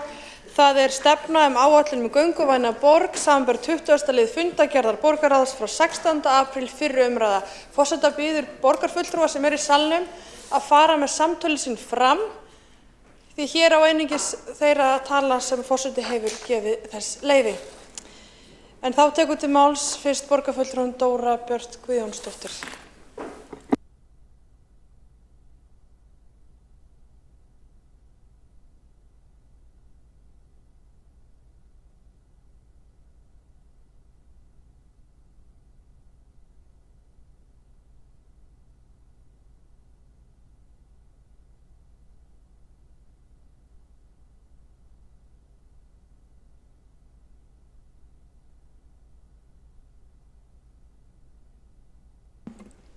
Forseti, ágæta borgarstjórn, kæru íbúar. Það mér mikill heiður að kynna hér drög að fyrstu stefnu Reykjavíkurborgar gönguvæna borg. Þá fyrstu sinnar tegundar. 70% fullorðinna ferðast með einkabíl. Það skrítið að byrja þessa ræðu með þessum orðum kannski, en þetta snýst svolítið samhengi. Bíllinn á sinn sess í okkar samgöngukerfi. En við bílaborg? Þetta hluti af genasamsetningunni okkar? Nei, þetta snýst innviði. Reykjavík bílaborg vegna þess að það var ákveðið að gera hana að bílaborg. Mestum fjármunum hefur verið varið í innviði fyrir bíla í áratugi. Þess vegna auðveldast að keyra. Fólk velur bílinn, segja sum þá, með leyfi forseta. En árið 1947 notuðu aðeins 16% fólks bíl. 42% gengu og 34% notuðu strætó. Svo var byggð bílaborg og það var meðvitað. Það þýðir líka að við getum byggt eitthvað annað. Fjárfesting í innviðum skapar tækifæri, skapar hegðun. Ef við getum skapað bílaborg, getum við skapað lífsgæðaborg. Borg sem styður heilsu, styður tengsl og betra líf. Við vitum að þetta virkar. Hér gott dæmi. 8% ferða farnar á hjóli í dag. Árið 2010 þegar fyrsta hjólreiðaáætlun borgarinnar var samþykkt, voru þær 2%. Fjórföldun. Innviðir skipta máli. En þá verðum við að taka þennan fararmáta alvarlega. Og það felst í því að gera þennan, að fjárfesta í innviðum. Þetta snýst allt innviði. Þróunin þegar orðin sýnileg og við á réttri leið. Tækifærin mikil. Virkir ferðamátar hafa aukist úr 11% árið 2008 í 23%. 25% vilja ganga til vinnu. Það nærri tvöfalt fleiri en gera það í dag sem 13%. Við höfum því svigrúm til að auka hlutfall gangandi með bættum aðstæðum og það verður að taka það alvarlega og með þessari stefnu við að taka það alvarlega. Minni notkun barna á virkum ferðamátum hins vegar áhyggjuefni og við verðum að bregðast við því með betri innviðum og áherslu á þarfir barna og barnafjölskyldna. Í stýrihópnum sitja eftirfarandi. Undirrituð sem formaður, Andrea Jóhanna Helgadóttir, Kjartan Magnússon, Birkir Ingibjartsson og Jóhanna Dýrun Jónsdóttir og þakka ég hópnum kærlega fyrir samstarfið. Starfsmenn hópsins Rebekka Guðmundsdóttir, Karl Henrik Larsson og Magnús Árselsson. Þakka ég þeim kærlega fyrir frábær störf sömuleiðis. Hópurinn hittist 12 sinnum frá haustinu 2025 og naut ráðgjafar frá Walk 21 samtökunum og Jim Walker, einum helsta sérfræðingi í göngumálum í heiminum, sem hélt vinnustofur og vinnufundi fyrir hópinn og starfsfólk. Við sóttum nokkur einnig ráðstefnu Walk 21 í Tirana í Albaníu í október síðastliðnum. Jim kallar Ísland sitt Spirit Home með leyfi forseta. Hann hóf sinn feril með því að ganga Ísland endilangt og hefur síðan hjálpað borgum allan heim að verða gönguvænni með Walk 21. Og þetta er sönn saga, þannig að hann vildi mjög gjarnan vera okkur til stuðnings og það var dýrmætt. Þá fengum við fjölda annarra kynninga frá sérfræðingum og það kom að góðu gagni. Stefnan setur fram skýra sýn borg þar sem gangandi eru í forgangi. Borg þar sem öruggt, aðgengilegt og eftirsóknarvert að ganga fyrir okkur öll. Leiðarljósin eru forgangur, tengingar, öryggi og gæði. Að bæta innviði, gera ferðir fótgangandi að raunhæfum og samkeppnishæfum valkosti. Meginmarkmiðin eru að við viljum fleiri gangandi og betri borg fyrir gangandi og þar með okkur öll. Að ganga verði raunhæfur valkostur í daglegu lífi með betra öryggi, aðgengi á upplifun og ávinning fyrir heilsu, loftslag og mannlíf. Til að ná þessum markmiðum á að ráðast innviðauppbyggingu út frá 3 meginstoðum. Fyrir fyrsta með því að tryggja samfellt, skilvirkt og auðskilið net gönguleiða sem tengja saman áfangastaði.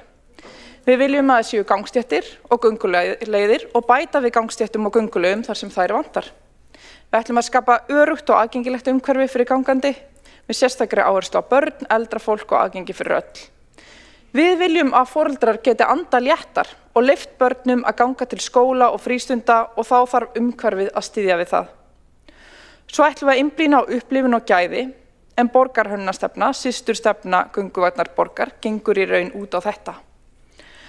Það er nefnilega þannig að fólk velur ekki endilega styðstu leiðina, heldur ánægjustu leiðina. Það getur líka verið gott og þægilegt að labba þar sem mörg labba, en við viljum að það sé ánægjuleg upplifun að labba og þá skiptir umhverfið meginmáli. Stefnan gildir til 2036 og fyrsti fasi inniheldur 8 aðgerðir. Fyrsta er að auka göngu barna með samstarfi við skóla og auknu rými og öryggi.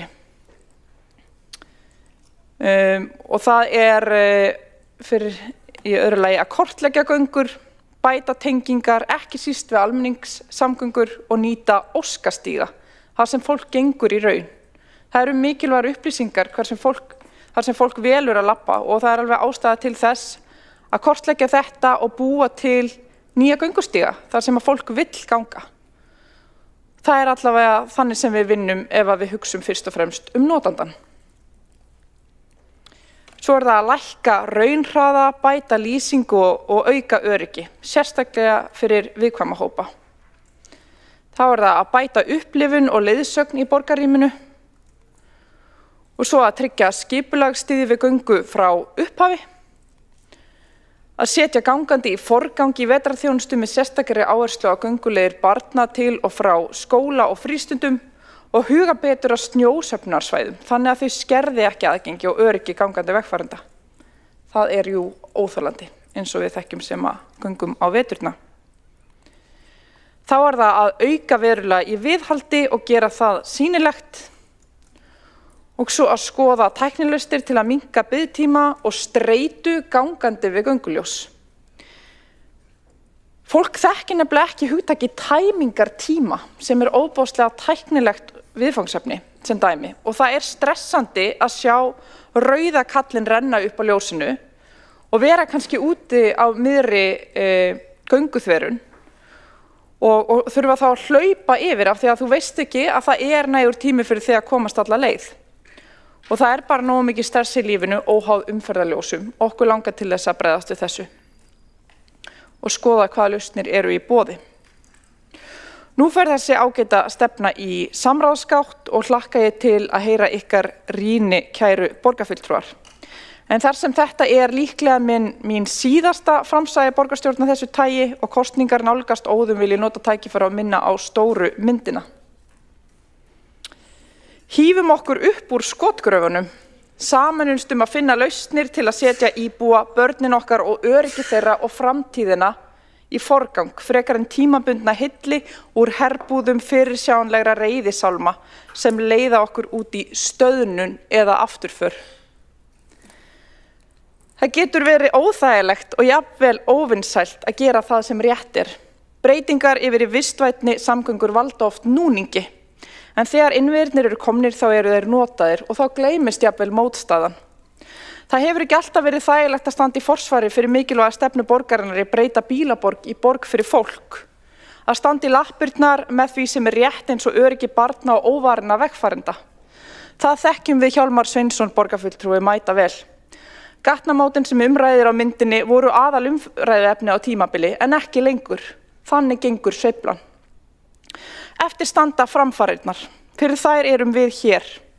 Þetta snýst ekki þægindi og ekki ætla ég að lofa því að þetta launi sig pólitískt. En samviskan hvort sem mun mikilvægari lífsförunautur en pólitík. Þetta snýst jú tilganginn. Til hvers að skapa gönguvæna borg? Fyrir okkur öll. Fyrir börnin. Við erum hér til að leiða og breyta rétt, ekki til að elta vinsældir. Það krefst kjarks og hugrekkis, ekki dragi land áfram gakk. Borgarfulltrúinn hefur lokið við mál sitt og næst á mælendaskrá er borgarstjóri Alessandra Brím. Forseti, mér langaði bara að þakka stýrihópnum og starfsfólki fyrir bara virkilega vel unna vinnu, flotta stefnu gönguvæna borg. Þetta er virkilega mikilvægt. Við viljum að fólk geti komist gangandi leiðar sinnar, við viljum hafa gönguvæn hverfi, við viljum að það sé þægilegt. Það er bara mjög flott hvernig farið í smáatriðin og í stóru myndina bæði í þessari stefnu. Passa upp á til dæmis snjómaksturinn og hvar snjósöfnunarsvæði enda, passa upp á bekki, passa upp á viðhaldsstíga. Þetta er bara allt saman mjög mikilvægt og ef fólk getur komist einhvern hluta ferða sinna gangandi almennilega þá er það ein ferð sem bætist ekki í traffíkina. Þetta er eitthvað sem ég held að við getum öll verið ánægð með. Eftir ég flutti niður í bæ þá fer ég stærri hluta minna ferða gangandi og mér þykir það bara mjög þægilegt og það gleður mig að mínar ferðir þurfi ekki að tefja annað fólk sem þarf að fara á sínum ferðum á bíl og ég held að við viljum bara gera fleirum kleift að ganga erinda sína í borginni, gangandi, hjólandi, í almenningssamgöngum og þá líka með bíl ef þau þurfa það vegna þess að það eru færri að flækjast fyrir þeim á öðrum bílum. Þetta er flott stefna, það verður gaman að sjá hvernig henni gengur í annarri umferð, ég held að við samþykkjum hana örugglega en það er gaman að fá þessa fyrstu stefnu gönguvæna borg og bara til hamingju, Reykjavík.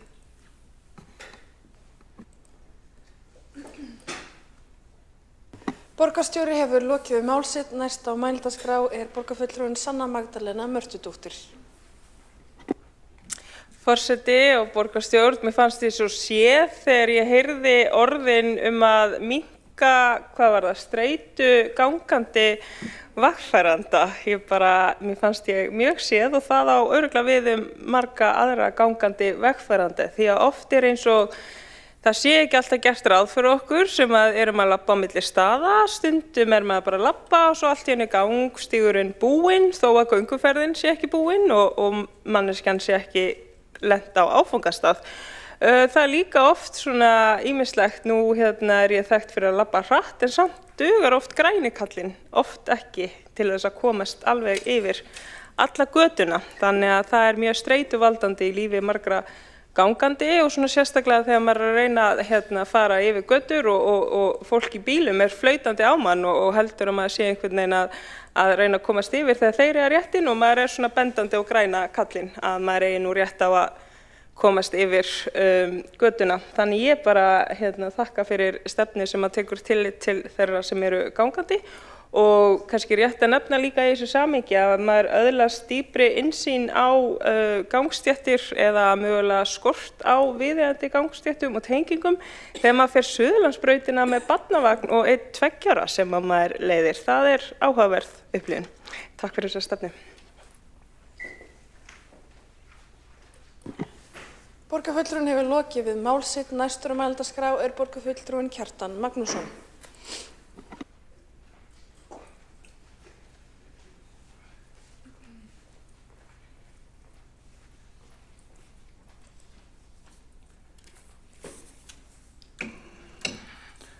Forseti, góðir borgarfulltrúar, ég vil fyrst og fremst koma hingað upp til þess að lýsa yfir ánægju minni með þessa stefnu.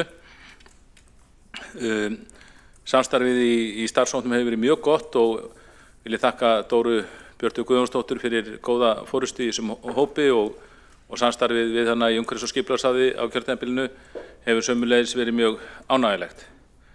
Nú, hér mjög mikilvægt mál undir og mér fannst að vera mér svolítið skilt vegna þess að fyrir langa löngu þá flutti ég svipaða tillögu að það yrði mótuð stefna í málefnum gangandi vegfarenda og þetta var á kjörtímabilinu 2002-2006 og stefnunni vinnuhópsins lauk rétt fyrir kosningar 2006 en svo virðist sem stefnan hafi fallið á milli skips og bryggju því að þrátt fyrir ítarlega leiti í skjalasafni borgarinnar þá fannst hún ekki. Hún var samt einhvern veginn, henni var lokið rétt fyrir kosningar en svo virðist sem umhverfisráð og skipulagsráð hafi aldrei einhvern veginn tekið hann upp og samþykkt hana formlega. Þannig að það var sérstakt en kannski fór skjalastýring borgarinnar bara öll í rugl við það að Sjálfstæðisflokkurinn kemist til valda á þessum tíma sem var 2006.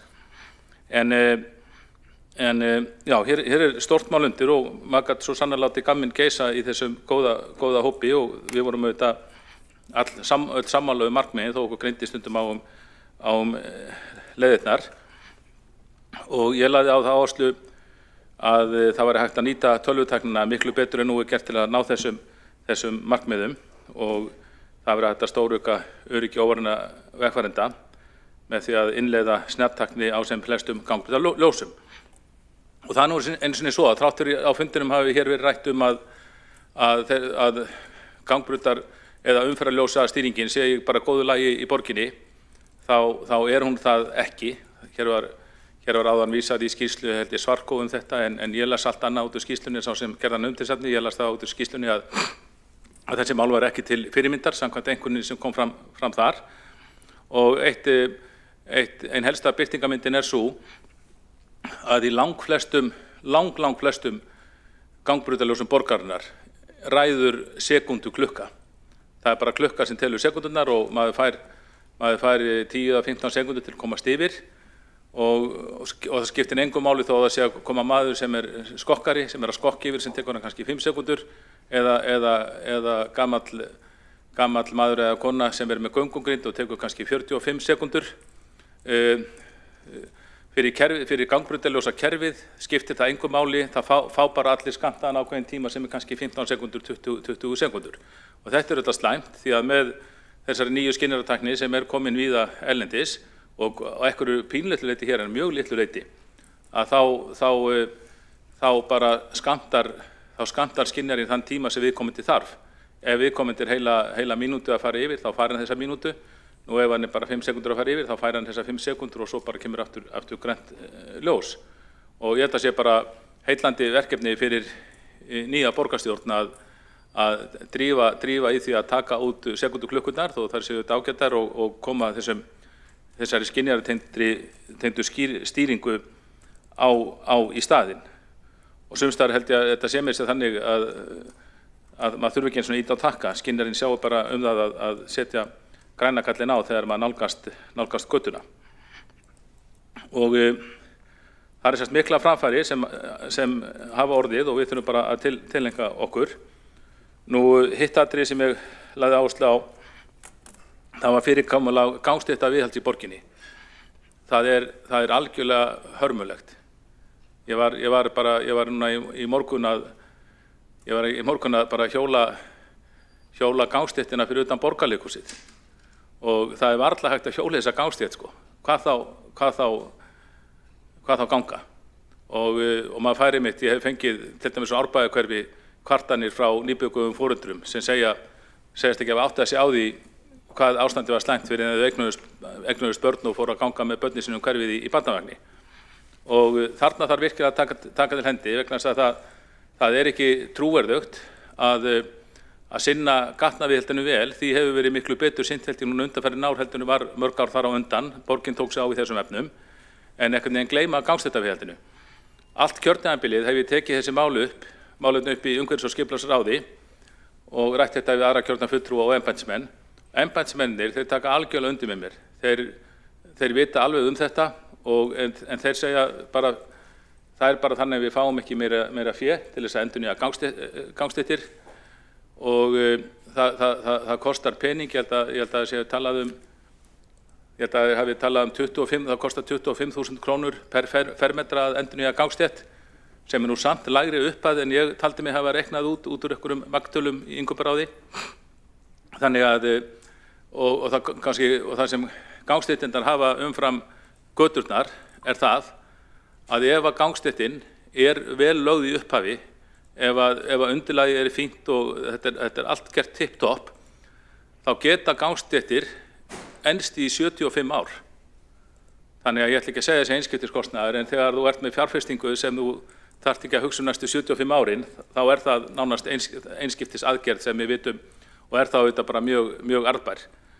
Þarna þarf held ég líka ný borgarstjórn að taka sig saman í andlitinu því að þrátt fyrir að ég hafi mætt miklum skilningi og velvild í þessu máli í umhverfis- og skipulagsráði, allt kjörtímabilið held ég frá öllum flokkum og ekki síður embættismönnunum, þá það bara alltaf sama upphæðin, það alltaf ný fjárhagsáætlun eins og við vitum og ég held ég muni það rétt og ég gá alltaf þessu að upphæðin hefur ekkert hækkað. Hún hefur jafnvel lækkað, hún lækkaði miskust hún stóð í stað eitthvert árið sem var raunlækkun gagnvart verðbólgu.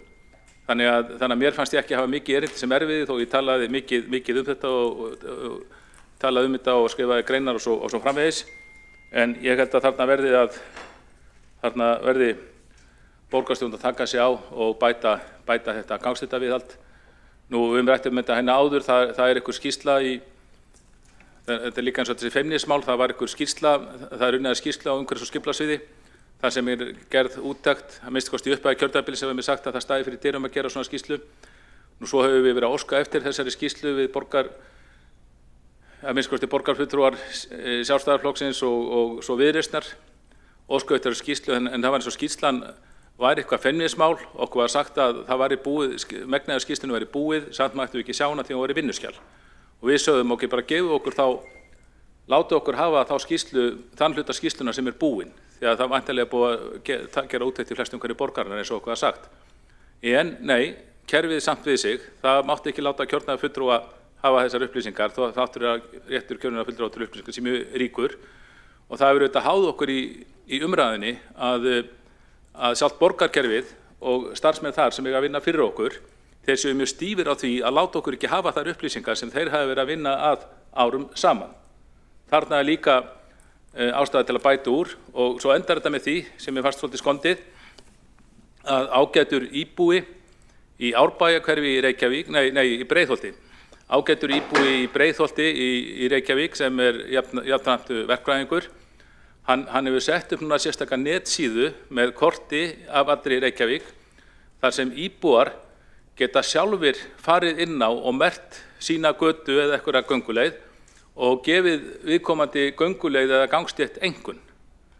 Og mér fannst þetta bara gott framtak og sjálft að hrósa því en mjög skrítið að við séum komin þangað að svipaðar upplýsingar liggi fyrir í okkar eigin borgarkerfi en okkur beinlínis neitað aðgang að þessum upplýsingum og þurfum þá að treysta á upplýsingaöflun sjálfboðaliða út í bæ sem gefur fólki kost á að merkja bara inn á kort á netinu þessar upplýsingar. En ég vona að þetta batni líka á næsta kjörtímabili. Auðvitað eigum við að fá allar svona skýrslur án undanbragða, jafnvel þó þeim sé ekki alveg lokið. En gerum við vonir það að þegar loksins þessi skýrsla kemur, ég veit ekki vonandi kemur hún á næsta kjörtímabili, að frá okkar góðu starfsmönnum að vonandi verður hún þá nýtt til þess að bæta aðeins í. Ég held að þetta séu hvort þetta 160-70 milljónir sem fara núna í endurnýjun gangstétta ári. Frekar auðvelt held ég að tvöfalda þá tölu og þá var hægt að tala átak. En að minnsta kosti þarf að gera átak í þessum málum og að mínu mati það brýnasta verkefnið í málefnum gangandi og hjólandi vegfarenda í borginni. En ég ítreka þakki mínar mjög gott samstarf í þessum starfshópi sem og í umhverfis- og skipulagsráði á kjörtímabilinu. Borgarfulltrúinn hefur lokið við mál sitt. Einn borgarfulltrúi er óskað eftir því að veita andsvar og það er borgarfulltrúinn Dóra Björt Guðjónsdóttir. Forseti, ég þakka Kjartani Magnússyni borgarfulltrúa fyrir ræðu sína. Það er auðvitað þannig að ástandsmat gangstétta sem að borgarfulltrúinn vísaði til er eitthvað sem á að nýta í þessari vinnu við að bæta viðhaldið eins og er í aðgerðaáætlun. Og þar er verið að leggja til að veita auknu fjármagni í það. Í dag er verið að setja 400 milljónir í göngustígamál og endurnýjun göngustíga og það er verið að leggja til að setja í það 900 milljónir og auka einnig aðeins í umferðaröryggisáætlun þannig að það færi þá samtals milljarður í þessi málefni. Og það er bara engin vanþörf á og við vitum það að viðhaldi hefur verið ábótavant og það þarf að bæta úr því og það er líka verið að leggja til að gera það einmitt markvisst byggt á þessu ástandsmati og að gera skýrt plan til næstu ára viðhalds áætlunarplan, þannig að það sé bara mjög skýrt hvernig á þessu verði tekið. Og það er auðvitað í höndum nýrra borgarstjórnar að standa með því. Borgarfulltrúinn hefur lokið við að veita andsvar og svarar það andsvari, svarar það ekki andsvari. Og þá er næstur að mælskrá borgarfulltrúinn Hjálmar Sveinsson.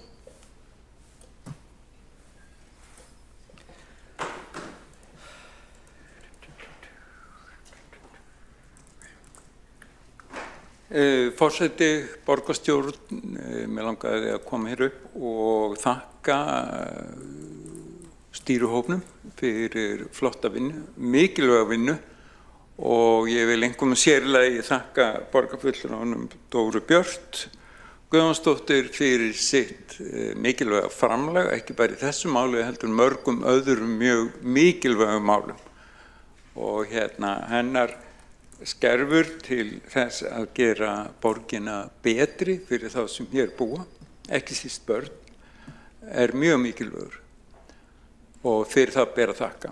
Hún hefur unnið frábært starf, verið hugsjónarík, hugrökk og kunnað að gera málamiðlanir þegar slíkt er óhjákvæmilegt. Mikil missir af henni hér í borgarstjórn, en það er svo sannarlega rétt að gönguvæn borg það er mjög mikilvægt að okkar ágæta borg, Reykjavík, sé og verði gönguvæn borg. Hún er það hún er það í rauninni ekki alveg nógu, hún er ekki nógu gönguvæn, hún er að sumu leyti mjög ógönguvæn og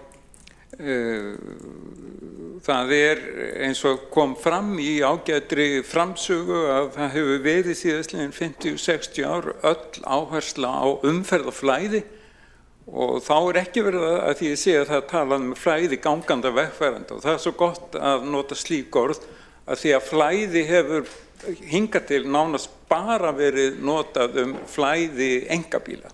Auðvitað eru margs konar flæði í borginni. Það eru mörg lög og það eru margs konar samgöngumátar og margs konar flæði og sem betur fyrir erum við smám saman að stíga skrefin inn í miklu vistvænni og mannvænni borg með því sem við höfum verið að samþykkja og það var gott að heyra í borgarfulltrúanum Kjartani Magnússyni að því að þetta þarf ekki að fara í flokkadrætti. Þessi löngun okkar að Reykjavík sé vistvæn, mannvæn og fyrir alla muni barnvæn borg.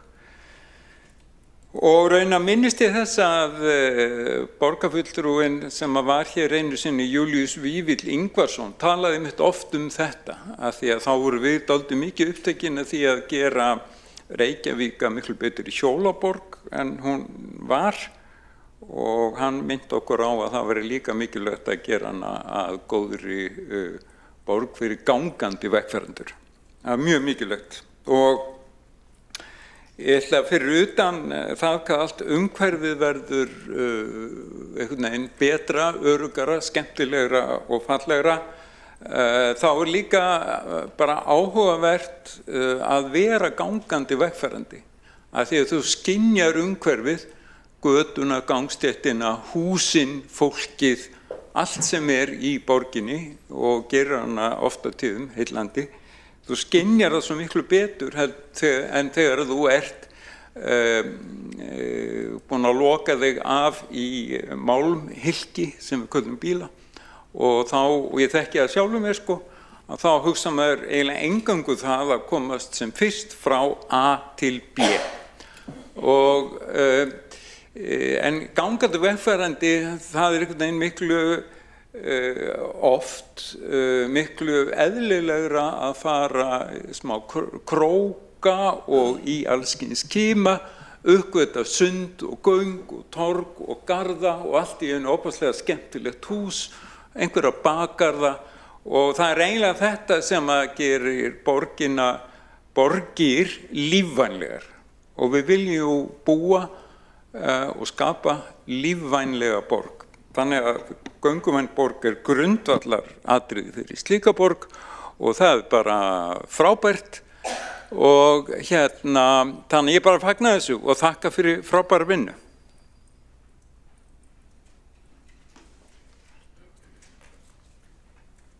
Borgarfulltrúinn hefur lokið við sína ræðu. Einn borgarfulltrúi óskar eftir því að veita andsvar og það borgarfulltrúinn Marta Guðjónsdóttir. Forseti, ágætu borgarfulltrúar, ég þakka Hjálmari Sveinssyni borgarfulltrúa fyrir hans ræðu. Ég get tekið undir það með honum að auðvitað viljum við öll að borgin okkar sé gönguvæn, en ég hef miklar áhyggjur af umferðaröryggi barna og hef lagt fram fjölmargar tillögur varðandi það á vettvangi borgarstjórnar og í nefndum og ráðum sem hefur verið vísað til og frá eða felldar. Og þar á ég við merkingar á gangbrautum, ég á við að koma upp snjallljósa göngubrautum til þess að tryggja betur öryggi barna á leið til og frá skóla. Ég velti fyrir mér og hvort að borgarfulltrúinn væri til í að svara fyrir það því að nú hefur hann setið í umhverfis- og skipulagsráði mestallan þann tíma sem ræðir þegar ég var að leggja fram þessar tillögur. Hvort að hann telji þetta vera forgangsverkefni, fínt að gera fallegt og huggulegt í kringum sig en öryggið fyrir öllum. Borgarfulltrúinn hefur lokið við að veita andsvar og svara þá andsvari borgarfulltrúinn Hjálmar Sveinsson. Já, það svo sannarlega, það orð að sönnu, öryggið fyrir öllu og stefnan gönguvæna borg mjög mikilvægur liður í að gera borgina öruggari. Þannig að það mitt svar og þessin þetta fagnaðarefni, þetta skulle vera komið í gegn.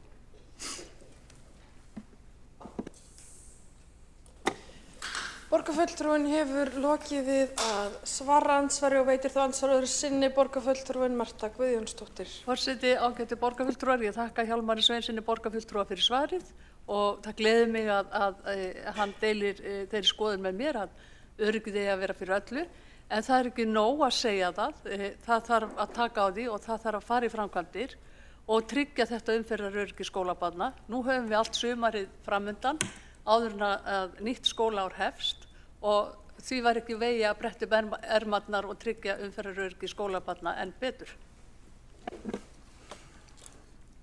Borgarfulltrúinn hefur lokið við að veita andsvar öðru sinni og svara þá andsvar öðru sinni borgarfulltrúinn Hjálmar Sveinsson.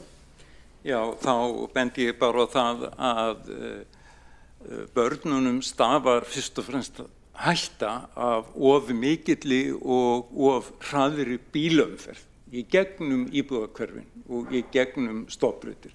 Það hættan, það bókstaflega lífshættan og þannig að það náttúrulega númer 1, 2 og 3 og sem betur fer erum við með umferðaröryggisáætlun. Við stefnum að því að verða ein af þeim borgum sem eru hvað öruggastar bara í heimi, hvað varðar umferðaröryggi.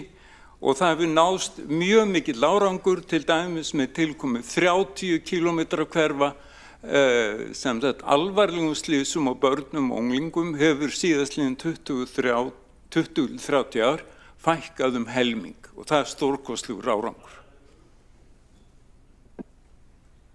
Borgarfulltrúinn hefur lokið við að svara andsvöru öðru sinni og telst þá andsvörum undir þessari ræðu lokið. Ekki hafa fleiri óska eftir því að taka til máls og telst þá umræðu dagskrárliðinn lokið. Og við göngum til atkvæðagreiðslu.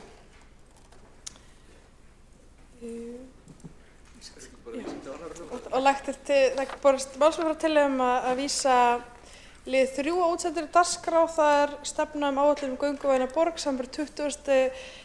lið fundargerðar borgarráðs frá 16. apríl fyrir umræðu til síðari umræðu. Og nú vantar fólk í salinn til þess að greiða atkvæði. Já, nema það að samþykkja að vísa áfram.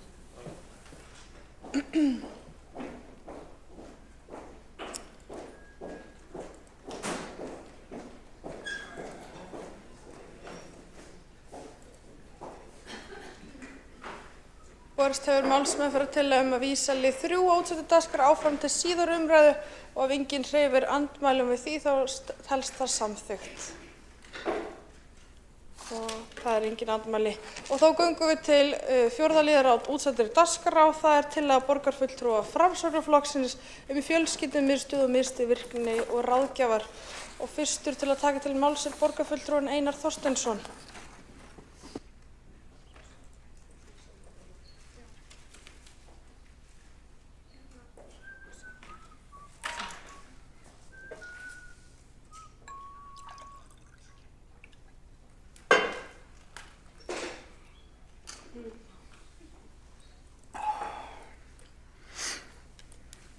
Forseti, ágæta borgarstjórn, við leggjum til að borgarstjórn samþykki að ráðast í skipulagsbreytingar á miðstöðum borgarinnar þannig að þeim verði fækkað úr 4 í 2 og eftir standi 1 fjölskyldumiðstöð og 1 miðstöð virkni og ráðgjafar og þá verði ábyrgð á framkvæmd og rekstri málaflokks eldra fólks færð af miðstöðum inn á skrifstofu málaflokksins á velferðarsviði. Og markmiðið með þessari breytingu að einfalda stjórnskipulag, stytta boðleiðir, auka þjónustu við íbúa inn í hverfum borgarinnar og bæta samþættingu faglegra og fjárhagslegra ákvarðana og fjárhagslega áhrif þessara breytingar 690 milljónir á ári og geta nýst til þess að bæta þjónustu við Reykvíkinga.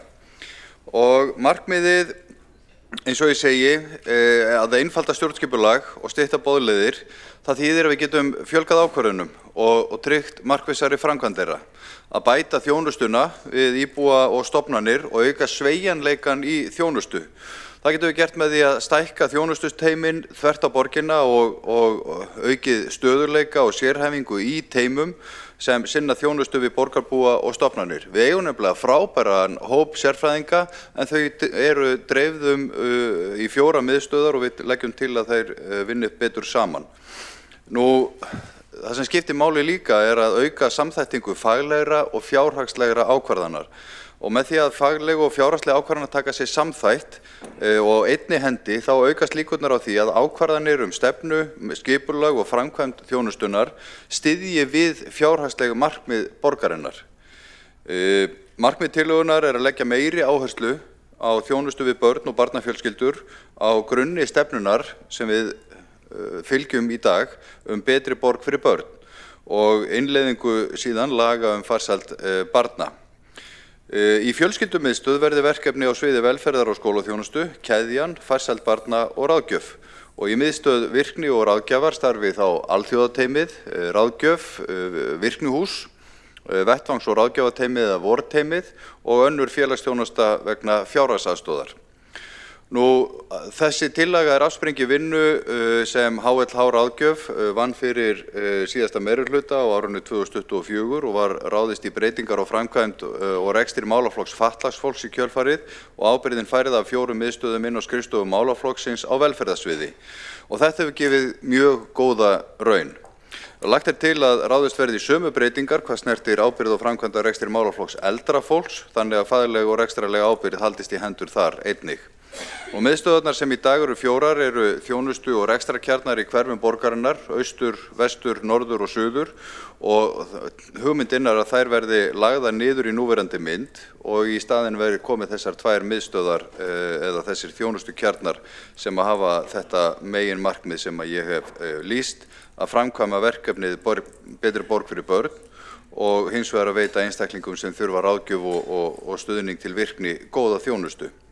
Nú aðeins fjölskyldumiðstöðina sem fer með málefni sem snúa að börnum og barnafjölskyldum og skóla- og frístundaþjónustu. Þar veitt þjónusta fyrir bæði börn og barnafjölskyldur og stofnanir sem að þau tilheyra, grunn, leikskóla og frístundastarf. Og þar þessi samþætting, þar starfar starfsfólk velferðarsviðs og skóla- og frístundasviðs sameiginlega að því að veita samhæfða velferðar- og skólaþjónustu. Tillagan gengur jafnframt út á það að sérfræðingar í málefnum barna séu í auknum mæli í nærumhverfi barna, svo sem í skólastofnum borgarinnar. Samhliða breytingunum mikilvægt að ráðast í sérstaka rýni á skipulagi og gæði þjónustu innan verkefnisins Betri borg fyrir börn með það að markmiði að styrkja þá mikilvægu þjónustu og draga fram tækifæri til umbóta hvað varðar samþætta þjónustu við börn og barnafjölskyldur og stofnanirnar á grundvelli stefnu Betri borgar fyrir börn og laga farsæld barna. Og svo það miðstöð virkni og ráðgjafar. Þar starfar starfsfólk velferðarsviðs og miðstöðinni væri þá ætlað að sinna málaflokkum sem að snúa að félagsþjónustu fullorðinna einstaklinga og stjórnendur einingarinnar myndu ásamt sviðsstjóra vinna að endurskipulagningu þjónustunnar verði tillagan samþykkt. Allt þetta gert til þess að auka gæði og áreiðanleika þjónustunnar og með því að sameina enn betur stjórnunarlega starfsfólk sem að sinnir þjónustu annars vegar við börn og barnafjölskyldur og skóla- og frístundaþjónustu og hins vegar einstaklingar sem þurfa stuðning vegna virkni og ráðgjafar, þá opnast möguleikar á því að auka áreiðanleika og gæði þjónustunnar, fjölmennari teymi, sterkari teymi og svo tækifæri til að auka frekari samvinnu, sérhæfingu og umbætur. Verkefnið verður eftir sem áður að tryggja nærþjónustu við íbúa og stofnanir og þrátt fyrir að skipulag og stjórnun verði í 2 einingum í stað 4 þá á framkvæmd þjónustunar að taka mið af þörfum umhverfisins, nær umhverfisins og gera þarf ráð fyrir að staðsetning starfsfólks sem að veitir íbúum þjónustu verði sveigjanleg og í nærumhverfi íbúa eftir því sem að þurfa þykir enda býr Reykjavíkurborg vel að húsnæði víðsvegar borgina. Og nokkur þjónustuteymi starfa nú þegar þvert á borgina og hafa þau verkefni gengið vel. Þar má nefna keðjuna sem að sinnir stuðningsþjónustu fyrir börn og barnafjölskyldur, alþjóðateymið sem að sinnir samræmdi móttöku flóttafólks og þjónustu við fólk sem að hefur sótt alþjóðlega vernd og svo vorteymið sem að veitir fólki sem að fást við heimilisleysi og flókin vanda ýmiss konar vettvangsþjónustu. Nú verði tillögur 2 miðstöðvar í stað 4 miðstöðva samþykktar einnig lagt til að miðlægar fagskrifstofur sinni bæði faglegu og rekstrarlegu eftirliti með þessari þjónustu. Þannig má tryggja að þessi faglega og rekstrarlega ábyrgð haldist í hendur. Og þetta tímabær tillaga vegna þess að það eru sífellt færri íbúar sem að heimsækja miðstöðvarnar enda hefur stafræn þjónusta aukist í samræmi við óskir íbúa að efla slíkar lausnir. Nú þegar fer ráðgjöf gjarnan fram í grunn- og leikskólum, öðrum þjónustustofnunum borgarinnar eða jafnvel heima hjá fólki. Tillagan felur í sér að aukin áhersla verði lögð á að starfsfólk miðstöðvanna nýti húsnæði borgarinnar út í hverfunum fyrir ráðgjöf og aðra þjónustu. Við þurfum að vera hreyfanleg og dýnamísk og þannig að við lítum svo á að við séum ekki að draga úr þjónustu út í hverfunum heldur miklu frekar að auka hana. Samhliða þessum breytingum lagt til að unnið verði markvisst að umbótum á stafrænni þjónustu en mikill vöxtur hefur verið á því sviði á undanförnum árum. Eins og ég segi, það ekkert kerfi fullkomið. Við höfum séð góðan árangur á því að færa þjónustuna nær borgurunum. Síðan hefur margt gerst. Stafrænar lausnir hafa litið dagsins ljós og það eðlilegt að endurskoða þau kerfi sem við höfum byggt upp. Ég held að þau sem hafa áhyggjur af því að hér sé verið að hverfa frá þessari samþættingu á skóla- og velferðarsviði í þjónustunni við börnin, það á misskilningi byggt.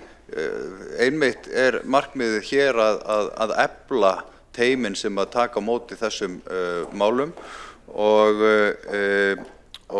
en þetta sýnin og síðan náttúrulega verkefnið að vinna útfærslu á þessu með starfsfólki og ég hef rætt við starfsfólk borgarinnar út á miðstöðunum og víða í kerfinu og ég finn fyrir áhuga á því að hefja þetta samtal.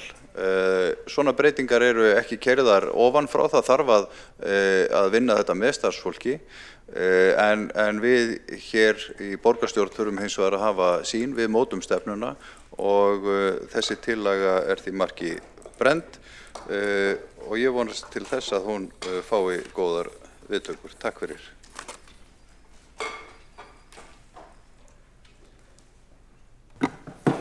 Þá hefur borgarfulltrúinn Einar Þorsteinsson lokið máli sínu og næstur á mælendaskrá borgarfulltrúinn Sanna Magdalena Mörtdóttir.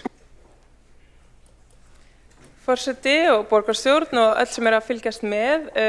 Sambærileg tillaga var lögð fram 2. desember 2025 við fjárhagsáætlanagerð og þar var hún ekki samþykkt. Nú hefur bæst við lokasetning við gerð tillögunnar en hún efnislega sambærileg þeirri sem áður hefur verið lögð fram og ekki samþykkt og leggja til að þessari tillögu verði vísað frá.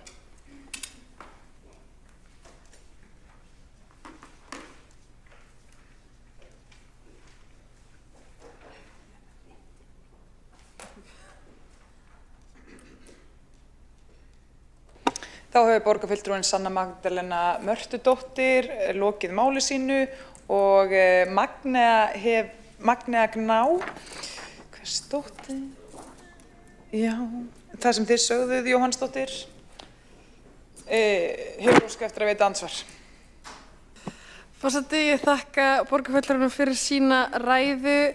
Ég velti þá fyrir mér hvort að meirihlutinn telji ekki rétt að ræða þetta efnislega. Hérna kemur formaður velferðarráðs og leggur til að tillögunni sé vísa frá án þess að fara efnislega í það hvort það þurfi að ráðast í þessar breytingar og hvaða áhrif þar getur haft mögulega til þess betra eins og við í Framsókn teljum að þessar tillögur getur leitt til að við getum eflt þjónustuna, auki gæðin en líka fara betur með almannafé sem skiptir okkur máli til þess að einmitt geta sett auki fjármagn í þá þjónustu sem við viljum veita grunnþjónustuna út á gólfinu.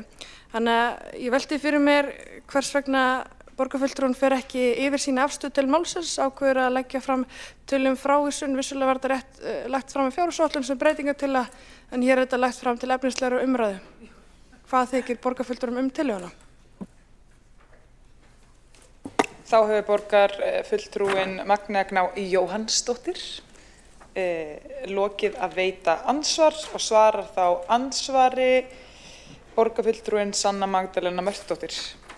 Forseti og borgarstjórn, ég tel að í þeim orðum sem komu fram hjá mér áðan, þar sem lagt til að vísa tillögunni frá, að það sé ekki áhugi á því að fara í efnislega umræðu að skoða þetta, þar sem það ekki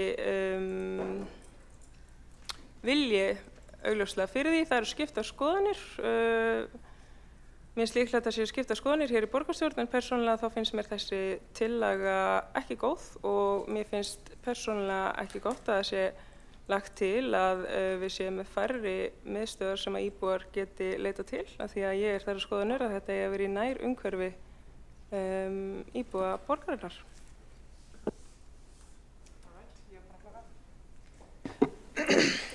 Borgarfulltrúinn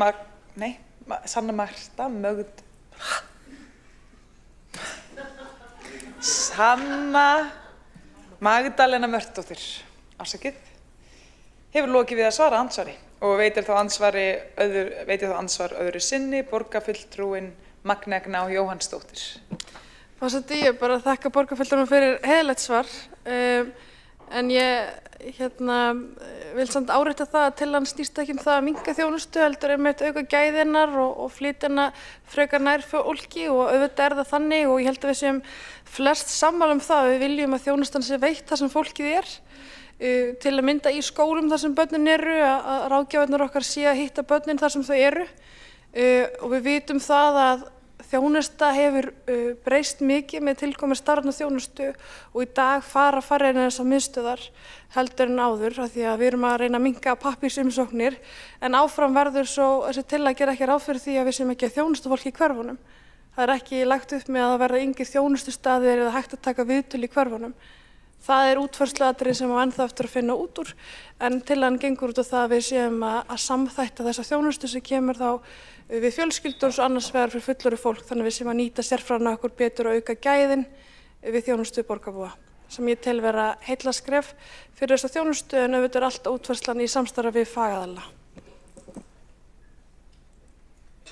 Borgarfulltrúinn Magnea Gná Jóhannsdóttir hefur lokið við að veita andsvar öðru sinni, svara þá ansvari öðru sinni. Borgarfulltrúinn Sanna Magdalena Mörtudóttir, nei, hún ætlar ekki að gera það. Já, þá er næst á mælendaskrá borgarfulltrúinn Þórdís Lóa Þórðarsdóttir.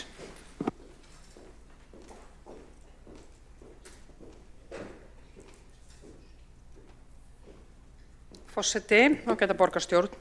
Mér líst bara nokkuð vel á þessa hugmynd, enda var ég henni sammála leið og ég sá hana fyrst. Hvað er orðin? 2 ár síðan, að lok árs 2024 eða byrjun árs 2025, þegar tillögur HLH lágu fyrir. Og þessar tillögur detta ekki bara úr loftinu, þetta var vel ígrundað og í algjörum forgrunni var nálægð, þjónustu nálægð við íbúa, breyttar forsendur og bara breyttar aðstæður í velferðinni. Og við fórum í þessa þjónustu miðstöðarvegferð árið 2006, það eru 20 ár síðan. Þá voru margar þjónustu miðstöðar og á þeim tíma vorum við á allt öðrum stað. Við vorum bara mjög stutt komin á veg yfir tölvuþjónustu, stafræn þróun í þjónustu var ekki til, þannig að allar umsóknir eða stuðningur eða viðtöl fóru fram í fasteignum Reykjavíkurborgar á svokölluðum hverfamiðstöðum. Þarna var verið að sækja fjárhagsaðstoð, heimaþjónustu, alls kyns þjónustu við fatlaða einstaklinga og aldraða og þetta var allt saman grundvallað á símatímum, pappírsumsóknum og komum í hús og allt tók gríðarlega langan tíma. Og þið heyri bara leið að ég tala þetta að það er langur tími síðan þetta var. Í dag erum við allt öðru umhverfi og það kom svo bersýnilega í ljós þegar HLH fór í að greina velferðarsviðið hvaða eru mörg tækifæri sem felast í þróunir sem hefur orðið. Og svo megum við ekki gleyma hvað við lærðum ótrúlega mikið á heimsfaraldrinum, hvernig við á augabragði breyttum þjónustunni. Bæði þjónustan sjálf, þar voru starfsmenn velferðarsviðs, algjörlega til fyrirmyndar, en líka íbúarnir sem aðlögu sig að þessum breyttum aðstæðum. Í dag erum við með allt aðra umgjörð, 20.000 íbúar borgarinnar, 20.000 nýta sér þjónustu velferðarsviðs. Brot af þessu fólki þarf að koma á þjónustumiðstöð. Þess vegna var þessi hugmynd og þessi tillaga þegar hún kom stórgóð og af því að hún hefur það markmið að þétta faglegt starf leiðina á sama tíma og nálægð við borgarbúa er tryggð. Þannig að það er ekki mikið áhættuatriði í þessu annað en bara dettum aðeins upp úr einhverri gamalli íhaldssemi.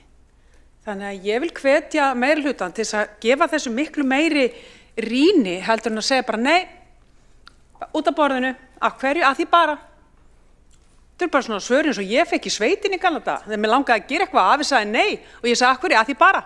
Af því að nei var alltaf fyrsta svarið. En það var hann gamall íhaldsföskur framhússóknar kall. Eða þannig. Ég segi bara svona, það skiptir máli að skoða svona tillögur vel. Það eru gríðarleg tækifæri falin í því að fækka þjónustumiðstöðum. Hér er ekki verið að fækka fagfólki. Hér er ekki neinn niðurskurður á þjónustu. Það er ekki hugmyndin á bak við þetta. Þannig ég hvet meirihlutann til þess að skoða svona tillögur með opnum huga. Það eru ótrúlega mikið tækifæri og við stöndum á svona skemmtilegu tímamótum. Hér dælast inn stefnur. það er skiljanlegt, pínupirrandi þegar maður er í minnihluta, pínupirrandi, en það dælast hér inn stefnur sem að við samþykjum að því við vitum að það er búið að leggja mikla vinnu í þetta. Hér er skýrsla sem að meirihlutin er búin að grandskoða, ég veit það alveg, því að við erum búin að sjá fullt af tillögum af þessari skýrslu vera samþykktar. Af hverju er ekki nákvæmlega frábær tímamót núna að taka svona ákvörðun? Taka ákvörðun í að fara dýpra í að skoða þetta, því að þetta þarf ekki að vera tilbúið 17. maí, það er enginn að tala um það. Mér finnst þetta frábær tillaga og ég held við ættum að skoða þetta verulega vel. Ég held við getum lagt svo miklu meira í velferðarmálin og ég er með tillögu hérna eftir sem snúa velferðarmálum líka sem tengist því að við hugsum vel um þau, byggjum þau umgjörð sem að við viljum að sé til framtíðar. Við bregðumst við hversu dýnamísk þessi þjónusta er, hversu ólík hún er annarri grunnþjónustu sem að borgin er að pródúsera.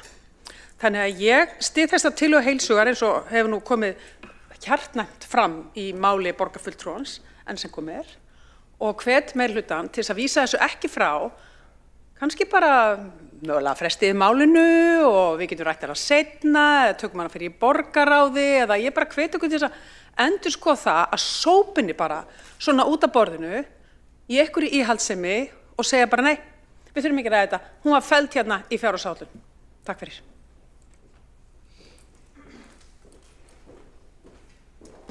Þá hefur borgarfulltrúinn Þórdís Lóa Þórhallsdóttir lokið máli sínu og borgarstjóri hefur óskað eftir að veita ansvars. Já, forseti, ágæta borgarstjórn. Hverfismiðstöðvar voru sannarlega opnaðar upphafi á seinni part síðustu aldar en þær hafa að sjálfsögðu breyst gríðarlega síðan þá. Og þeim hefur fækkað, áherslurnar þær hafa breyst og við skoðun sem kom fram í útgefnum skýrslum sem voru til grundvallar var ákveðið að hafa þær 4. Þetta eru 4 stöðvar sem að sinna mismunandi borgarhlutum. Stöðin sem er til dæmis í austurhlutunum sinnir líka stórum borgarhluta og Kópavogur örlítið stærri reyndar heldur en Kópavogur og það er næst stærsta sveitarfélag landsins. Það sem er mikilvægt við það að halda málunum öllum inn í hverfunum er það að þú getur þurft á margvíslegri þjónustu að halda. Mér langaði bara að fá nefna það að borgarfulltrúinn hér, hvort á honum að spyrja því hvort hann sé meðvitaður um það að vitnað er í óútgefna skýrslu sem var afhent fyrri borgarstjóra í drögum og hefur aldrei verið gefin út og þess vegna er ekki hér jafnræði meðal borgarfulltrúa í þessum umræðum því að sannarlega hafa borgarfulltrúar í meirihlutanum ekki haft aðgang að þessum drögum.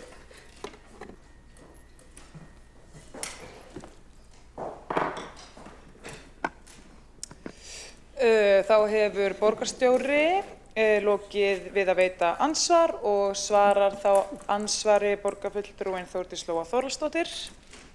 Forseti, já, takk fyrir þetta. Auðvitað þessum borgarfulltrúa kunnugt það séu 4 þjónustumiðstöðvar og það var náttúrulega tekin ákvörðun að fækka þeim og auðvitað hefur það breyst. Þetta er í rauninni næsta skref, þessi tillaga. Ég verð að segja það að mér var ekki kunnugt það og ég er bara pínu hissa á því að þessi skýrsla hafi ekki verið kynnt borgarfulltrúum meirihlutans því og það bara til verið að leirita með ef þetta er rangt. Ég veit ekki betur en við séum búin að samþykkja mjög margar ítarlega tillögur í framkvæmd hjá núverandi meirihluta upp úr þessari skýrslu. Og ég man ekki betur en að við höfum bara farið með ítarlega gegnum það í borgarráði og það sé bara opinbert og það fór gegn í fundagerðum líka. Þannig að það kemur mér aðeins og óvart ef að fólk hefur ekki lesið þessa skýrslu og þá verður þú bara að leirita með þá hvaða tillögur voru við þó eiginlega að samþykkja því að ég veit ekki betur en þær hafa allar grundvallast á þessari skýrslu. Þá hefur borgarfulltrúinn Þórdís Lóa Þórhallsdóttir lokið við að svara ansvari og veitir þá ansvar öðru sinni borgarstjóri. Forseti, ágætu borgarfulltrúar, mér finnst bara mjög mikilvægt að koma því hér á framfæri að það er mikilvægt að fólk átti sig á því þegar það er í meirihluta. Það er ýmis vinnugögn sem borgarstjóri lætur vinna, Sum þeirra eru kláruð, önnur ekki. Þetta er eitt af því sem ekki var klárað og því í rauninni mjög ósanngjarnt gagnvart bæði þeim borgarfulltrúum sem eru í minnihluta en líka öðrum borgarfulltrúum sem eru í meirihluta að það sé verið að einhvern veginn vitna í gögn sem eru vinnugögn, ekki útgefin gögn, eru útreikningar sem ekki var búið að fara yfir af Reykjavíkurborg og við lögðum vissulega fram þá skýrslu sem ákveðið var að leggja fram varðandi málefni fatlaðs fólks. Hún var unnin af sömu ráðgjafarskrifstofu en einhver heildarskoðun það þótti ekki taka því og borgarfulltrúarnir sem voru þá í forystu þess meirihluta geta auðvitað líka tekið ábyrgð á því að hafa ekki virt þá skýrslu. Borgarstjóri hefur lokið við að veita ansvar öðru sinni og svara þá ansvari öðru sinni. Borgarfulltrúin Þórdís Lóa Þórhallsdóttir.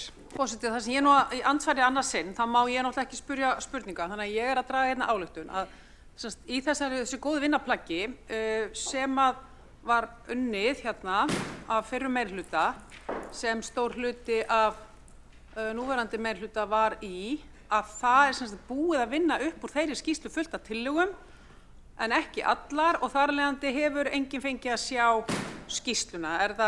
Og ég veit ég má ekki spyrja, þannig að ég bara er að átta mig á þessu. Ég stóð nú bara í þeirri trú að þessi skýrsla hefði verið lesin af öllum og mögulega kannski það fólk sem ekki hefði síðan að væru þá borgarfulltrúar Sjálfstæðisflokksins sem ættu þá að vera brjálaðir í dag.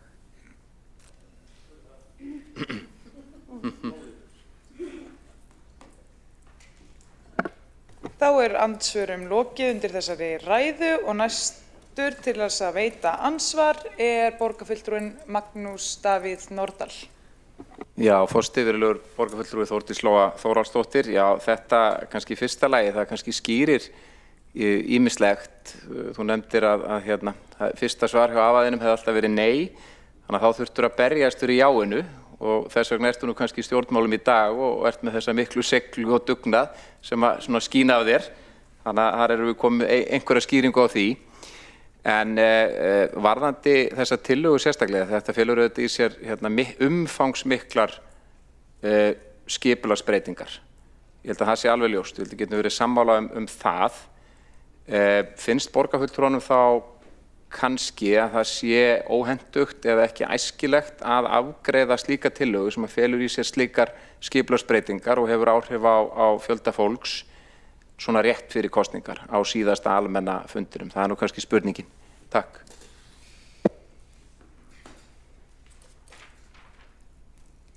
Þá hefur borgarfulltrúinn Magnús Davíð Nordal lokið við að veita ansvar. Svarar ansvarið þá Þórdís Lóa Þórhallsdóttir.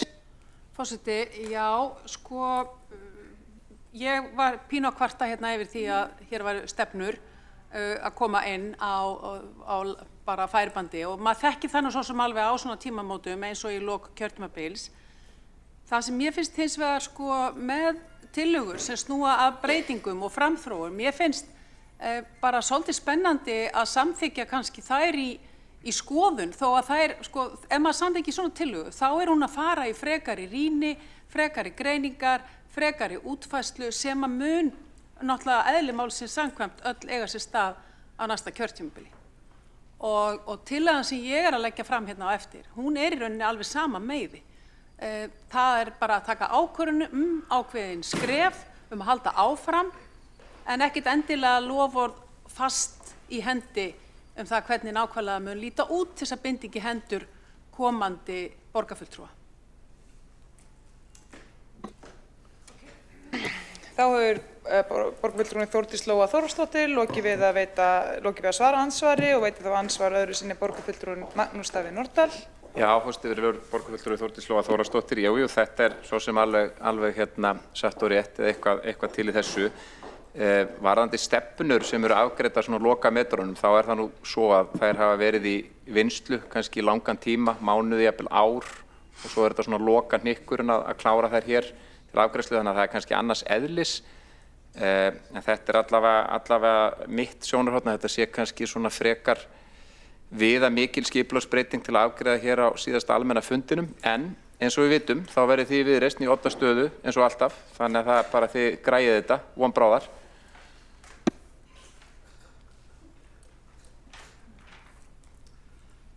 Borgarfulltrúinn Magnús Davíð Norðdahl hefur lokið við að veita andsvar öðru sinni og svara það ansvari öðru sinni. Borgarfulltrúinn Þórdís Lóa Þórhallsdóttir. Forseti, Viðreisn græjar þetta vonbráðar, það er nýja slagorðið, greinilega. Takk fyrir þetta, borgarfulltrúi Magnús Davíð Norðdahl. Sko hérna, já, ég er náttúrulega sjálfseg af því að hafa komið hérna á síðustu metrunum 2022 með stefnur, þannig ég þekki það vel. Og ég veit alveg að það þarf að klára þetta, það er búið að taka langan tíma, þannig að þess vegna hef ég nú stutt það. En það er samt, við erum að binda hendur næsta meirihluta og það var náttúrulega það fyrsta sem við fengum síðan í fangið á okkur þegar við síðan hófum nýja borgarstjórn sama ár eða korteri seinna, að við værum í rauninni að binda. Með svona verkefni að þá erum við, þá held ég kannski, af því að það er nú kosningabarátta í gangi, að það væri kannski pínu, með leyfi forseta sexy, að taka bara svolítið svona kjarkaðar ákvarðanir og segja já, við erum til í að breyta. Og þess vegna er ég pínu hissa að meirihlutin segir nei, við erum ekki til í það, við ætlum bara að vera íhaldssöm og ekki vera til í að skoða það og bara út af borðinu með þetta og ég verð að segja, ég er pínu hissa með það.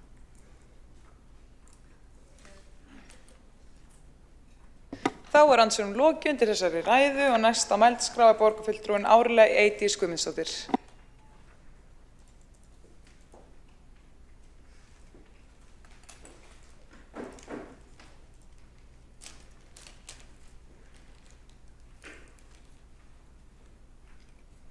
Virðulegi forseti, ágætu borgarfulltrúar, ég ætla að byrja á því að kvarta undan starfsvinnuaðstöðu hérna er ekki hægt að létta þessa myrkvun því að mér líður eins og ég sé næstum því í fangelsi með þetta myrkratjald fyrir aftan mig en ég kem því hér á framfæri með opinberum hætti. Ég gerir fastlega ráð fyrir því að þetta sé með síðustu ræðum sem að ég flyt hér á þessum vettvangi þar sem að ég er á förum en kannski ekki alveg svo síðasta.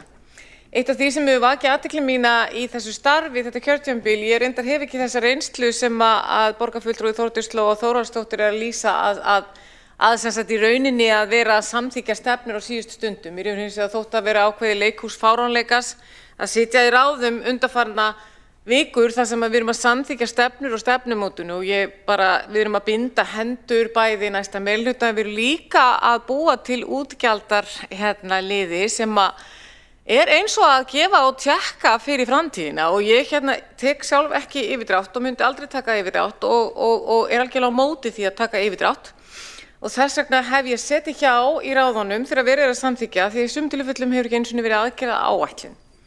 Hér, og það er eitt af því, þá vil ég koma að því næsta skrefi, hér erum við búin að liggja yfir tillögu það hvernig má spara. Fyrir í dag vorum við að samþykkja og þar kom borgarfulltrúi Kristín Jón Ólafsson upp og talaði hversu mikið við varum að spara út frá stafrænu vegferðinni sem er rétt.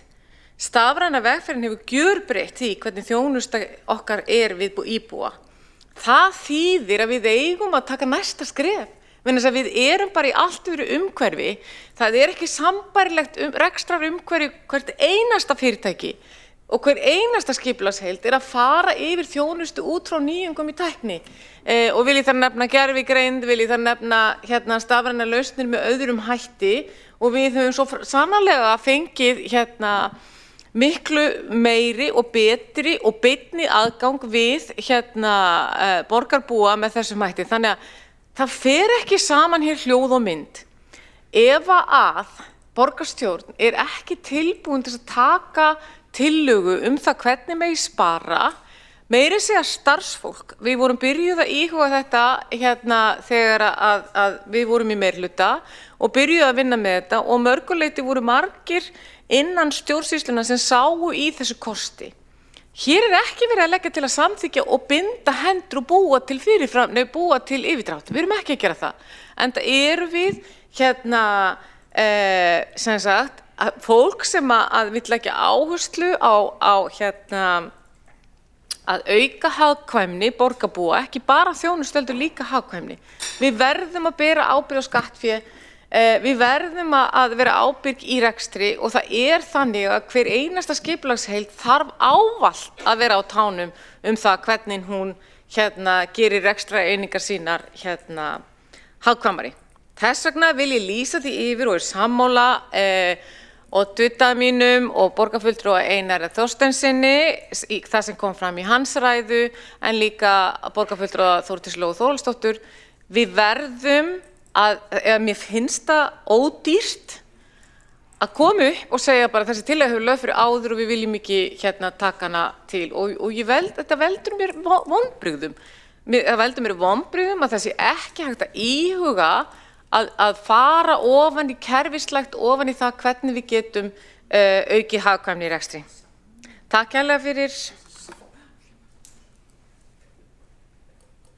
Þá hefur borgarfulltrúin Árelía Eydís Guðmundsdóttir lokið ræðu sinni. Einn hefur óskað eftir andsvari og það er Sanna Magdalena Mörtudóttir. Já, forseti, ég ítreka málefnalega afstöðu mína að mér finnst persónulega þessi tillaga ekki góð þar sem stendur með leyfi forseta lagt til að borgarstjórn samþykkja ráðast í skipulagsbreytingar á miðstöðvum borgarinnar þannig að þeim verði fækkað úr 4 í 2. Ég myndi segja að það sé ákveðin svona pólitísk afstaða að vilja standa með því að hverfismiðstöðvar séu í hverfum íbúa borgarinnar sem geti þá leitað til eftir stuðningi í sínu nær umhverfi og það persónulega finnst mér mjög mikilvægt. Mér finnst mjög mikilvægt að við séum með staði víða borgina þar sem hægt er að sækja sér þekkingu á fjölbreyttum sviðum. Ég hjó sérstaklega eftir að borgarfulltrúin Árelía Eydís Guðmundsdóttir talaði að borgarfulltrúin myndi aldrei taka yfirdrátt. Þannig er það í lífi sums fólk sem er fátækt sem þarf að taka yfirdrátt, lendir í alls konar ágöngum og þá einmitt kannski leitar það inn á miðstöð borgarinnar eftir stuðningi. Það eru fjölbreyttar þarfir sem leiða til þess að fólk þarf að sækja í stuðning, fá stuðning, þetta getur verið mjög fjölbreytt og ég bara ítreka mína pólitíska afstöðu að mér finnst þetta vond hugmynd.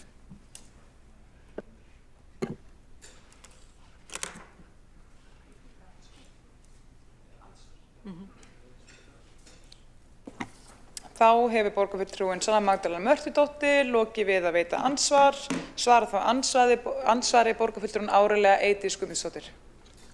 Ég þakka Sönnu Magdalenu fyrir hennar ansvar og ég beri virðingu fyrir því hvað þér finnst. Hins vegar er það þannig að þú ert í meirihluta og það er eitthvað sem á að fara umræða það er að segja ykkar heildarsýn hlýtur að krefjast þess að þið öll séu sammála og gangi í takt. Og þess vegna finnst mér kannski ekki nóg að þér finnist það persónulega. Það verður líka að vera ábyrg fjármálastjórnun á fjármálum skattborgara. Það er bara heildarhagsmunir samfélagsins sem liggja undir. Stuðningurinn fer fram meira og minna á netinu í dag. Það er ekki þannig að fólk sé að mæta á þjónustumiðstöðvarnar. Fólk vill ekki mæta. Fólk vill fá að geta tekið símtalið eða jafnvel gert þetta í gegnum netið og það er reynslan sem við höfum. Þá hefur borgarfulltrúin Árelía Eydís Guðmundsdóttir lokið við að svara andsvari. Veitir þá andsvaran öðru sinni borgarfulltrúin Sanna Magdalena Mörtudóttir. Forseti og borgarstjórn, það er satt og rétt að margt fólk vill geta notað rafrænar lausnir og geta treyst á netið og það hentar mjög mörgum. Það er líka fólk sem er ekki í þeirri stöðu, það er fólk sem á ekki tölvu, það er fólk sem finnst óþægilegt að nota interneti til þess að afgreiða persónulegar umsóknir. Til þess þurfum við að vera til staðar í nær umhverfi borgarbúa. Ég verð líka að segja að það er sérkennilegt að það er kallað eftir efnislegri umræðu þessa tillögu. Þegar að borgarfulltrúin sem hér situr kemur fram með hana að þá er gagnrýnt að það sé ekki nóg þar sem að það þurfi meiri efnislega umræðu þrátt fyrir þá efnislega umræðu sem að borgarfulltrúin er nú að koma með í andsvari. Þá hefur borgarfulltrúin Sanna Magdalena Mörtudóttir lokið við að veita andsvar öðru sinni. Svara þá andsvari öðru sinni borgarfulltrúin Árelía Eydís Guðmundsdóttir. Já, ég þakka borgarfulltrúin Sönnu Magdalenu fyrir hennar andsvar. Það hefur nú komið í ljós á Íslandi er sko 90 og með minnir þessi næstu 99% sem að átölfur og er sem sagt á netinu eða hefur síma ég held að það sé bara næstu því 100%. Hins vegar er það rétt að við þurfum vissulega alltaf að bera hagsmuni þeirra sem hafa það ekki og eiga sem sagt að þurfa á þjónustu að halda. Það er ekki verið að tala þjónustu skerðingu, bara leggja áherslu á það. Hér er bara verið að tala hvort hægt sé, jafnvel að straumlínulaga og gera betur. Það þarf alltaf að vera að fara yfir alla ferla til að íhuga hvort hægt sé að gera betur. Varðandi efnislega umræðu, þá er þetta nú bara pólitík og við erum greinilega ekki sammála og það er líka bara allt í lagi. Stundum verðum við bara að vera sammála og vera ósammála. Það er hægt.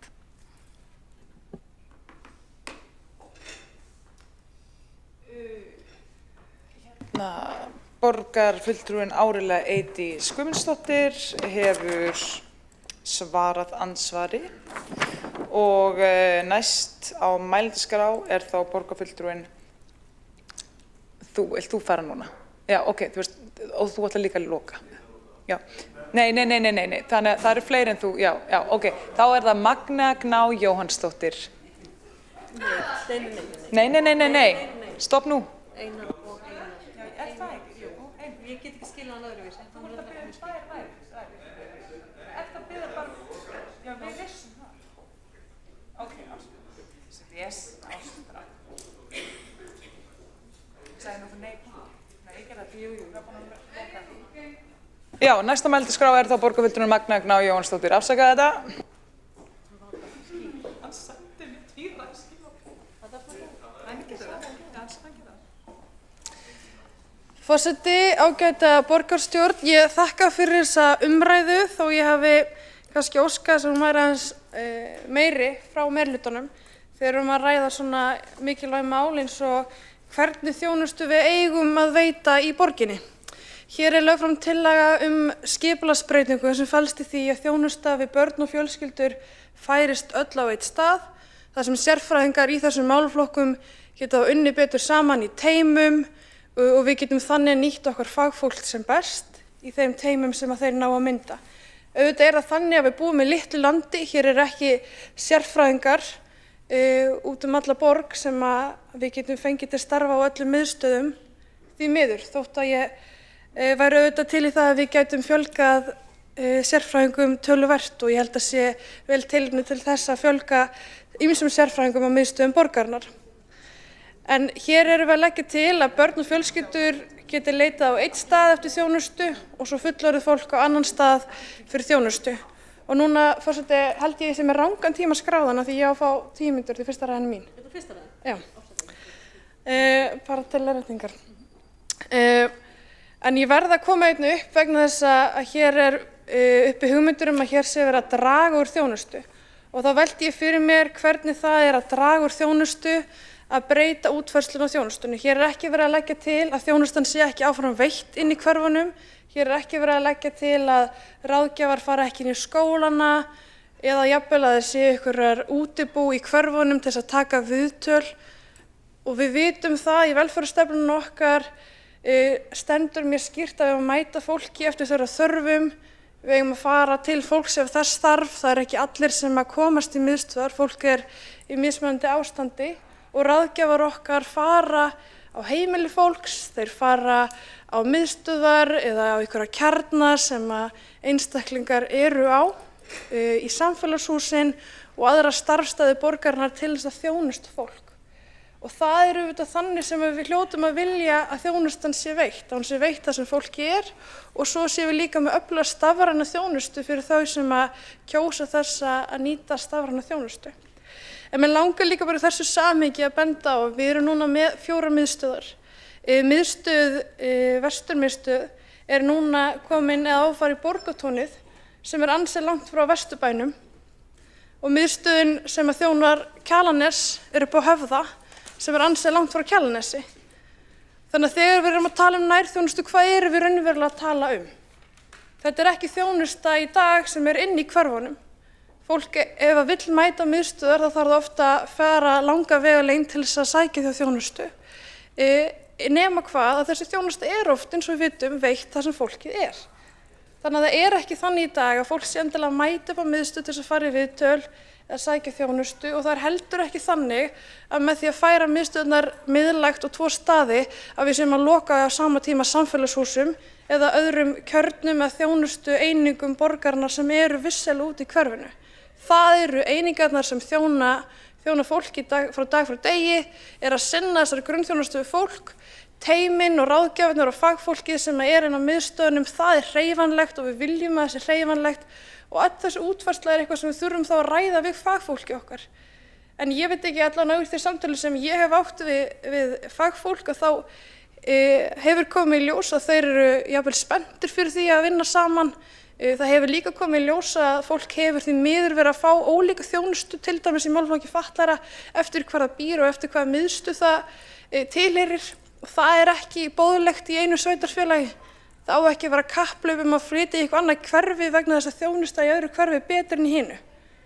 Þannig að þetta auðvitað allt eitthvað sem við þurfum að skoða þegar við þurfum að hanna okkar þjónustueiningar og hvernig við veitum svo þjónustu. Þannig ég hefði viljað fá umræðu þessi málefni á dýpri nótum, að við séum að ræða þessar staðreyndir sem eru raunverulegar, og nú náttúrulega búið að færa málaflokk fatlaðra miðlægt einmitt til þess að spornast við þessu, en ég hef áhyggjur af fleiri málaflokkum.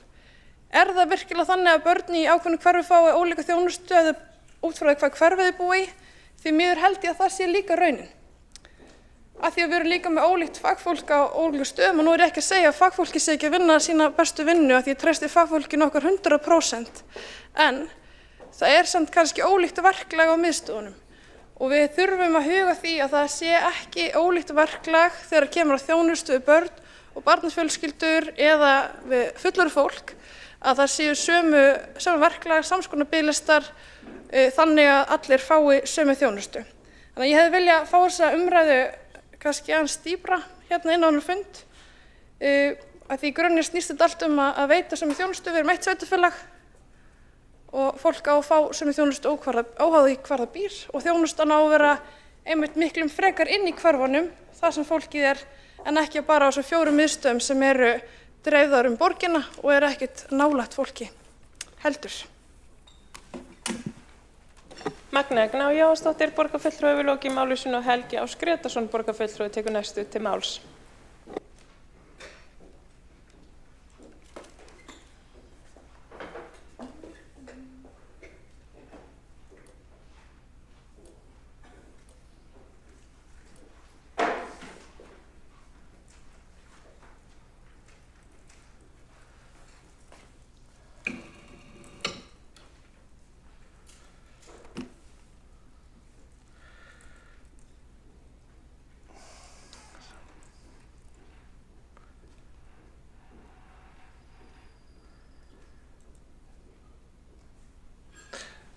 Forseti, ágæta borgarstjórn.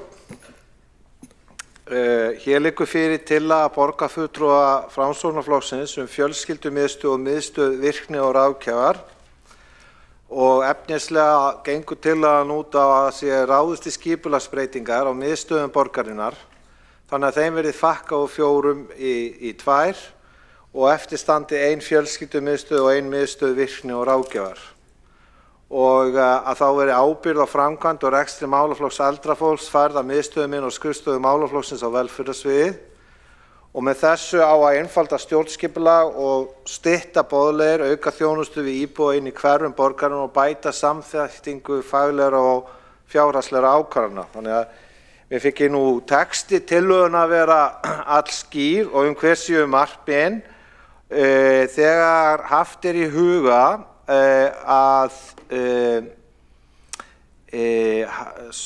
ráðgjafastofa kennd við Harald Lindahl HLH, hún skilaði skýrslu á sínum tíma, og hún svona efnislega var að leggja til breytingar í þessa veru, þannig að það ætti að reyna að nýta sem best fjármuni og tryggja gæði þjónustu til handa notendum.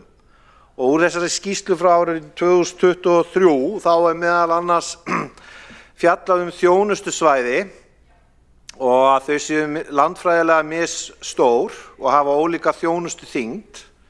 Þannig þjónustusvæði Austurmiðstöðvar, sem núna komið upp í Höfða, landfræðilega stærst, og þar eru flest heimili fyrir fatlað fólk, 21, á þeim tíma sem að skýrsla HLH var skrifuð. Þjónustusvæði Suðurmiðstöðvar hins vegar landfræðilega minnst, og þar eru fæst heimili fyrir fatlað fólk 7 árið 2023 og hefur fækkað síðan að skýrslan kom út. Þegar ráðgjafarnir fóru í að vega og meta álag á ráðgjafa og með hvaða hætti starfsemin væri skipulögð, þá töldu þeir að það væri skynsamlegt að sameina ráðgjafahópinn sem starfar á þessum málaflokki undir eina stjórn, þar það gæti leitt til meiri hagkvæmni, mikla yfirfærslu þekkingar og aukin áreiðanleika í þjónustu, þannig að í stað fremur lítilla ráðgjafahópa að þá myndi við búa til öflugan 19 ráðgjafa. Nú, þegar verið er að vega og meta þessa hlutalla, að þá var hérna með pomp og prakt búnar til 4 þjónustumiðstöðvar rétt fyrir borgarstjórnarkosninguna 2022. Það var pólitískt útspil. Þjónustun átti að vera nær notendanum. Það sem hefur gerst til þess alveg ljóst á þessu kjörtímabili varðandi Vesturmiðstöðina að hún hefur lent í hrakhólnum með húsnæði. Það eru ýmsir þættir starfseminnar þar sem voru í erfiðleikum eins og til dæmis heimaþjónusta við aldrað fólk, meðal annars út af því að það var erfitt fyrir starfsfólk að finna bílastæði í Vesturbæ borgarinnar og mikið álag á ráðgjafa og sú þjónusta var sameinuð og færð hérna upp í Efstaleiti. Það sem að kannski kjarni málsins þegar við komum að stjórnun að Reykjavíkurborg almennt séð á að vera með skilvirka og góða þjónustu en sem líka þar sem að kostnaðarvitund við þjónustuna til fyrirmyndar. Og mér skilst að verði þessi tillaga samþykkt þá ætti hún með við fyrirliggjandi gögn að geta sparað alltaf í 700 milljónir króna á ári og geta jafnframt tryggt það að þjónustustigið sé ekki lakara heldur jafnvel betra. Og þess vegna það umhugsunarvert að hér sé verið að færa einhver rök fram og tilbaka hvernig að binda hendur næsta, en það var ekkert mál árið 2022 að búa til 4 þjónustumiðstöðvar og gera það rétt fyrir kosningar. Þá verðum við líka að vera sanngjörn og vega og meta hver hefur verið árangurinn af starfsemi þjónustumiðstöðvanna. Að minnstakosti finnst mér mjög sérstakt. Mér finnst það að vera mjög sérstakt að niðurstaðan af starfsemi Vesturmiðstöðvar sé sú að hún sé síðan komin inn í Borgartúnið, þar sem að aðal þjónustustarfsemi borgarinnar er. Það væri þá rökréttara myndi maður halda að ef að það hægt að reka eina þjónustumiðstöð í Borgartúni fyrir vestur hluta borgarinnar, að það líti að líka vera hægt að gera það fyrir norður og það væri hægt að hafa þetta á einum stað. Nú, vegna þess að þetta snýst líka það hversu mikið rými þarf þessi starfsemi. Ef við náum að fækka starfsstöðunum þá erum við að spara húsnæðiskostnað og minnka áhættu við notkun á húsnæðinu. Þetta gerir að verkum að tillagan frá fjárhagslegu sjónarhorni hlýtur að vera þess eðlis að ástæða sér til að taka efnislega afstöðu til hennar og að það sé verið að marka stefnu til framtíðar þar sem þeir fari vel með fé skattgreiðanda og í samræmi líka við nákvæma greiningu ráðgjafa HLA á sínum tíma. Mér finnst vera mjög mikilvægt í þessu sambandi að tryggt sé á öllum stigum að þjónustan verði ekki lakari, heldur að hún verði jafn góð og jafnvel betri. Það voru til dæmis ein rökin varðandi að færa eða sameina heimaþjónustuna núna, ég held að örugglega hafi verið í haust, þannig hún væri á einum stað, þannig að það væri fleiri starfsmenn að sinninni og það væri meiri áhætta dreifð hvert starfsmenn væri að fara hverju sinni. Þannig að ég get ekki betur séð en að tillaga Framsóknarflokksins hér í dag sé vel rökstudd, byggð á traustum gögnum og að það sé fyllsta ástæða til þess að taka ákvörðun hér með það að markmiði að tryggja jafnhátt ef ekki hærra þjónustustig en jafnframt að spara fé fyrir borgina og þar af leiðandi búa til forsendur til þess að reksturinn verði öflugri og eftir atvikum síðan þá forsendur þá til þess að lækka útsvar og fasteignagjöld vegna þess að það er eingöngu með traustum opinberum rekstri sem að forsendur eru hér í Reykjavík til þess að lækka skatta. Fyrst að mínu mati þarf að ná tökum á rekstrinum þannig að hann sé sjálfbær og við þurfum ekki aðstoð frá B-hluta borgarsjóðs til þess að lappa upp á fjárhagsstöðuna á hverjum tíma. Þannig að við séum ekki svona háð lántökum þar sem eru háir vextir. Þess vegna er mjög ánægjulegt að Framsóknarflokkurinn leggja þetta fram hér í dag vegna þess að tillagan sem slík er vísbending að víða í borgarkerfinu er hægt að finna matarholur ef svo má orðið komast í því skyni að tryggja jafn gott þjónustustig og nú er sinnt en að spara pening leið og gera alla starfsemina skilvirkari. Ég fagna því tillögunni og ég fagna umræðunni hér í dag og hvet meirihlutann til þess að vera með opinn huga og taka á þessari tillögu á efnislegum forsendum. Helgi Ás Grétarsson, borgarfulltrúi, við lokið máli sinu. Einn borgarfulltrúi hefur óskað eftir að veita andsvar, Alexandra Brím. Forseti, ég er nú ekki kannski mikið sem langar að andsvara en ég verð að spyrja borgarfulltrúan Helga Ás Grétarsson. Heyrði ég rétt að hann hefði sagt að þjónustumiðstöðvarnar hefði verið settar á legg 2022 rétt fyrir kosningar? Bara, ég vildi bara tjekka hvort mér hefði missist. Alexandra Brím, borgarfulltrúi, við lokið við að veita ansvar, svara það ansvari borgarfulltrúin Helgi Ás Grétarsson. Já, afsakið forseti.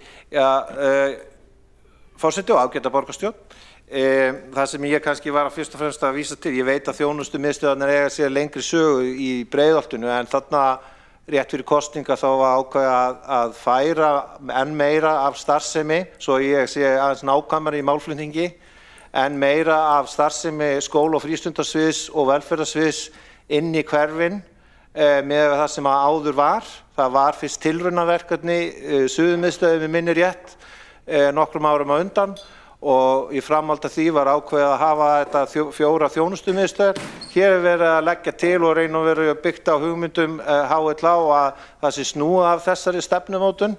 En ég biðst forláts að hafi ég ekki verið nægilega nákvæmur í mínu orðavali varðandi sögu þessa máls.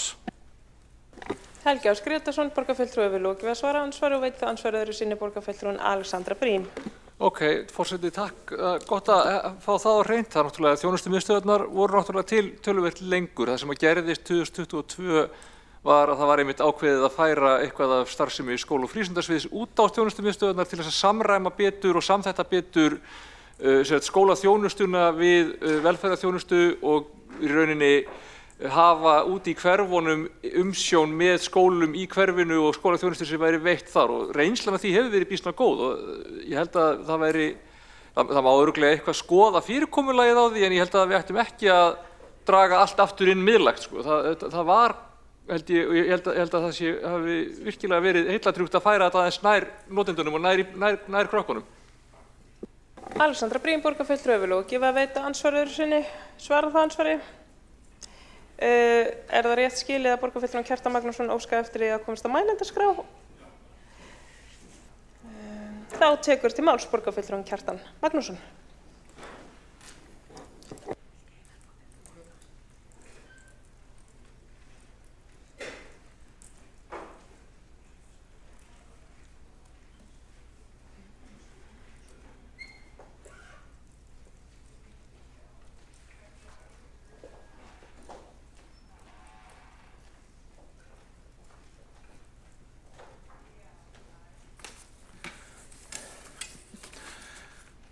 Forseti, góðir borgarfulltrúar, ég vil svona í stuttu máli bara lýsa yfir stuðningi við þessa tillögu. Mér finnst hún lýsa bæði ákveðin hátt frumlegri hugsun og líka bara einbeittan vilja til þess að taka á stjórnum borgarinnar, bæði varðandi fjármálin en líka bara kannski varðandi almenna stjórnun félagslega málaflokksins sem borgin ber ábyrgð á. Nú, og ég á svo sem ekki vona að þetta verið samþykkt hér í dag en ég held að þetta sé mjög gott mín vegna mætti samþykkjana og hún hlýtur að minnsta kosti að vera gott veganesti inn í vinnu sem óhjákvæmilega þarf að eiga sér stað eftir kosningar, þar sem þarf að eiga sér stað alvöru endurskoðun á fjármálum borgarinnar sem í miklum ólestri og margvíslegri þjónustu sem veitt á vegum borgarinnar og ég vil alls ekki segja að það sé allt í ólestri en það margt sem á líka endurskoða og bæta verulega.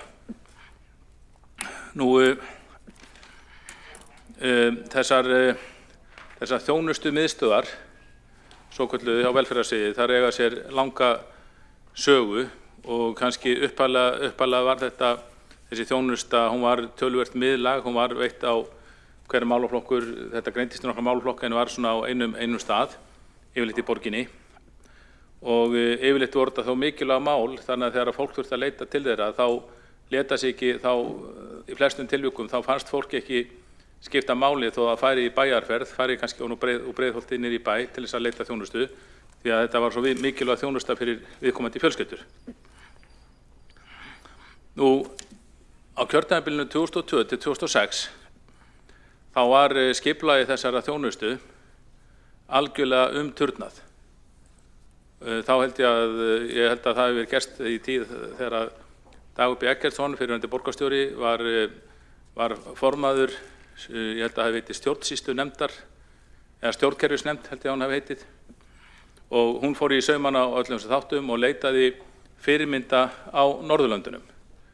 Og þessi vinna tók langan tíma og þjónustunni var umturnað í kjölfarið. En þá heyrði ég strax gagnrýni frá stjórnendum í borgarkerfinu, þeir auðvitað bara hlýddu því þetta var staðið til í borgarstjórn. En þeir bentu mér þá á að þessi nefnd sem hefði umturnað öllu, hún hefði farið og leitað fanga í borgum sem voru miklu stærri og fjölmennari heldur en Reykjavík.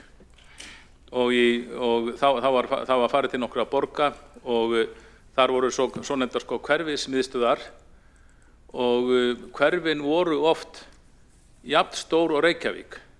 Þannig að það var kannski, ég held ég hafi heyrt dæmi bara úr 100.000 manna hverfi í Gautaborg sem var þá jafn stór, jafn fjölmenn og Reykjavík og þar var svona þjónustumiðstöð og síðan var þetta módel tekið úr miklu fjölmennari borgum og yfirfært á smáborgina Reykjavík og þetta finnst mér stundum vera lenska, allt og mikið lenska hér í borgarstjórn að við erum svo miklu Íslendingar getur verið svo miklu sveitamenn en okkur langar til að verða Íslendingar við okkur langar til að verða svona svo miklu heimsborgarar að þá förum við í stórborgir erlendis og förum kannski í London, Paris, New York á okkur ráðstefnur og kynnisferðir Seattle og Portland og flytjum síðan inn aðferðir þaðan þrátt fyrir að þessar aðferðir eigi kannski ekki við í 100.000 manna smáborg þó þar geti átt við í milljón manna stórborg og bara hér í dag var nú bara minnst á Bogota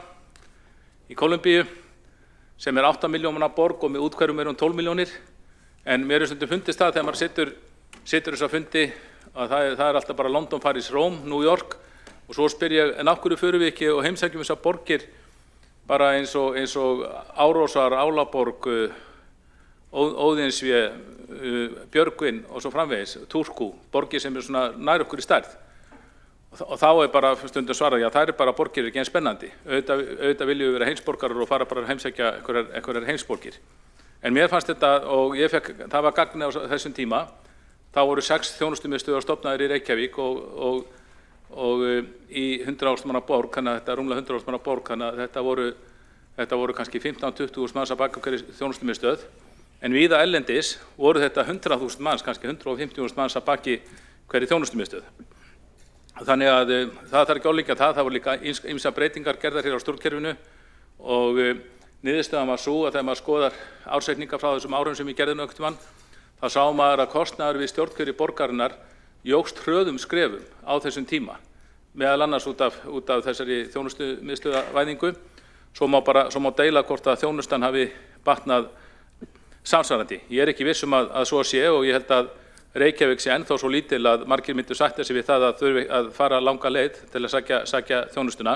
En hugsunin var samt svo á sínum tíma, ég man vel til því, hugsunin var svo að á röksemdina þetta væri að hafa þjónustumiðstöðvar 6 í borginni, svo að sem flestir hefðu sína þjónustumiðstöð í göngu eða hjólafæri, jafnvel þó að fólk leitaði sjaldan á náði þessara miðstöða eða fengi þær þjónustu. Þannig að þetta held ég að hafa í huga. Ég hef oft velti fyrir mér þegar að það hefur kreppt að í fjármálum borgarinnar, þá er talað um fækkun og það hefur átt sér fækkun stað. Þar voru 6, þar eru 4 og nú er talað um 2 og mér sýnist það bara að vera skynsamleg nálgun. Væntanlega verður farið yfir þetta og fundið eitthvað út úr því, en ég held að tillagan sé góð og hún sýnir að tillögu flytjendur þeim er alvara í því og sjá það að hér þurfa að taka til hendi í fjármálum og gera þetta hagkvæmara. Og líka má nefna þessu sambandi að hér var vitnað í HLH-skýrslu. Ég held að mér sýnist það vera einhver besta skýrsla sem hefur verið skrifuð lengi, gerða mjög færum aðilum og þeir fengu allar upplýsingar og það var mjög vandað til þessarar skýrslu. Við höfum kannski ekki legið nógu mikið yfir henni, en þar voru augljós tækifæri gefin kannski til bættrar þjónustu og hagræðingar í borginni, og þar kom meðal annars fram að varðandi þjónustu við fatlaða í Reykjavík þá væri hlutfallslega hærri kostnaður í Reykjavík heldur en landsmeðaltalið væri. Og maður myndi halda að í þessum rekstri eins og öðrum þar ætti að vera hægt að nýta hagkvæmni stærðarinnar. 100.000 manna, 140.000 manna sveitafélag sem Reykjavíkurborg það ætti svo léttilega að geta verið undir landsmeðaltalinu en samt veitt góða þjónustu. Það er erfitt að trúa öðru. En þarna kemur fram í þessari skýrslu að þetta er hlutfallslega hærri kostnaður í Reykjavík heldur en landsmeðaltalið og bara varðandi NPA þjónustuna bara varðandi hana þá var kostnaður per þjónustusamningi í Reykjavík á árinu 2022. Launavísitalan hefur hækkað 10% frá 2022. En árið 2022 þá var kostnaður per NPA-samningi í Reykjavík 47,6 milljónir króna. 47,6 milljónir króna, en landsmeðaltalið var 38 milljónir króna. Þessar tölur tala svolítið sínu máli. Talan í Reykjavík, kostnaðurinn í Reykjavík 25% hærri en landsmeðaltalið og það alveg greinilegt að Reykjavíkurborg þarna virkilega að hífa upp landsmeðaltalið. Ég sá ekki í skýrslunni, ég hefði það verið fróðlegt að vita það, að skoða kostnað við landsmeðaltalið mínus Reykjavík, því að Reykjavíkurborg svo stór þáttur í þessu. Ég veit ekki þá tölu og ég veit ekki einu sinni hvort mér langar til að vita hana, sem sagt kostnaður í Reykjavík og landsmeðaltalið mínus Reykjavík. En bara þessar tölur, 25% hærri tali í Reykjavík með þessa þjónustu segir ákveðna sögu, það hlýtur að taka verið til hagræðingar, en svo veit ég það líka að það mjög erfitt að tala hagræðingu, fjalla mikið hagræðingu á velferðarsviði án þess að vera sakaður einhverjar annarlega kenndir í garð þess fólk sem þarf að nota þjónustu velferðarsviðs, þannig að maður þurfa að fara varlega í það og öll viljum við þessu fólku allt er besta og að Reykjavíkurborg veiti góða þjónustu. En skýrsla HLH, hún opnaði, hún var mjög upplýsandi að þessu leyti geti sagt og hlýtur að sýna okkur að það er hægt að hagra þarna eins og annar staðar og ég geti alveg trúað að þessi tillaga sem við ræðum hér í dag, hún geti verið mjög góð byrjun á slíkri vinnu. Þakka fyrir góða tillögu. Kjartan Magnússon, borgarfulltrúi, við lokið máli sínu. 2 borgarfulltrúar hafa óskað eftir að veita ansvar og veitir ansvar borgarstjórinn Heiða Björg Hilmisdóttir.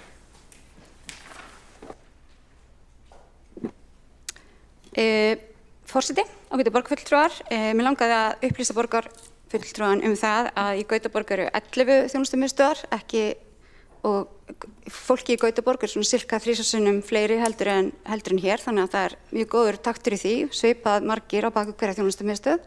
Mér langaði að spyrja borgarfulltrúann hvort hann væri meðvitaður að þetta eru vinnustæðar fólks, það kemur þarna á morgnana og síðan keyra það út á þar sem þau eru að veita þjónustuna, síðan koma þau tilbaka. Hvort að einhverja greiningar á aukinu umferð, hvort hann hefði tekið það inn í reikningin ef það væri verið að safna fólki saman á eitt stað í borginni. Mér langaði líka að benda borgarfulltrúanum á að það er hægt að nálgast öll svona landsmeðaltöl og kostnað við velferðarþjónustu inn á VF sambandsins og það er hægt að sjá að það er einmitt margt sem að Reykjavíkurborg hefur tekið að sér sem að önnur sveitarfélög hafa ekki gert, skýrir stóran hluta af því að Reykjavíkurborg er hlutfallslega með hærri kostnaði í velferðarþjónustu heldur en önnur sveitarfélög.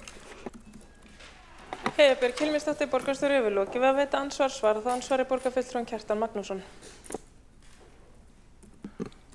Já, forseti, góðir borgarfulltrúar, samkvæmt netinu eru 600.000 íbúar í Gautaborg og ef því er skiptir á 11 þjónustumiðstöðvar, það geti það verið í kringum 50.000, það geti þá passað út frá þeirra reynslu að við ættum að hafa 2 miðstöðvar í Reykjavík en ekki 4, bara svona með mjög einföldum útreikningi.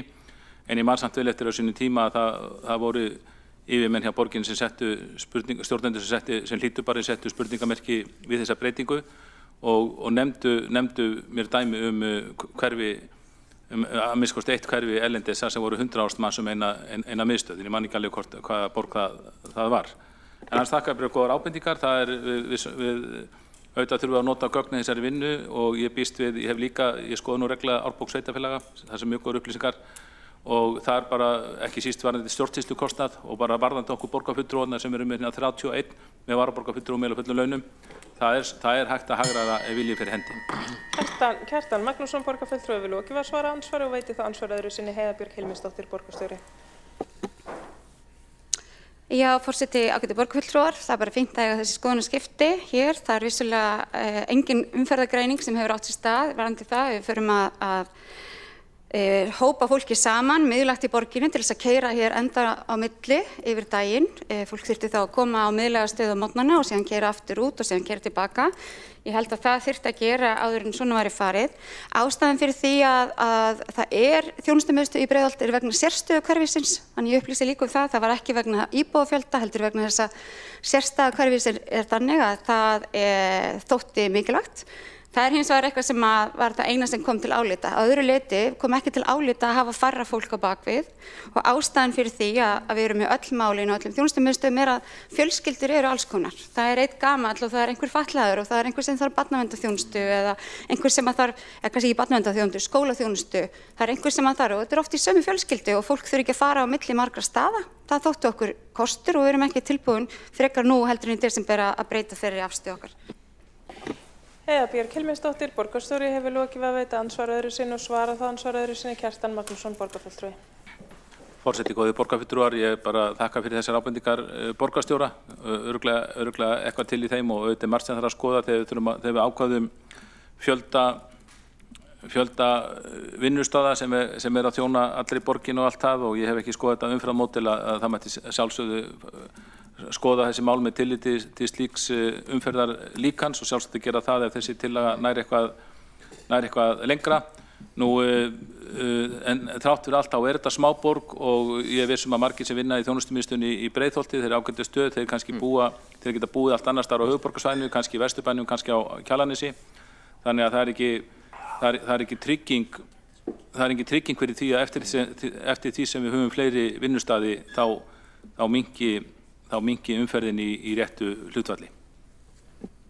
Kjartan Magnússon, borgarfulltrúi, hefur lokið við að svara ansvar öðru sinni og veiti þá ansvar Magnús Davíð Nordal, borgarfulltrúi. Já, forseti virðulegur borgarfulltrúi Kjartan Magnússon, takk fyrir þessa fínu ræðu. Velti aðeins fyrir mér, þarna er einhver ákveðin staðreind, það er að segja að sé að ræða hlutfallslega hærri kostnaði Reykjavík en í öðrum sveitarfélögum á landinu, svona þegar kemur að félagslegri þjónustu.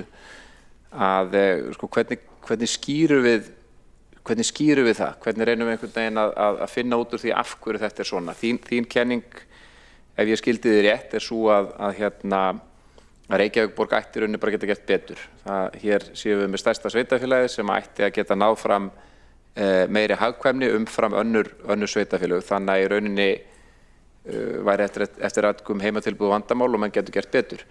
Önnur skýring sem að mig langaði nú bara að varpa fram og sem að væri kannski ágætt að fá þá afstöðu borgarfulltrúans til er auðvitað svo að hérna Reykjavíkurborg, og það höfum við nú lesið og oft rætt að veita félagslega þjónustu sem að mörgu leyti töluvert betri en annars staðar á landinu. Ég klára þetta þá bara á eftir. Magnús Davíð Norðdahl, borgarfulltrúi, við lokið við að veita ansvar og svara þá ansvari Kjartan Magnússon, borgarfulltrúi.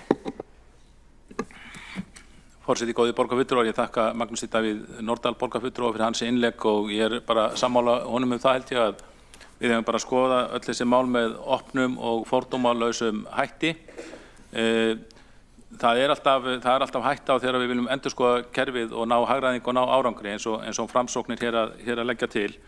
Þá er alltaf hætta á að kerfið verji sig og ég hef örugglega gert sekur það eitthvað tíma þegar ég hef sjálfur verið formaður nefndar eitthvað svoleiðis að mín fyrsta hugsun þegar eitthvað gagnrýnir er að verja kerfið.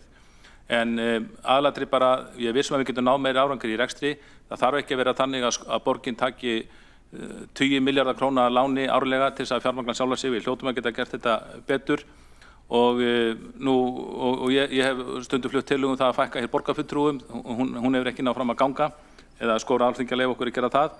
Svo fórum við í kynnisferð til Seattle og Portland og í Seattle þetta eru báðar milljón borgir og í Seattle voru 9 borgarfulltrúar og á fullum launum og í Portland voru þeir 11, nýbúin að fjölga þeim og sögust aldrei hafa lent í annarri vitleysu.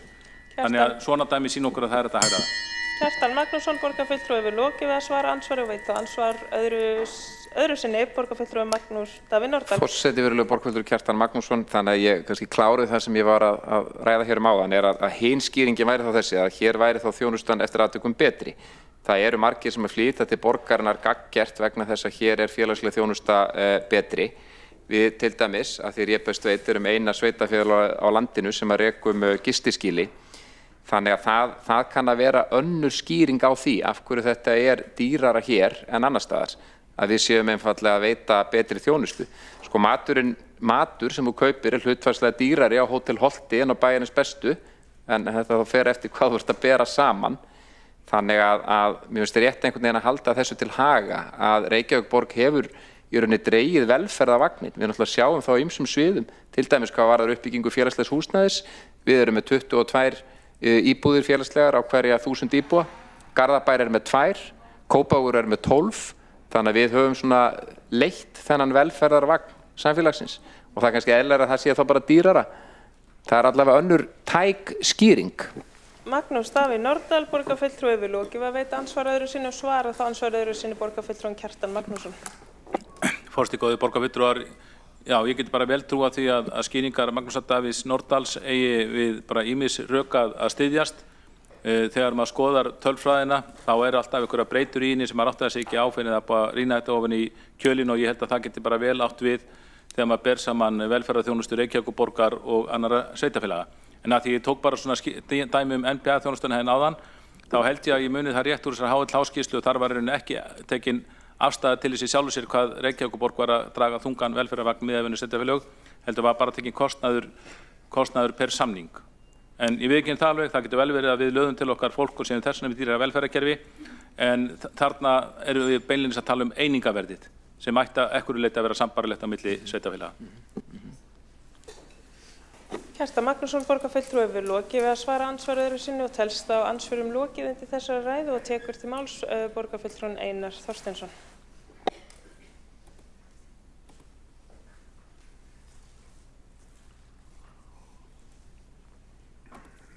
Forseti, ágæta borgarstjórn,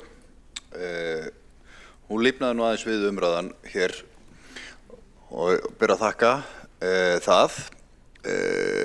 Ég geri þó ráð fyrir því að þessari tillögu verið vísað frá eins og málsmeðferðartillaga borgarfulltrúans Önnu Magdalenu Mörtudóttur gerir ráð fyrir. En það er fínt að ræða þetta aðeins. Sko það er ekkert kerfi fullkomið og það kerfi sem við erum að leggja til hér er alveg örugglega ekki fullkomið. En það er ekkert endanlegt í stjórnsýslu. Við þurfum alltaf að vera að skoða og rýna og og læra af því sem við erum að gera. Við erum bæði með dreifstýrða og miðstýrða borg og svo áhersla að færa þjónustuna út í hverfin var held ég mjög skynsamleg, færa hana nær íbúunum, gera hana aðgengilega, en við færðum líka reksturinn út í hverfin og það gaf góða raun þegar við tókum tilbaka reksturinn og miðlægt á málaflokki fatlaðs fólks. Það hefur strax borið ávöxt og hefur leitt í ljós að við vorum í grunninn að taka mismunandi ákvarðanir eftir því hvar fólk bjó í borginni. Og það er ekki gott. Þannig að samræming eða það að taka reksturinn og stjórnun á þessum málaflokki miðlægt, það bætti þjónustuna við fatlað fólk og gaf okkur skýrari yfirsýn yfir málaflokkin. Þannig að það er alltaf hægt að gera betur. Þessi tillaga er upp úr skýrslu HLH eins og hér kemur fram, en hún rataði hins vegar ekki í endanlega útgáfu skýrslunar sem að kjörnir fulltrúar hafa fengið að sjá vegna þess að það var ágreiningur tillöguna. Samfylking var mótfallin og þess vegna rataði þetta ekki endanlega í tillögugerð. Ég þakka bara fyrir stuðningin við þessa tillögu frá minnihlutanum. Ég held að svona núna í þessari kosningabaráttu þá stundum verið að tala um það að það þurfi að horfa inn á við, fækka millistjórnindum og yfirbyggingu og reyna svona setja fjármununa frekar í beina þjónustu við íbúa og ég held að við séum öll sammála um það. Þetta eru svona frasar sem koma reglulega fram í umræðinni en það er sjaldan sem að við erum með beinharðar tillögur það. En hér er ein slík tillaga og það er þá bara ágætt að fá það fram hverjir eru raunverulega til í að ráðast í það verkefni að breyta kerfinu til þess að geta skapa svigrúm til þess að bæta þjónustu við íbúana. Ég sá það að Samfylkingin kallar með nýtt slagorð breyttar áherslur sömu markmið. Þetta kerfi sem við búum við hér núna er kerfi sem að Samfylkingin hefur byggt upp. Margt af því hefur gengið vel en það er tímabært að endurskoða það og ég hvetu til þess að horfa til þessarar breyttu áherslna að þetta sé hluti af því að horfa á kerfið, grípa til skynsamlegra breytinga á því að þetta er í þágu þjónustunar. Þetta er í þágu þeirra markmiða sem að borgin hefur samþætta þjónustu við börn og barnafjölskyldur og ég stend með þessari tillögu, ég held hún sé mjög góð en hún er ekki full útfærð, hún krefst samvinnu við starfsfólk en vonandi getum við tekið boltan aftur upp á næsta kjörtímabili þótt ég hefði nú viljað að hún fengi kannski aðeins öðruvísi meðferð hér í dag. Einar Þorsteinsson, borgarfulltrúi hefur lokið máli sínu. Borgarstjóri Heiðbjörg Hilmisdóttir hefur óskað eftir að gera stutta athugasemd. Já, forseti og ágæti borgarstjórn, ég þakka fyrir það að fá að gera það. Mér langar að vekja athygli á því að skýrsla sem unnin var að HLH málefni fatlaðs fólks var lögð fram í borgar 24. júlí, dagsett 22. júlí. Þar sem að tillaga meirihluta flokkana var sú, eða tillaga borgarstjóra að fara í ákveðnar breytingar á málaflokki fatlaðs fólks á grundvelli þeirra vinnu. Það er rétt að Sjálfstæðisflokkurinn eða Framsóknarflokkurinn studdi þá tillögu en Sjálfstæðisflokkurinn reyndar satt hjá. Hins vegar er borgarfulltrúinn ítrekað að vitna í skýrslu sem ekki hefur verið gefin út og það er alvarlegt og ég mun gera athugasemdir við það. Ég vil líka árétta það að það hefur engin úttekt verið gerð á því hvort að þessar ákvarðanir sem við tókum í júlí á síðasta ári hafi skilað góðum árangri og það er eðlilegt að bíða eftir úttekt á því áður en við höldum áfram og gerum meira. En við vorum flest sammála um þetta, allavega meirihlutaflokkarnir og Framsókn og við höldum áfram en ég bið ykkur að vera ekki að vitna í óútgefið efni því að það er ekki gott þegar sumir borgarfulltrúar og aðrir ekki hafa fengið aðganga að því. Heiða Björg Hilmarsdóttir, borgarstjóri, hefur lokið við að gera stutta athugasemd. Ekki að óskar borgarfulltrúinn Einar Þorsteinsson eftir að gera stutta athugasemd. Forseti, ég held reyndar að þetta væri andsvar. Forseti kynnti það þannig inn ef ég heyrði rétt. Nei, það var athugasemd. Já, mér finnst bara eðlilegt að setja fram þessa tillögu. Ég tala út frá henni, það er hún sem við erum að leggja hérna fram og orð mín það að sú aðgerð að taka miðlægt inn rekstur málaflokks fatlaðs fólks. Ég heyri ekki annað en á starfsfólki að það hafi gefið góða raun og er að vísa til þess. Og mér finnst það ekki alvarlegt að ræða þá vinnu sem hefur staðið yfir hérna á þessu kjörtímabili. Ég skammast mér ekkert fyrir það. En ástæðan fyrir því að þetta rataði ekki inn í skýrsluna var vegna þess að Samfylkingin var á móti því. Einar Þorsteinsson, borgarfulltrúi, hefur lokið við að gera stutta athugasemd. Heiða Björg Hilmarsdóttir, borgarstjóri, hefur óskað eftir að gera stutta athugasemd. Þakka þér aftur, forseti. Það að vitna í óútgefna skýrslu er eitt. Það að vitna í samtöl innan úr samvinnu. Nú finnst mér bara mikilvægt að þeir borgarfulltrúar sem hér eru og verða næsta kjörtímabili átti sig á því að í meirihluta starfi þá á maður mörg samtöl en maður ætlast ekki til þess að þau séu sögð í fjölmiðlum eða í borgarstjórn. Hver var á móti hverju, það sem er á hreinu er að borgarstjórinn Einar Þorsteinsson kláraði ekki þessa vinnu, þessi skýrsla var aldrei gefin út og það er ekki heimilt að vitna í skýrslur sem ekki hafa verið gefnar út. Og það er ekki heldur heimilt að vitna bara í orð einhver starfsmanns og ég get alveg sagt ykkur það að það eru margir starfsmenn á þjónustumiðstöðvum borgarinnar sem að líst ekkert á þessar tillögur og munu skoða hvernig fólk talaði hér í dag þegar þeir eru ákveða hvernig þeir kjósa. Heiða Björg Hilmarsdóttir, borgarstjóri, hefur lokið við að gera stutta athugasemd. Forseti er að meta hvort það sé tilefni til þess að setja borgarfulltrúann á mælendaskrá. Þar sem stuttar athugasemdir snúast að því að gera athugasemd við fundarsköp eða til þess að bera af sér sakir er borgarfulltrúann óska eftir að gera stutta athugasemd við Einar Þorsteinsson, borgarfulltrúi, gera stutta athugasemd við fundarsköp.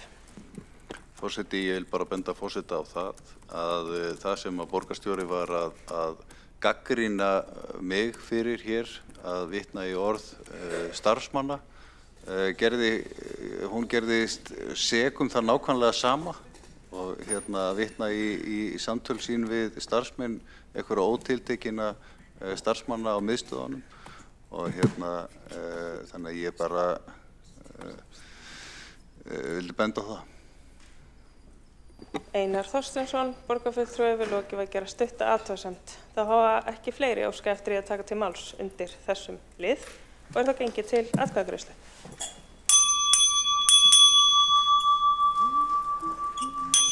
Óskað er eftir því að borgarfulltrúar séu viðstaddir í salnum.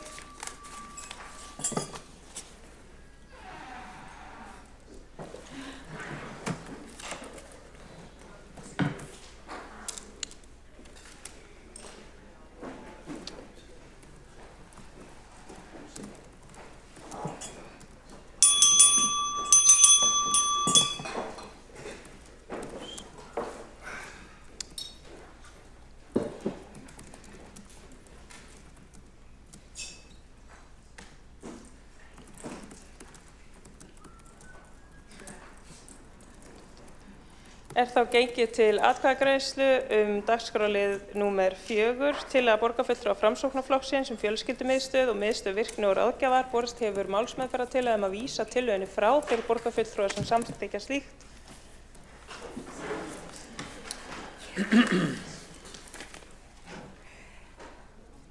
Þeir sem á móti kunna vera.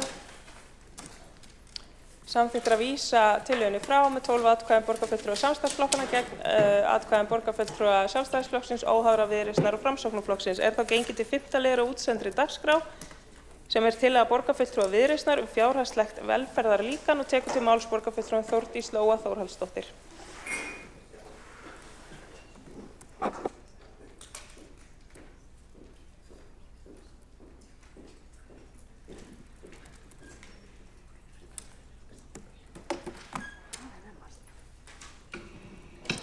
Forseti, góða borgarstjórn. Við í Viðreisn komum ekki hér á síðasta almenna borgarstjórnarfundi með loforð ýmislegt. Ég ætla að leyfa þeim sem eru í kosningabaráttunni að stúsast í því. Ég kem hins vegar hér með eitt af þessum málum sem hafa verið mér mikið hjartans mál, svona í borgarrekstrinum, ef ég fæ að ræða þau mál. Og það er að við búum þjónustun okkar eðlilegan og heilbrigðan og svona rekstra umgjörð. Og mér langar aðeins að fara í velferðarmálin. Þessi mál eru síbreytileg og við erum búin að vera að ræða þau aðeins hér á síðustu mínútum. Velferðarmálin eru í rauninni á stöðugri hreyfingu í takt við samfélagið og í takt við tíðarandann. Og við erum búin að fara í gegnum söguna. Við vorum enda við að ræða hérna þjónustumiðstöðvar og bara því að það voru hérna ansvarið það hvenær þær hafa verið stofnar. Þær voru stofnar 2006. Það bara er ósköp eðlilegt að við bara vitum það. Það var fyrsta skrifið, þannig að það eru 20 ár síðan. En á undanförnum árum hafa verið gríðarlega hraðar breytingar og sem hefur bara haft bein áhrif á velferðarþjónustu borgarinnar. Ég ætla að fara aðeins tilbaka. Við sáum það í heimsfaraldrinum hvað velferðarmálin eru mikilvæg og við sáum líka þann mannauð sem að velferðarsviðið okkar hefur. Fólk sem var tilbúið og bara vakandi yfir öllum þörfum. Ég veit ekki hvað voru margar reglugerðir en það voru stöðugir neyðarfundir og þetta fólk sem vann þarna út á sviðinu stóð sig gríðarlega vel. Og ég held að fáir gera sér grein fyrir því hvað velferðarmálin er í raun flókin þjónusta. Ok, svo er heimsfaraldur í lokið og við dettum öll aftur í okkar vinnu og hvað gerist þá? Jú, það er stríð í Evrópu og auknir fólksflutningar hafa breytt samsetningu notendahóps þjónustunar okkar. Þetta gerist á örskumum tíma. Allt í einu bætast við ekki bara nokkur hundruð, heldur nokkur þúsund. Nýir notendur. Og það þarf að mæta þessum þörfum. Og á sama tíma erum við líka að takast á við annars konar breytingar sem við höfum séð í barnaverndinni undanfarin ár og höfum ítrekkað samþykkt auka fjárveitingar fyrir barnavernd á undanförnum mánuðum og árum. Þetta er veruleikinn í velferðarþjónustu í dag og þetta er veruleikinn alla daga. Þessi veruleiki kallar á fjárhagslegt umhverfi málaflokksins að það þróist með þjónustunni.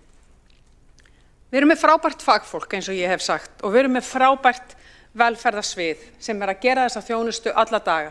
Við getum þrætt hér það hvort það á að vera á þjónustumiðstöðum, hvernig það fer fram, hversu margir koma og hversu margir fara. Það breytir samt ekki þeirri staðreynd að við erum að veita velferðarþjónustu alla daga. Við borgarfulltrúar, við fáum reglulega góðar og gagnsæjar upplýsingar velferðarsviðið í gegnum mælaborð velferðarþjónustu. Við getum fylgst með, ég opnaði það bara hérna áðan, við getum alveg fylgst með hvernig þessi þjónusta er að þróast, hvað er að aukast, hvað er að minnka og svo framvegis. Þannig að við erum með alveg gríðarlega góðan gagnagrunn sem við getum alltaf leitað í. Og þetta er ekki alveg sjálfgefið. Þetta er partur af þessari þróun sem við höfum verið að leggja áherslu á undanfarin ár. En það sem við erum hins vegar ekki með er einhvers konar fjárhagslegt líkan sem stillir af hvaða fjármagn við viljum setja í velferðarmálin á hverjum tíma. Og við stóðum frammi hérna, meir og minna þetta fólk sem að hér situr í borgarstjórn í dag, við stóðum frammi fyrir því fyrir nokkrum misserum síðan og nokkrum árum síðan að grunnskólar borgarinnar fóru sífellt fram úr fjárheimildum, að leikskólar borgarinnar fóru sífellt fram úr fjárhagsheimildum. Og hvað gerðum við? Jú, við innleiddum, og það tók tíma, við innleiddum ný fjárhagslíkun fyrst fyrir grunnskóla og síðar fyrir leikskóla.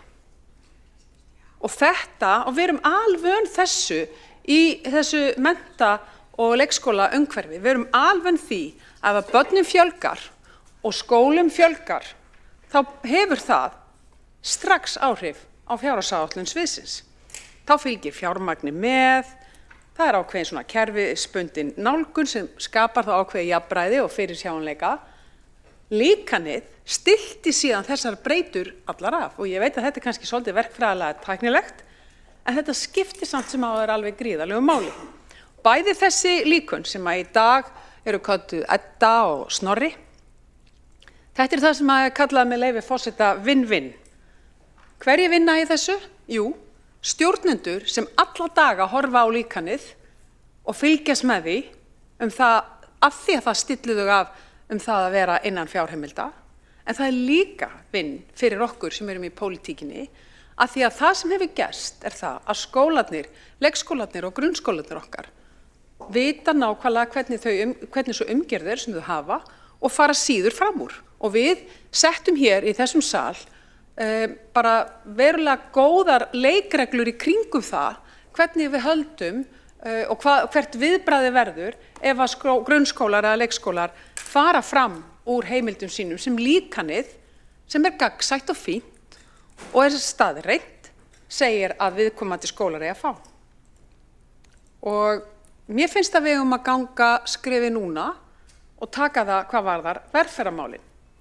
Það er flókið. Ég ætla ekki að segja að rekstur grunnskóla sé einfaldur, en hann er kannski aðeins einsleitnari heldur en velferðarþjónustan.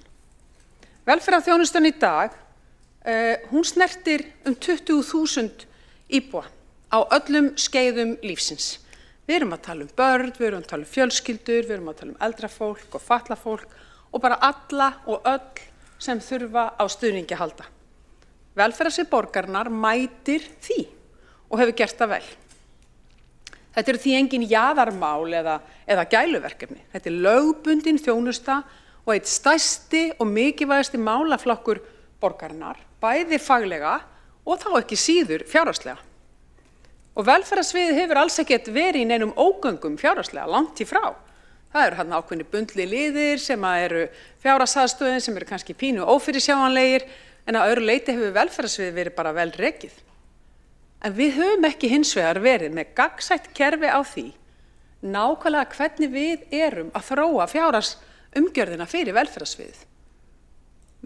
Okkur hefur bara tekist einhvern veginn að gera þetta á undanförnum misserum þannig að þetta virkar. En það er mjög ógagnsætt. Og við erum alla daga að takast á við gjörbreyttan veruleika, en við erum ekki að láta neitt slíkt fjármagn fylgja með í svona gagnsæju umgjörðu. Jú, við erum að verðtryggja eitthvað inni og svo framvegis, en ef að notendum velferðarþjónustunnar fjölgar, erum við þá að keyra meiri peninginn? Við höfum ekki verið að gera það svona. Við höfum ekki verið að gera það með gagnsæjum hætti. Þannig að við í Viðreisn leggjum til að þessi vinna verði hafin.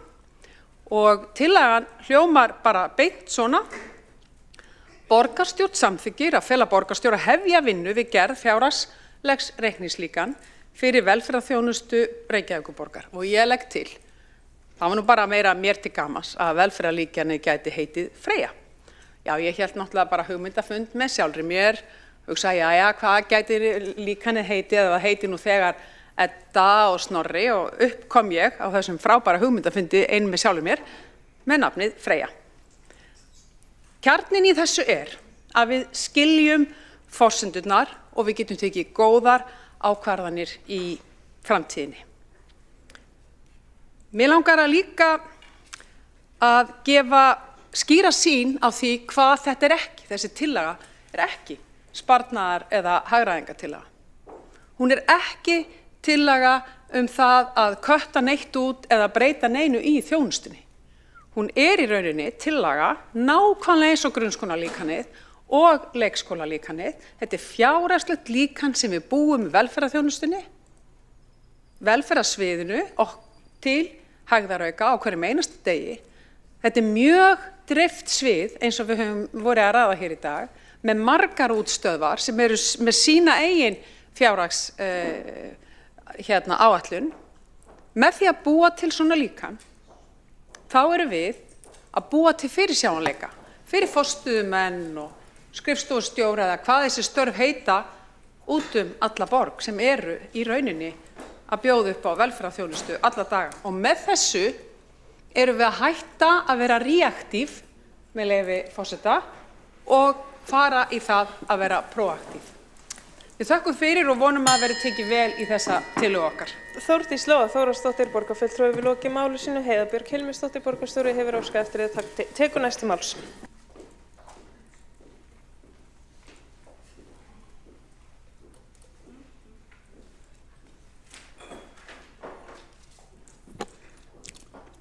Já, forseti, ágætu borgarfulltrúar, byrja á að þakka fyrir þessa ræðu sem var skilmerkilega eins og við varum að búast og tek undir með Þórdísi Lóu, borgarfulltrúa Þórdísi Lóu, að þetta auðvitað svolítið verkfræði og tæknilegt.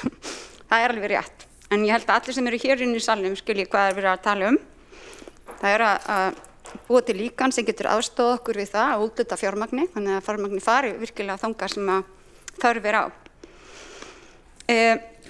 Við höfum gert þetta með góðum árangri eins og borgarfulltrúin kom inn á í skóla- og frístundamálum og borgarfulltrúin á einmitt líka bara mikinn heiðurskili fyrir sitt framlag í þeim efnum. Það hefur komið til umræðu alveg nokkur sinnum á síðustu árum að gera svipuð líkön fyrir aðra þjónustuþætti og að mörgu leyti gæti einmitt velferðarþjónusta vel hentað fyrir það. Munurinn hins vegar, og þetta nú kannski ekki gaman að segja hér í borgarstjórn, en munurinn hins vegar að í velferðarmálunum höfum við ekki verið að fullfjármagna þjónustuna. Þannig að við höfum í rauninni ekki geta gert svona fjárhagslíkun vegna þess að við erum ekki alltaf að veita þá þjónustu sem að fólk á lögbundin rétt á. Það bara staðreynd. Það auðvitað leiðileg staðreynd og ég vildi gjarnan að það væri öðruvísi. Hins vegar gætum við auðvitað nýtt þetta sem verkefni til þess að deila út fjármagni með svona augljósari hætti og þá væri kannski líka augljósara hve stóran hluta velferðarþjónustinu við erum ekki að fjármagna. Og þá ég bara að tala þessa lögbundnu velferðarþjónustu sem að ég og margir aðrir höfum barist fyrir að sé að fullu fjármagnu en við höfum í rauninni ekki gert. Þetta var gert fyrir nokkrum árum. Það voru búin til líkön fyrir ákveðna þjónustuþætti á velferðarsviði. Þau voru að mér skilst og samkvæmt fjármálastjóra sem að þá var að mörgu leyti fín og mörgu leyti ágætt, en það sem að hefði tíðkast þá að þau urðu við fljótt úrelt af því að í rauninni var bara upphæðin sem að sviði fékk sett inn í og síðan deilt einhvern veginn og þannig það var aldrei verið að vinna með raunkostnaðinn eins og við erum að gera í Snorra og Eddu. Þannig að ég held að það sé alveg kominn tími til þess að skoða þetta og skoða hvernig við getum útdeilt fjármagni betur til velferðarþjónustu þannig að það sé virkilega að fara til þeirra sem eiga vissulega lögbundin rétt á þjónustu. Og þið vitið það, og við höfum oft rætt hér fólk sem til dæmis að bíða eftir fatlað fólk og hallan á þeim málaflokki og alltaf fólk sem bíður eftir þjónustu þar.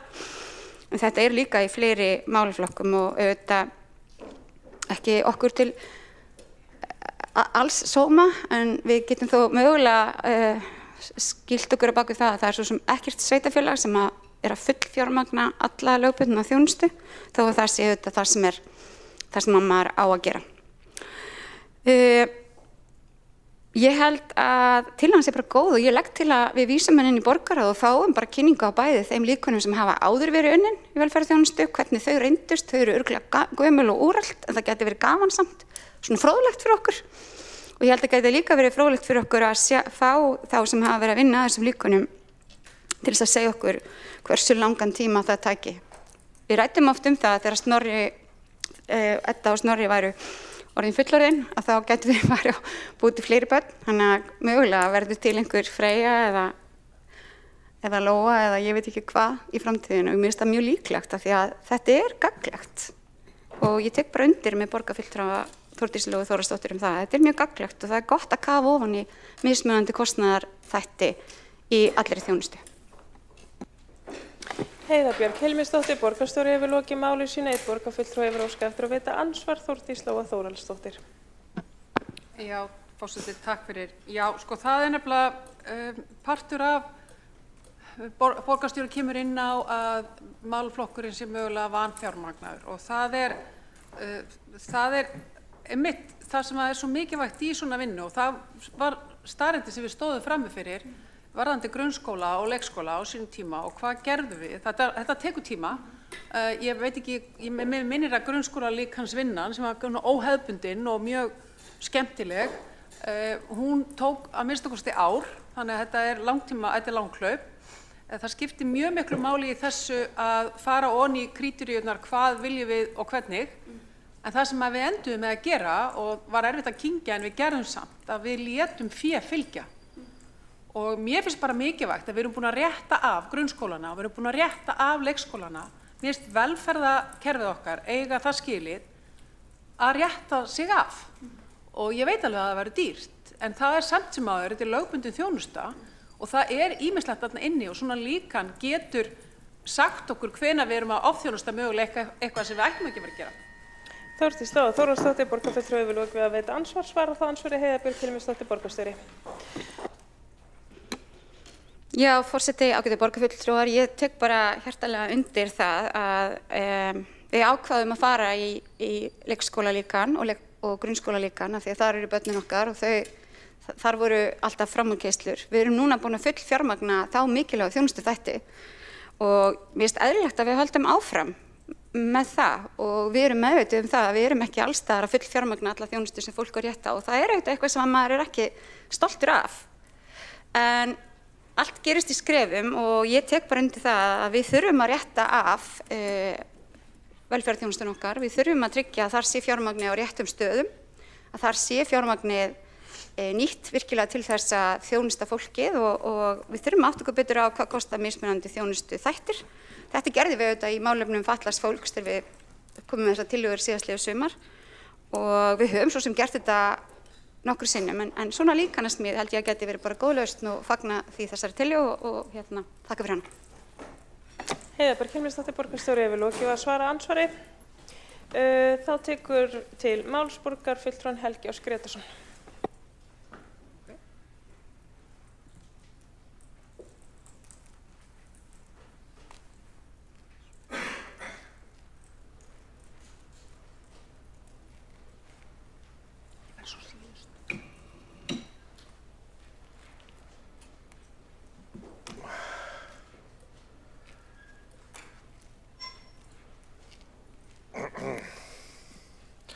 Forseti, ágæta borgarstjórn.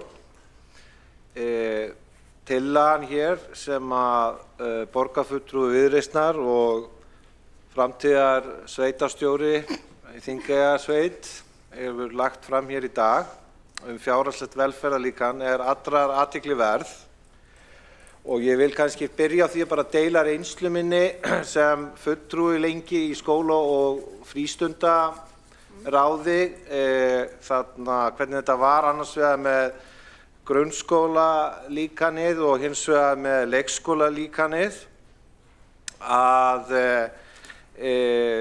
mér sýndist fjárhagsáætlunargerð eins og varðandi ef við byrjum að lengra síðan að grunnskólalíkanið komst í gagnið. Ég man ekki alveg hvort að það heiti Snorri og hitt heiti Edda, ég man ekki alveg nöfnin á þeim en allavega mér sýndist að hafi tekist ágætlega að gera fjárhagsáætlunargerðina þá markvissari varðandi rekstur grunnskólana. Þannig að það jók líkur á að heildarstarfsemin væri innan fjárhagsheimilda. Ég þekki aðeins betur leikskólahlutann vegna þess að það var þannig að það voru settar ýmsar ástæður fyrir því hvers vegna var frestað að innleiða það líkan. En ég vildi bara koma á þeim punkti að það kom alveg fram að margir sem er að stýra leikskólastofnunum borgarinnar þætti mjög óþægilegt þegar fjárúthlutun væri algjörlega óraunhæf í ljósi útgjalda sem væru fyrir séð og að þetta færi þá einhvern veginn á samvisku stjórnenda og væri erfitt að ár eftir ár að vera með mikinn halla eins og var alltaf í leikskóla hlutunum. Það sem að gerðist þar sem að var jákvætt var að það var náttúrulega aukið fjármagn og leið og líkanið var gert sett í gang. Það allavega gerði að verkum að mér minnir að á síðasta ári, fyrsta heila árið, þar sem að þetta líkan komst að fullu til framkvæmdar, ég man ekki hvort það hafi 24 kannski, en allavega að tölurnar urðu við það skárri. Það sem ég vildi líka segja, þannig að það eru vísbendingar að í svona stórum rekstri að þá geti gerð líkana af þessu tagi verið til bóta og það þarf náttúrulega þá að fylgja fjármagn með. Þá komum við að öðrum þætti varðandi það sem er ólíkt við skólamál og velferðarmál hins vegar að grunnskólinn hann á margan hátt mun betur fjármagnaður í samskiptum ríkis og sveitarfélaga en eins og málefni fatlaðs fólks þar sem að hallar almennt séð verulega á sveitarfélög. Og þá þarf að við gerð svona líkana ef það á að fara yfir á velferðarsviðið að taka tillit til þess að eins og ég allavega sé reksturinn að þá á ýmsum viðkvæmum ýmis viðkvæm rekstrarþjónusta á vettvangi velferðarsviðs og ég vil taka undir að á heilt á litið hefur mér fundist mjög ástríðufullt og öflugt starfsfólk á velferðarsviði Reykjavíkurborgar sem tilbúið að leggja sig hart fram að veita framúrskarandi þjónustu og að margt þar sé vel gert en einn helsti vandinn frá sjónarhóli fjárhagsins að verkefni sem í raun og veru ættu með réttu að vera á höndum ríkisins fellur í skaut sveitarfélagsins.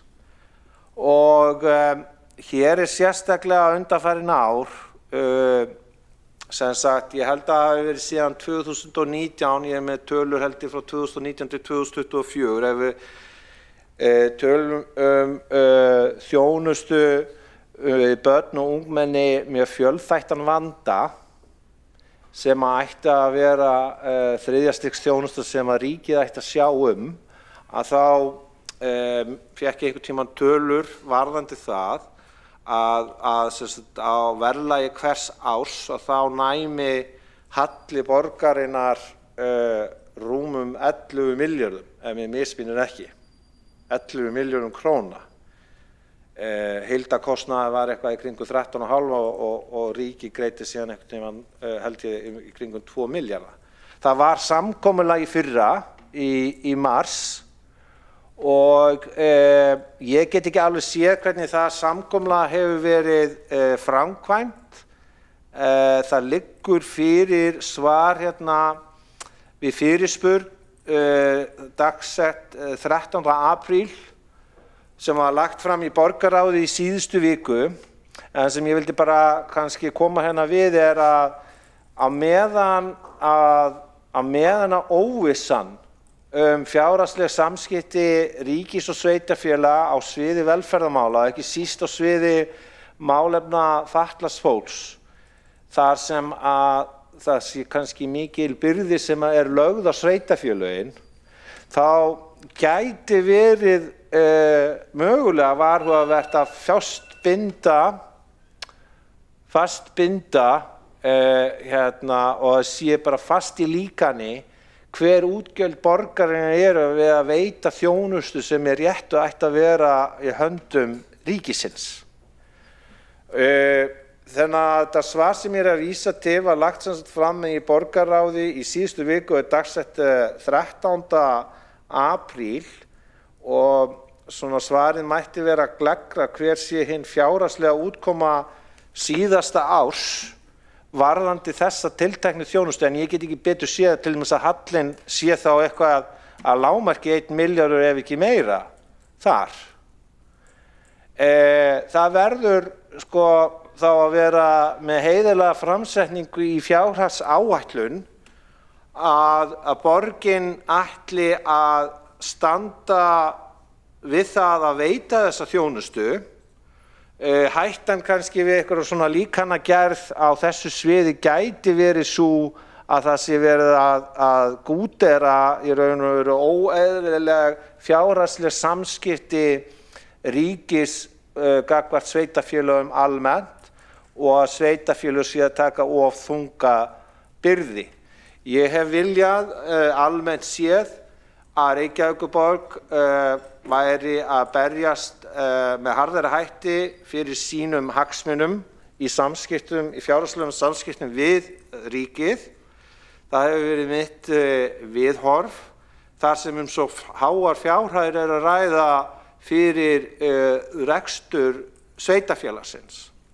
En þá komum við að því að þeir sem að reka velferðarsvið og vilja gera sitt besta standa frammi fyrir þeim veruleika að sviðið alltaf í halla aðalega meðal annars út af þessum málaflokki sem að fellur undir barnavernd Reykjavíkur og til dæmis á fyrstu 9 mánuðum ársins 2025 var sá halli 600 milljónir og 226 milljónir, 63%, og varðandi hallarekstur málaflokks fatlaðs fólks þá var þetta 436 milljónir, þarna erum við komið 2 milljarða og sem gerir að verkum að eins og tölurnar voru fyrstu 9 mánuði síðasta árs þá var hallinn tæp 7% miðað við áætlun. Væri kannski ágætt að fá aðeins umræðu þetta vegna þess að það var einhverju leyti svipuð varnaðarorð höfð að það ætti ekki að festa líkan í leikskólamálum áður en að tilteknar ákvarðanir væru teknar. Ég myndi hafa kannski vissa fyrirvara eða áhyggjur af upptöku líkansins að þessu leyti á sviði velferðarmála. Mér finnst mikilvægt til lengri tíma að það sé gert, að sé heiðarlegt uppgjör og við þá vitum við okkar fjárhagsáætlanagerð sem sveitarfélag að þessir liðir verða þá reknir með það miklum halla og þá þarf að taka peningana einhvers staðar annars staðar frá. Og ágætt væri að fá viðbrögð frummælanda við þeim vangaveltum. Helgi Ás Grétarsson, borgarfulltrúi hefur lokið máli sínu og Þórdís Lóa Þórhallsdóttir, borgarfulltrúi tekur til máls.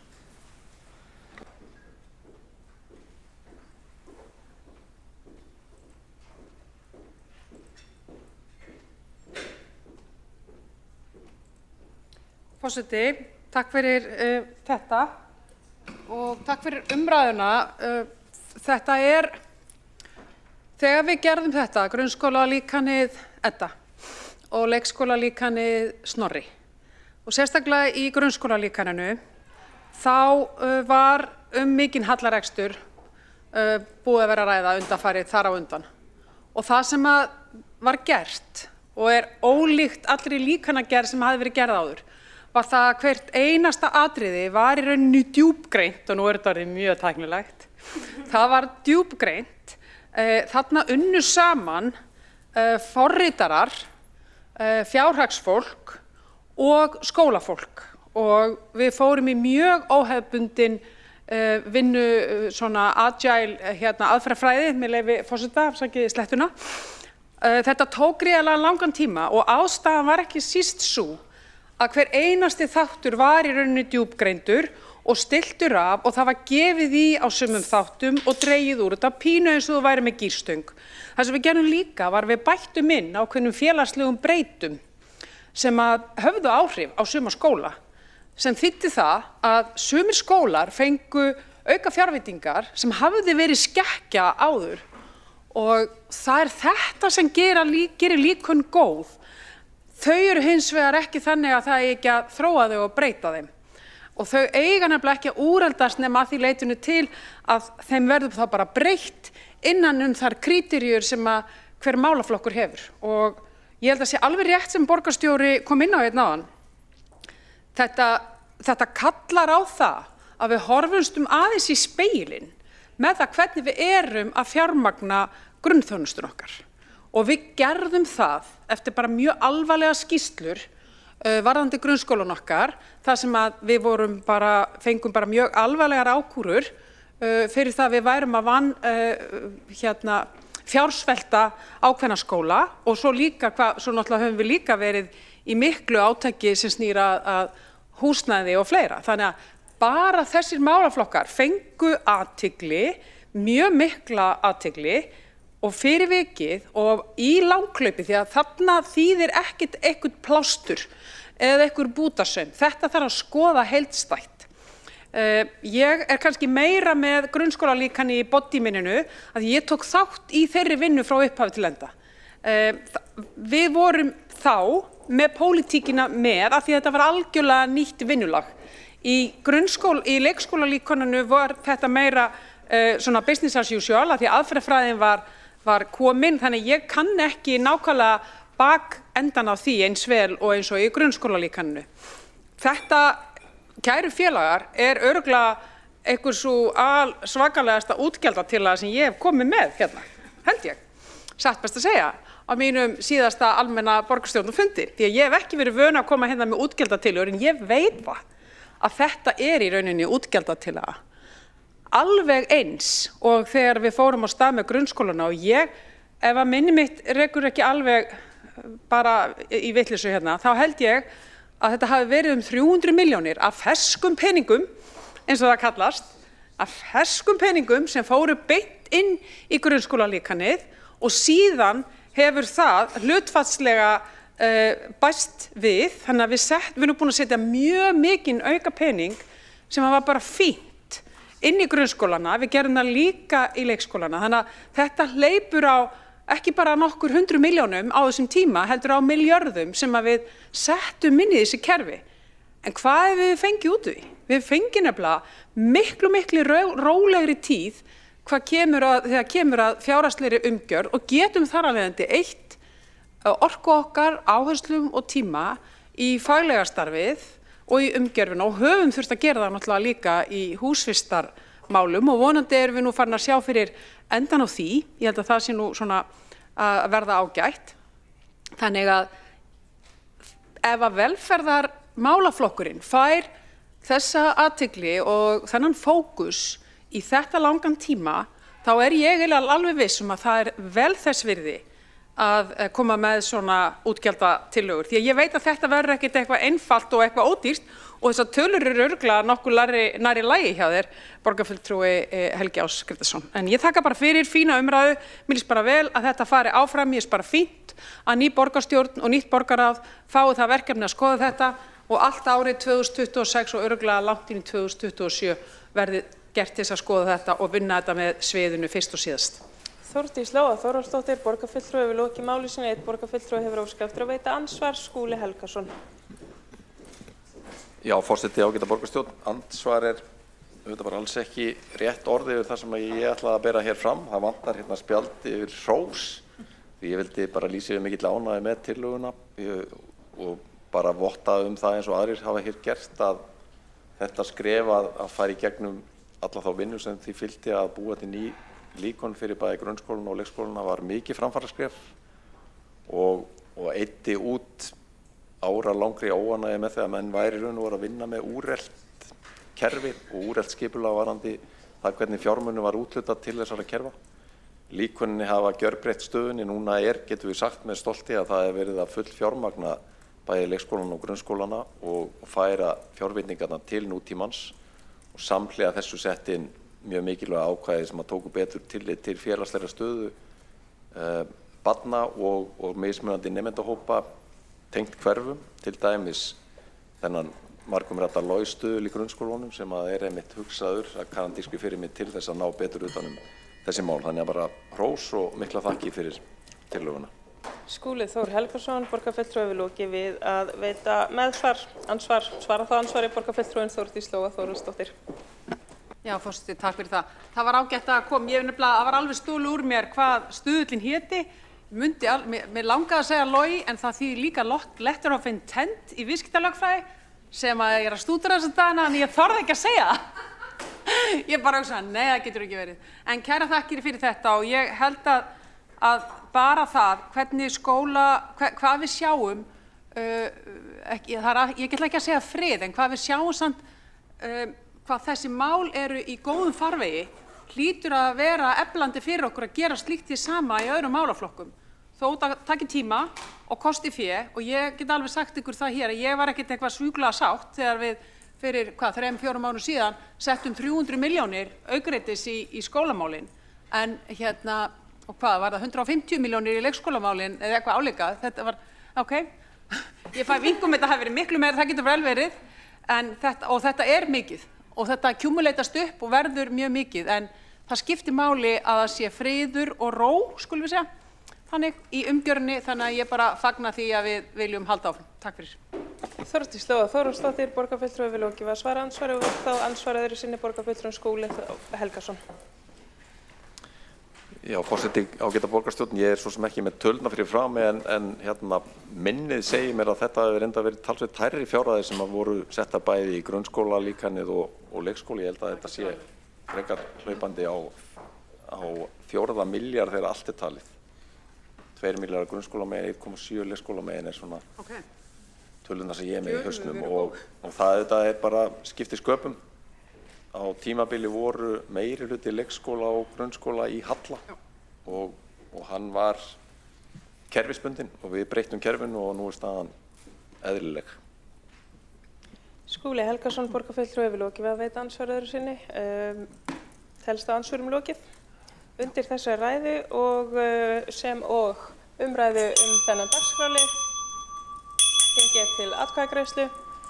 Óskar eftir því að borgarfulltrúar séu viðstaddir í salnum þannig að atkvæðagreiðsla geti farið fram.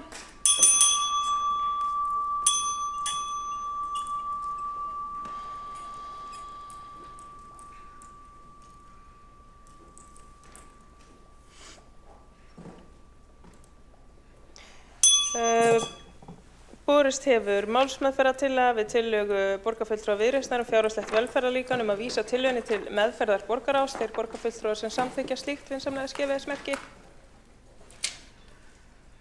þá er það öll borgarstjórn sem samþykkir það. Er þá lagt til að öllum dagskrárliðum fram að fundargerðum verði frestað og telst að samþykkt ef engin mótmæli því.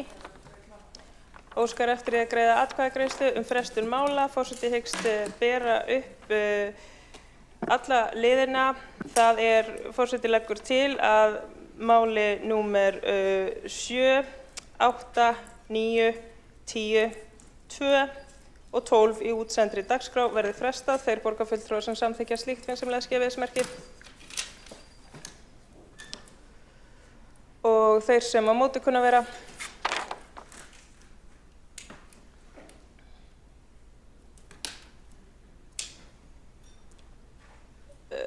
Þeir sem á móti kunna vera, forseti geti séð það aftur. 10 borgarfulltrúar eru á móti, samþykkt að fresta málum með 12 atkvæðum borgarfulltrúa samstarfsflokkana. Borgarfulltrúi Viðreisnar situr hjá en aðrir borgarfulltrúar eru á móti. Þá gengið til 13. liður útsendri dagskrá. Það undir fundargerð borgarráðs frá 15. apríl, fundargerð borgarráðs frá 16. apríl. Þar undir eru liðir sem þarf að greiða sérstaklega atkvæði Það er 1. liður húsnæðisáætlun Reykjavíkur 2026-2035, 11. liður Sigtúnsreitur, breyting á deiliskipulagi,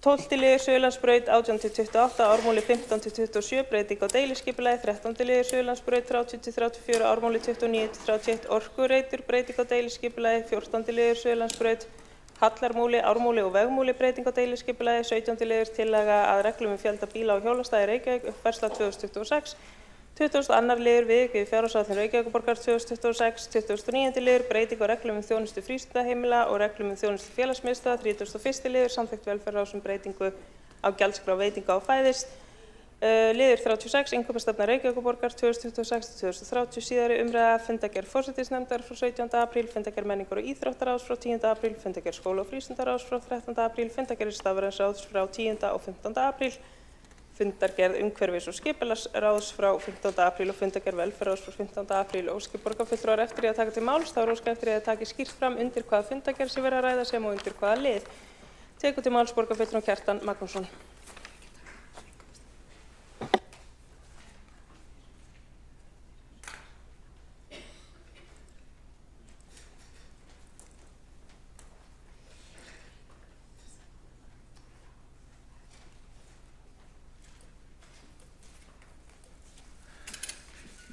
Forseti, góðir borgarfulltrúar, það eru mörg mál hér undir og hefði verið æskilegt að hafa ekki svona stórar og miklar fundargerðir undir einu lið heldur helst fleirum. En ég ætla að kveða mér ljós út af fundargerð borgarráðs frá 16. apríl, 11. til 14. liðar. Og þær tillögur sem þar voru samþykktar í borgarráði, það er kveða á aðlögun að deiliskipulagi Suðurlandsbrautar vegna borgarlínu. Suðurlandsbraut er ein helsta umferðaræð borgarinnar en hana fara 25.000 bifreiðar á dag. Gatan er mikilvæg tengibraut milli austurs og vesturs og þjónar fjölmennum íbúðahverfum og atvinnukverfum. Þessar tillögur eru hluti af þeirri vegferð vinstri meirihlutans að þrengja umferð í Reykjavík og auka umferðartafir í borginni. Við borgarfulltrúar Miðflokksins, eða ég og við Marta Guðjónsdóttir og Helgi Ás Grétarsson getum því ekki fallist á þessar tillögur, mótmælum þeim. Nú á drögum kafla Suðurlandsbrautar á að taka 2 akreinar af almennri umferð og gera þeirra sérakreinu fyrir borgarlínu. Jafnframt verður bílastæðum fækka stórlega við brautina en þau eru nú þegar á skornum skammti svo horfir oft til vandræða. Við leggjumst við eindregið gegn slíkum fyrirætlunum og bendum á að það er unnt að koma fyrir sérakreinu fyrir strætisvagna við brautina í staðis að þrengja bílastæðum og almennri umferð. Þá er líka hætta á að auknar umferðartafir á Suðurlandsbraut leiði til þess að umferð þaðan leiti í meiri mæli inn í nærliggjandi íbúðahverfi en nú er. Við brautina eru mörg atvinnufyrirtæki og vinsælir veitingastæðir. Þessi þrenging mun torvelda aðgang að fyrirtækjunum og hafa neikvæð áhrif á rekstur þeirra. Og mörg fyrirtæki við brauta hafa látið í ljós áhyggjur sínar vegna fyrirhugaðrar fækkunar akrein og bílastæða á svæðinu. Nú, ég kom einnig ljós undir 17. lið fundargerðarinnar tillaga reglum um fjölda bíla og hjólastæða í Reykjavík. Nú, það er kunnara en frá þurfa að segja að frá árinu 2019 það hafa afar þröngar og flóknar reglur gilt fjölda bíla og hjólastæða í Reykjavík sem verið hafa til óþurftar og leitt að sér vandræði fyrir marga borgarbúa. Mörg dæmi að bílastæði séu of fá við nýbyggingar sem valdið hefur íbúum þeirra miklu vandræðum, til dæmis í Gufunesi. Þá er einnig mörg dæmi að þétting byggðar leiði til aukins skorts á bílastæðum í grónum hverfum vegna óbreytts fjölda og jafnvel fækkunar bílastæða eins og til dæmis í Brautarholti, íbúum til amma og óþæginda, ekki bara íbúum í Brautarholti, heldur líka í næstu götum, til dæmis í Skipholti. Margir byggjendur kvarti við því að borgaryfirvöld þvingi þá til að hafa miklu færri bílastæði við nýbyggingar en þörfir fyrir. Það þarf að einfalda og rýmka þessar reglur til muna en tillaga vinstri meirihlutans breytingar á þessum reglum gengur hins vegar mjög skammt og mun engan veginn vinda ofan af því ófremdar ástandi sem nú ríkir á þessu leyti. Afnema það reglur hámarksfjölda bílastæða og svæðaskiptingu en leitast við að tryggja fjöldi bílastæði sé í samræmi við þarfir íbúa í viðkomandi húsum og hverfum. Eðlilegt væri að kveðið væri á að minnsta kosti 1 bílastæði á hverja íbúðalágmarki og 2 staðir lágmarki fyrir íbúum í 4 herbergi eða fleiri. Að lokum vil ég fjalla hér fundargerð umhverfis- og skipulagsráðs frá 15. apríl en þar var lögð fram tillaga fulltrúa Sjálfstæðisflokksins sem ég var tillögumaður á sínum tíma atvinnuverslun á Bauhaus Reit. Tillagan var lögð fram 20. janúar 2026 í borgarstjórn og vísað til meðferðar umhverfis- og skipulagsráðs. Tillögunni var vísað frá og tillögum vísa frá en þetta mál hefur verið í rauninni hringa vitleysa því það hefur verið í gangi stóran hluta kjörtímabilsins. Ég held að ég hafi fyrir mitt kjörtímabil flutt tillögum að það yrði heimiluð matvöruverslun á þessum svokallaða Bauhaus-reit en henni hefur verið vísað fram og aftur, vísað frá og felld í umhverfis- og skipulagsráði, tekin síðan upp í borgarstjórn vísaði henni aftur til umhverfis- og skipulagsráðs og umhverfis- og skipulagsráð gæti endurskoðað meðferð sína tillögunni en það kom fyrir ekki. Eftir að hafa verið frestað í 9 mánuði þá var henni vísað frá og svo kemur hún aftur núna til ráðsins og aftur vísað frá. Þetta náttúrulega engin málsmeðferð á tillögu og svo þetta niðurstaðan líka efnislega röng því að tillagan snerist að svara skýru ákalli íbúa Grafarholts og Úlfarsárdals bætt aðgengi að dagvöruverslun en við því var sem sagt ekki orðið. Kjartan Magnússon, borgarfulltrúi, hefur lokið máli sínu. Þá tekur til máls Ragnhildur Alda María Vilhjálmsdóttir, borgarfulltrúi.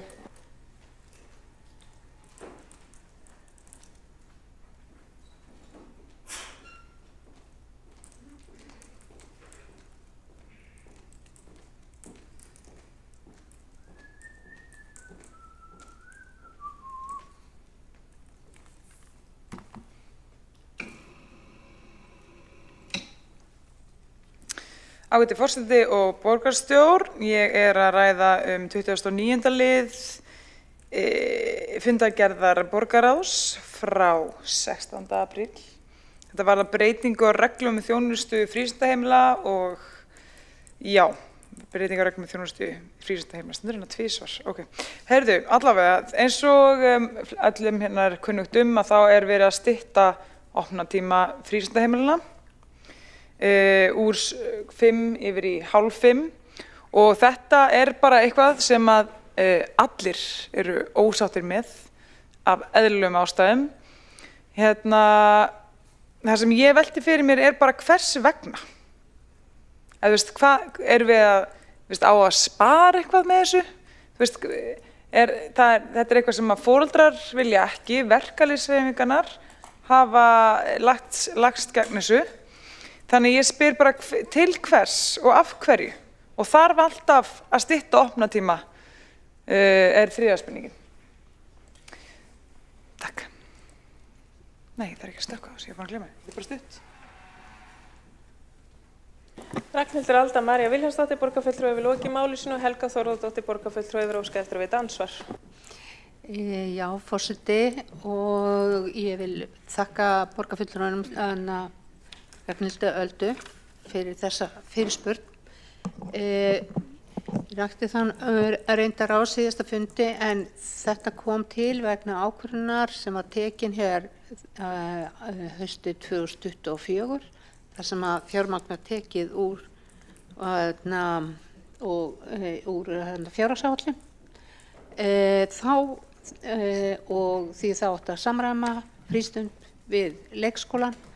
Síðan gátum við brúa bilið á þessu skólaári en sáum ekki fram á að það væri gerlegt lengur.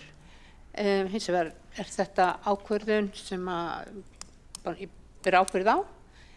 Mér fannst mikilvægt á móti að við erum að lengja opnunartíma félagsmiðstöðva og á næsta fundi munum við líka, ég mun svara síðar, ég sé að tíminn minn búinn.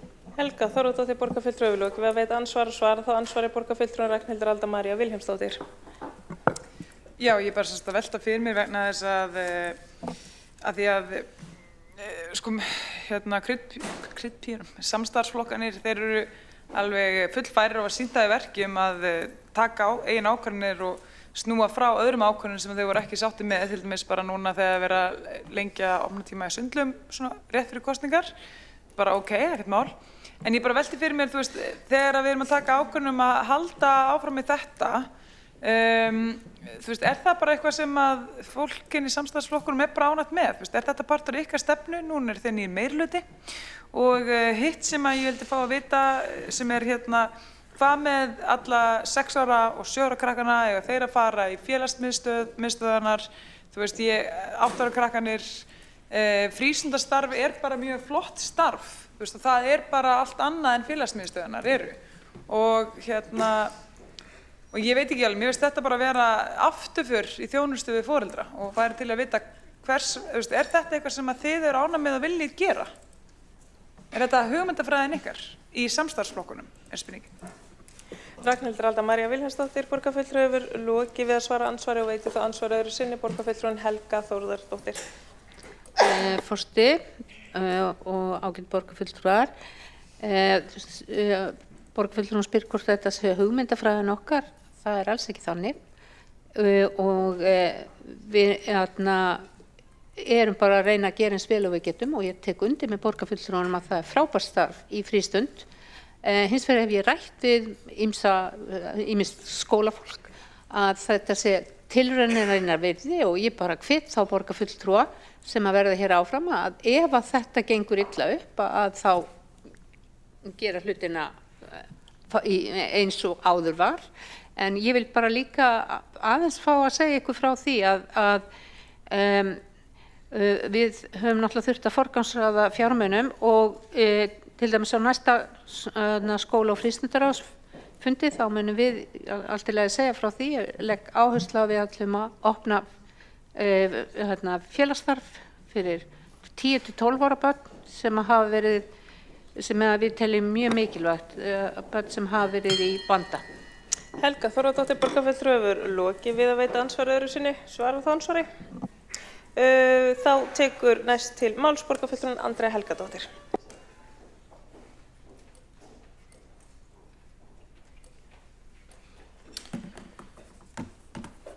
Takk forseti. Ég ætla ekki að fara í langa ræðu, ég ætla kannski aðeins bara að óska eftir því að sem stýrihópur endurskoðun á innkaupastefnu og innkaupsreglna láðist að hafa með þegar málið fór til borgarráðs að óska eftir því að 2 aðgerðir sem að týndust úr aðgerðaráætlun fái að koma inn með afbrigðum til samþykktar ásamt aðgerðaráætluninni sem að lá fyrir fundinum frá föstudegi.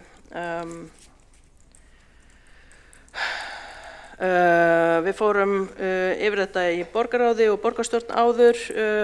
Það komu margar og góðar ábendingar. Sumt var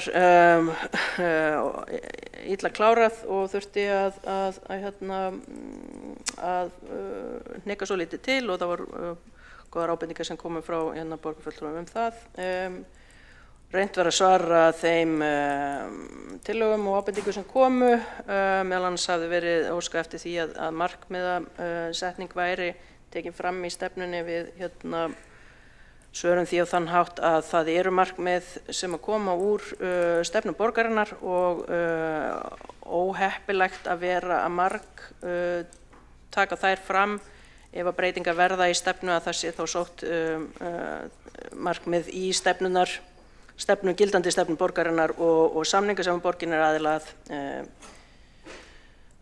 í aðgerðaráætlun hvers árs til þess að ná þessu fram og það eitt af því sem önnur aðgerðin snýr að sem kemur inn í dag og það að ná samantekt á markmiðum úr stefnum og samningum borgarinnar og að gera kostnaðarmat við innleiðingu fyrir aðgerðaráætlun 2027 og þetta muni þá vera klárað og lagt fyrir svo það nái inn í fjárhagsáætlun fyrir árið 2027. Reglurnar áttu við eftir að fara yfir þar voru gerðar orðalagsbreytingar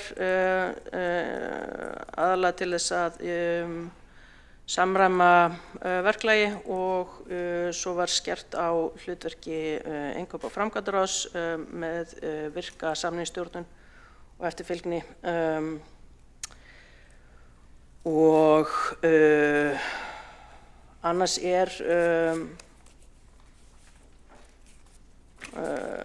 ekki svo margt sem við að bæta úr fyrri umræðu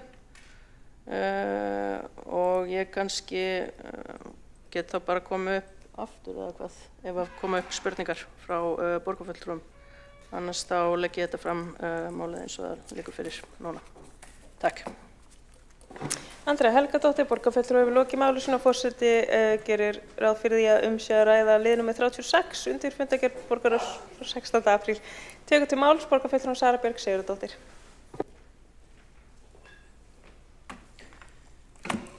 Forseti, ágæta borgarstjórn, ég vil taka til máls undir fundargerð borgarráðs 16. apríl undir 8. fundargerða velferðarráðs frá 15. apríl. Þetta er 8. dagskrárliður en þar, þetta er í rauninni minnisblað sem var lagt fram á fundin varðandi stöðu mála með barna með fjölþættan vanda.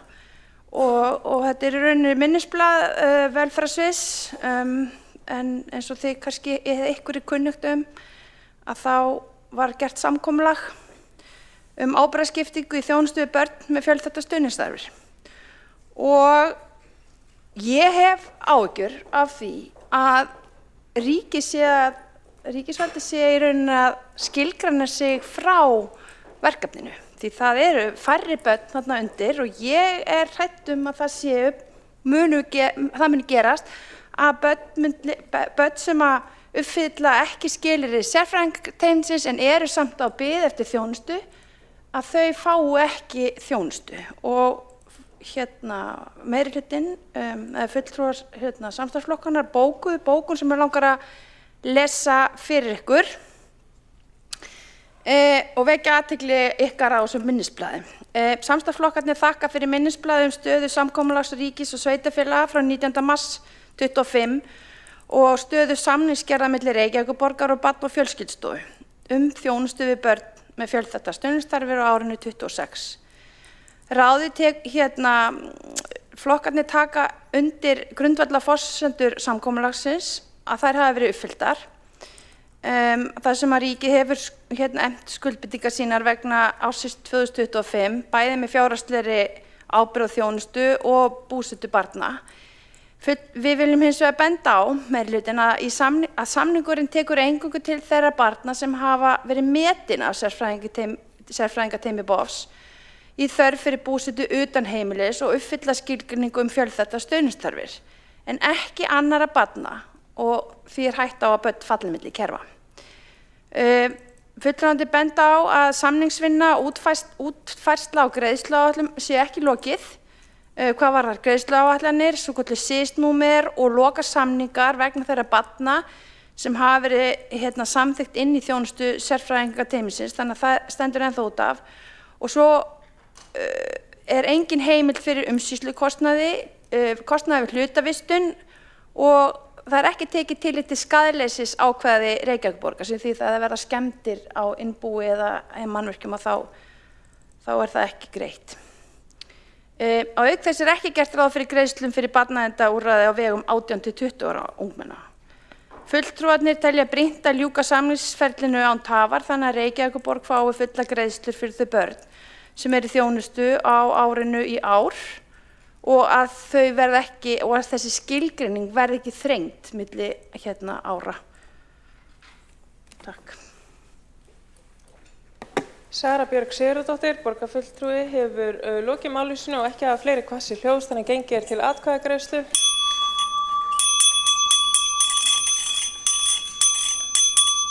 Óskað eftir borgarfulltrúum í salinn.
Forseti óskar eftir því að við geymum þessu umræðu. Heyrist í útsendingu.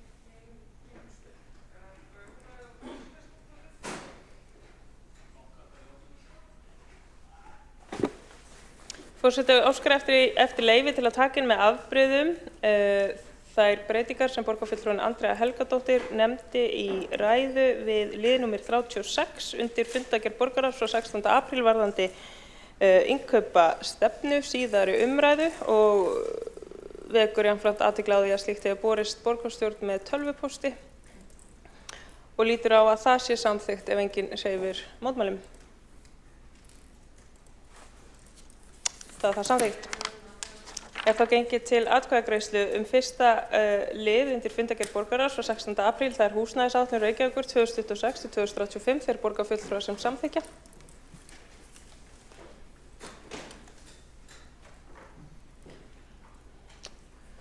Og þeir sem á móti kunna vera.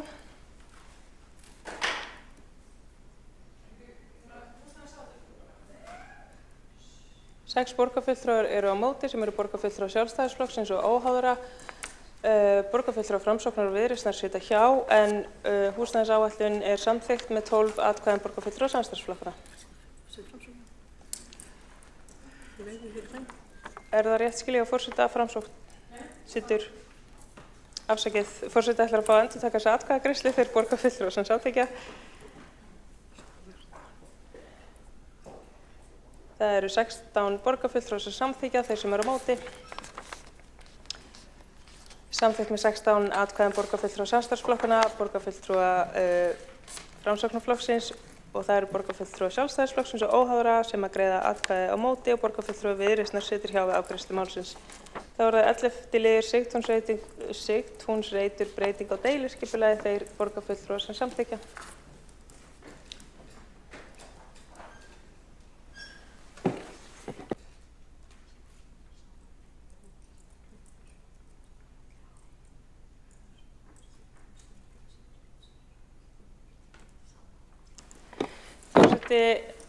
Leggur til að kosið verði 11. lið, 12. lið, 13. lið, 14. lið saman, ef engin mótmæli.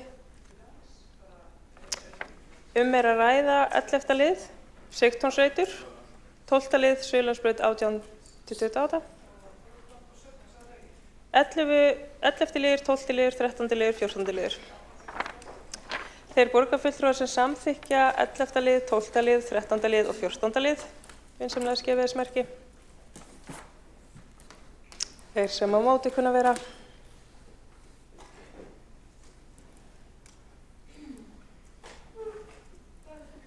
Tíu borgarfulltrúar eru á móti, það eru borgarfulltrúar Sjálfstæðisflokksins, óháðra og Framsóknarflokksins, borgarfulltrúar Viðreisnar situr hjá en tillögurnar eru samþykktar með 12 atkvæðum borgarfulltrúar samstarfsflokkanna. Það var gengið til 17. liðar undir fundargerð borgarráðs frá 16. apríl. Það er tillaga reglum fjölda bíla og hjólastæða í Reykjavík, uppfærsla 2026, þeir borgarfulltrúar sem samþykkja.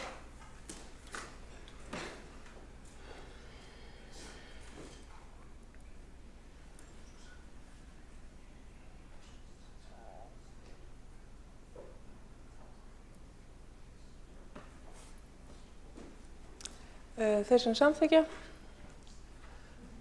óska eftir að sjá skýrt þeir sem samþykkja, þeir sem á móti kunna vera.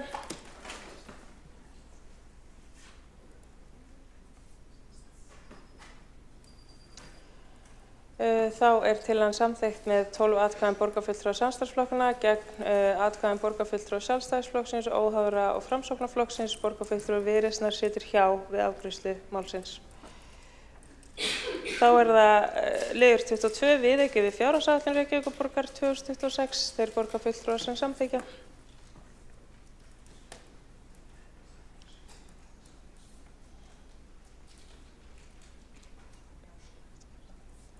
Þeir sem á móti kunna vera. Það er samþykkt með 16 atkvæðum borgarfulltrúa samstarfsflokkanna og borgarfulltrúa Framsóknarflokksins. Afsakið. Það er samþykkt með 17 atkvæðum. Það er samþykkt með 17 atkvæðum borgarfulltrúa samstarfsflokkanna, Framsóknar og Viðreisnar. Aðrir borgarfulltrúar sitja hjá við afgreiðslu málsins. Það var að liður 29, það er breyting á reglum þjónustu frístundaheimila og reglum þjónustu félagsmiðstöðva. Þeir borgarfulltrúar sem óskar borgarfulltrúinn Helga Þórðardóttir eftir að gera stutta athugasemd við fundarsköp. Já, forseti. Það var einn fulltrúi sem frá Framsókn satt hjá. Ég heyrðist forseti lesa upp að það væri öll Framsókn. Helga Þórðardóttir, borgarfulltrúi, hefur lokið að gera stutta athugasemd. Bara endurtaka atkvæðagreiðsluna. Til æskilegt að endurtaka atkvæðagreiðsluna? 22. Var það ekki 22? Þú sittir hjá. Forseti endurtekur atkvæðagreiðslu við lið 22 undir fundargerð borgarráðs frá 16. apríl. Það er viðaukið fjárhagsáætlun Reykjavíkurborgar 2026. Þeir borgarfulltrúar sem samþykkja.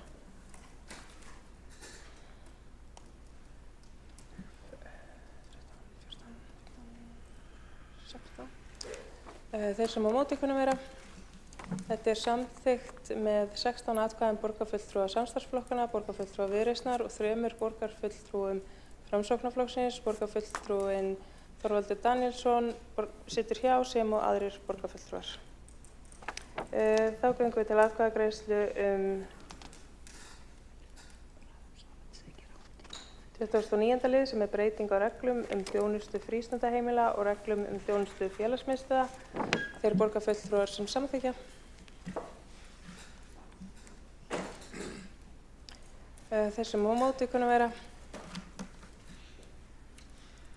Tillagan er samþykkt með 12 atkvæðum borgarfulltrúa samstarfsflokkana gegn 10 atkvæðum borgarfulltrúa Sjálfstæðisflokksins, óháðra og Framsóknarflokksins. Borgarfulltrúi Viðreisnar situr hjá við afgreiðslu málsins. Þá er að liður 31, það er samþykkt velferðarráðs breyting á gjaldskrá veitinga og fæðis. Þeir borgarfulltrúar sem samþykkja.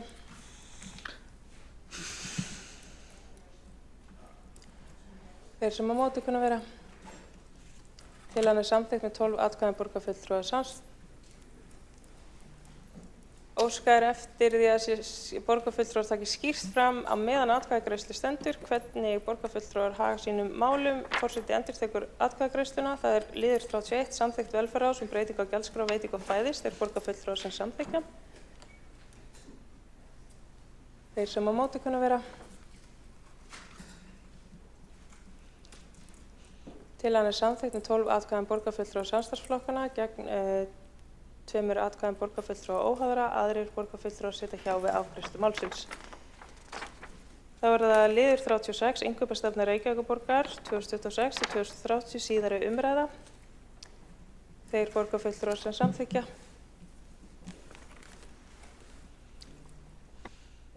Þeir sem á móti kunna vera.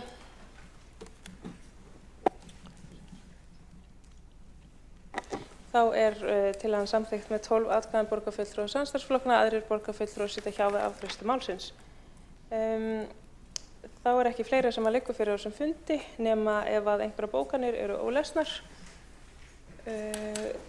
Þá les bókun borgarfulltrúinn Andrea Helgadóttir vinsamlegast taki fram hvaða nafni bókunin er send.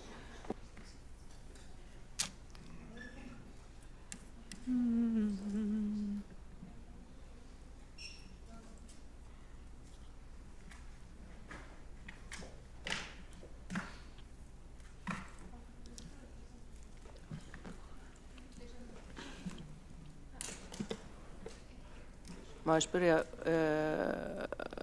voru aðra bókanir frá öðrum borgarfulltrúum? Get ég sagt að þetta sé frá samstarfsflokkunum? Ég hafði ekki fengið svar á því. Sé ekki betur.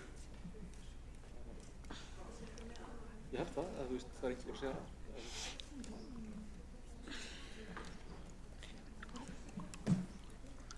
Þetta er bara allir nema ég og Helga.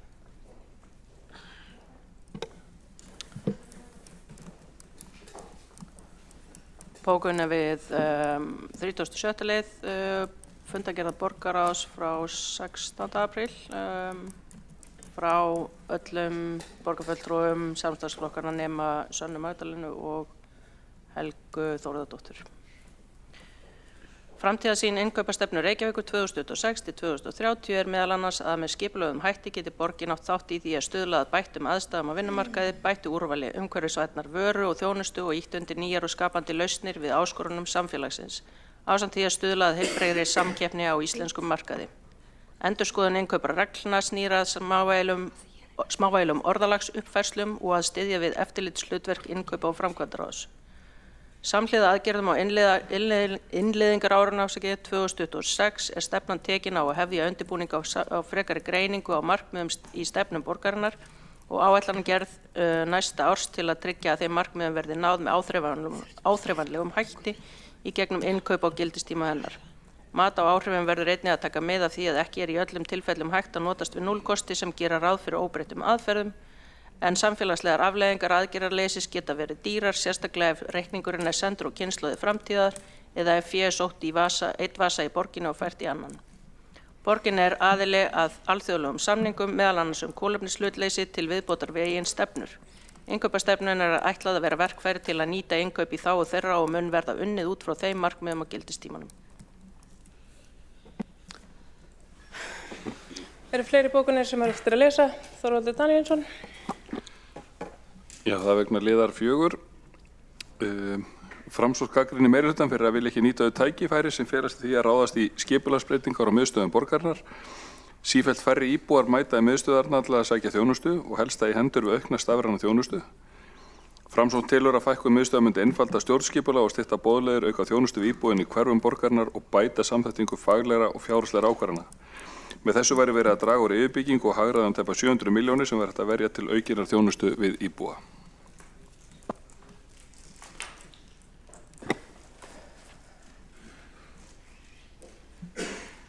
Telst forseti allar bókanir séu komnar.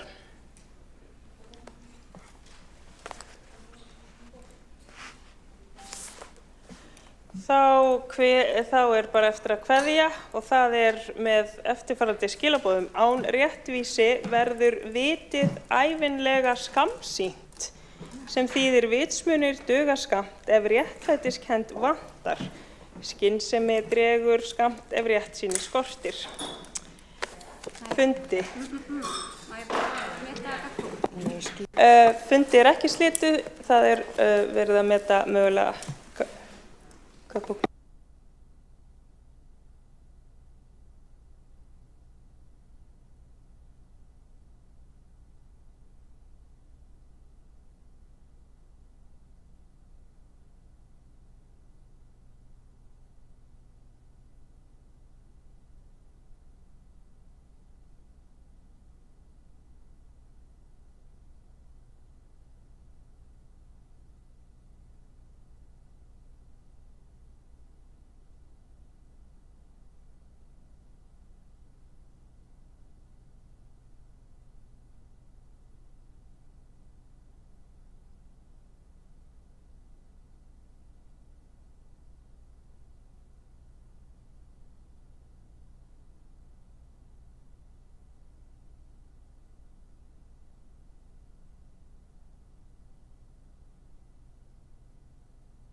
Óskar eftir þögn í salinn. Óskar eftir þögn í salinn. Les þá gagnsbókun. Óskar eftir athygli borgarstjórnar. Les þá gagnsbókun.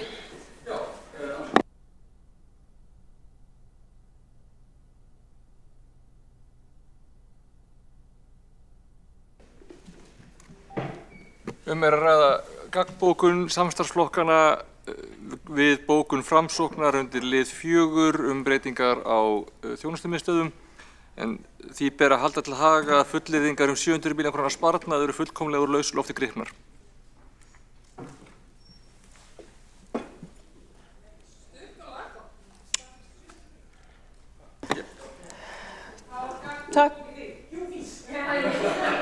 Takk fyrir samfylgdina. Fundur slitið klukkan 18:52.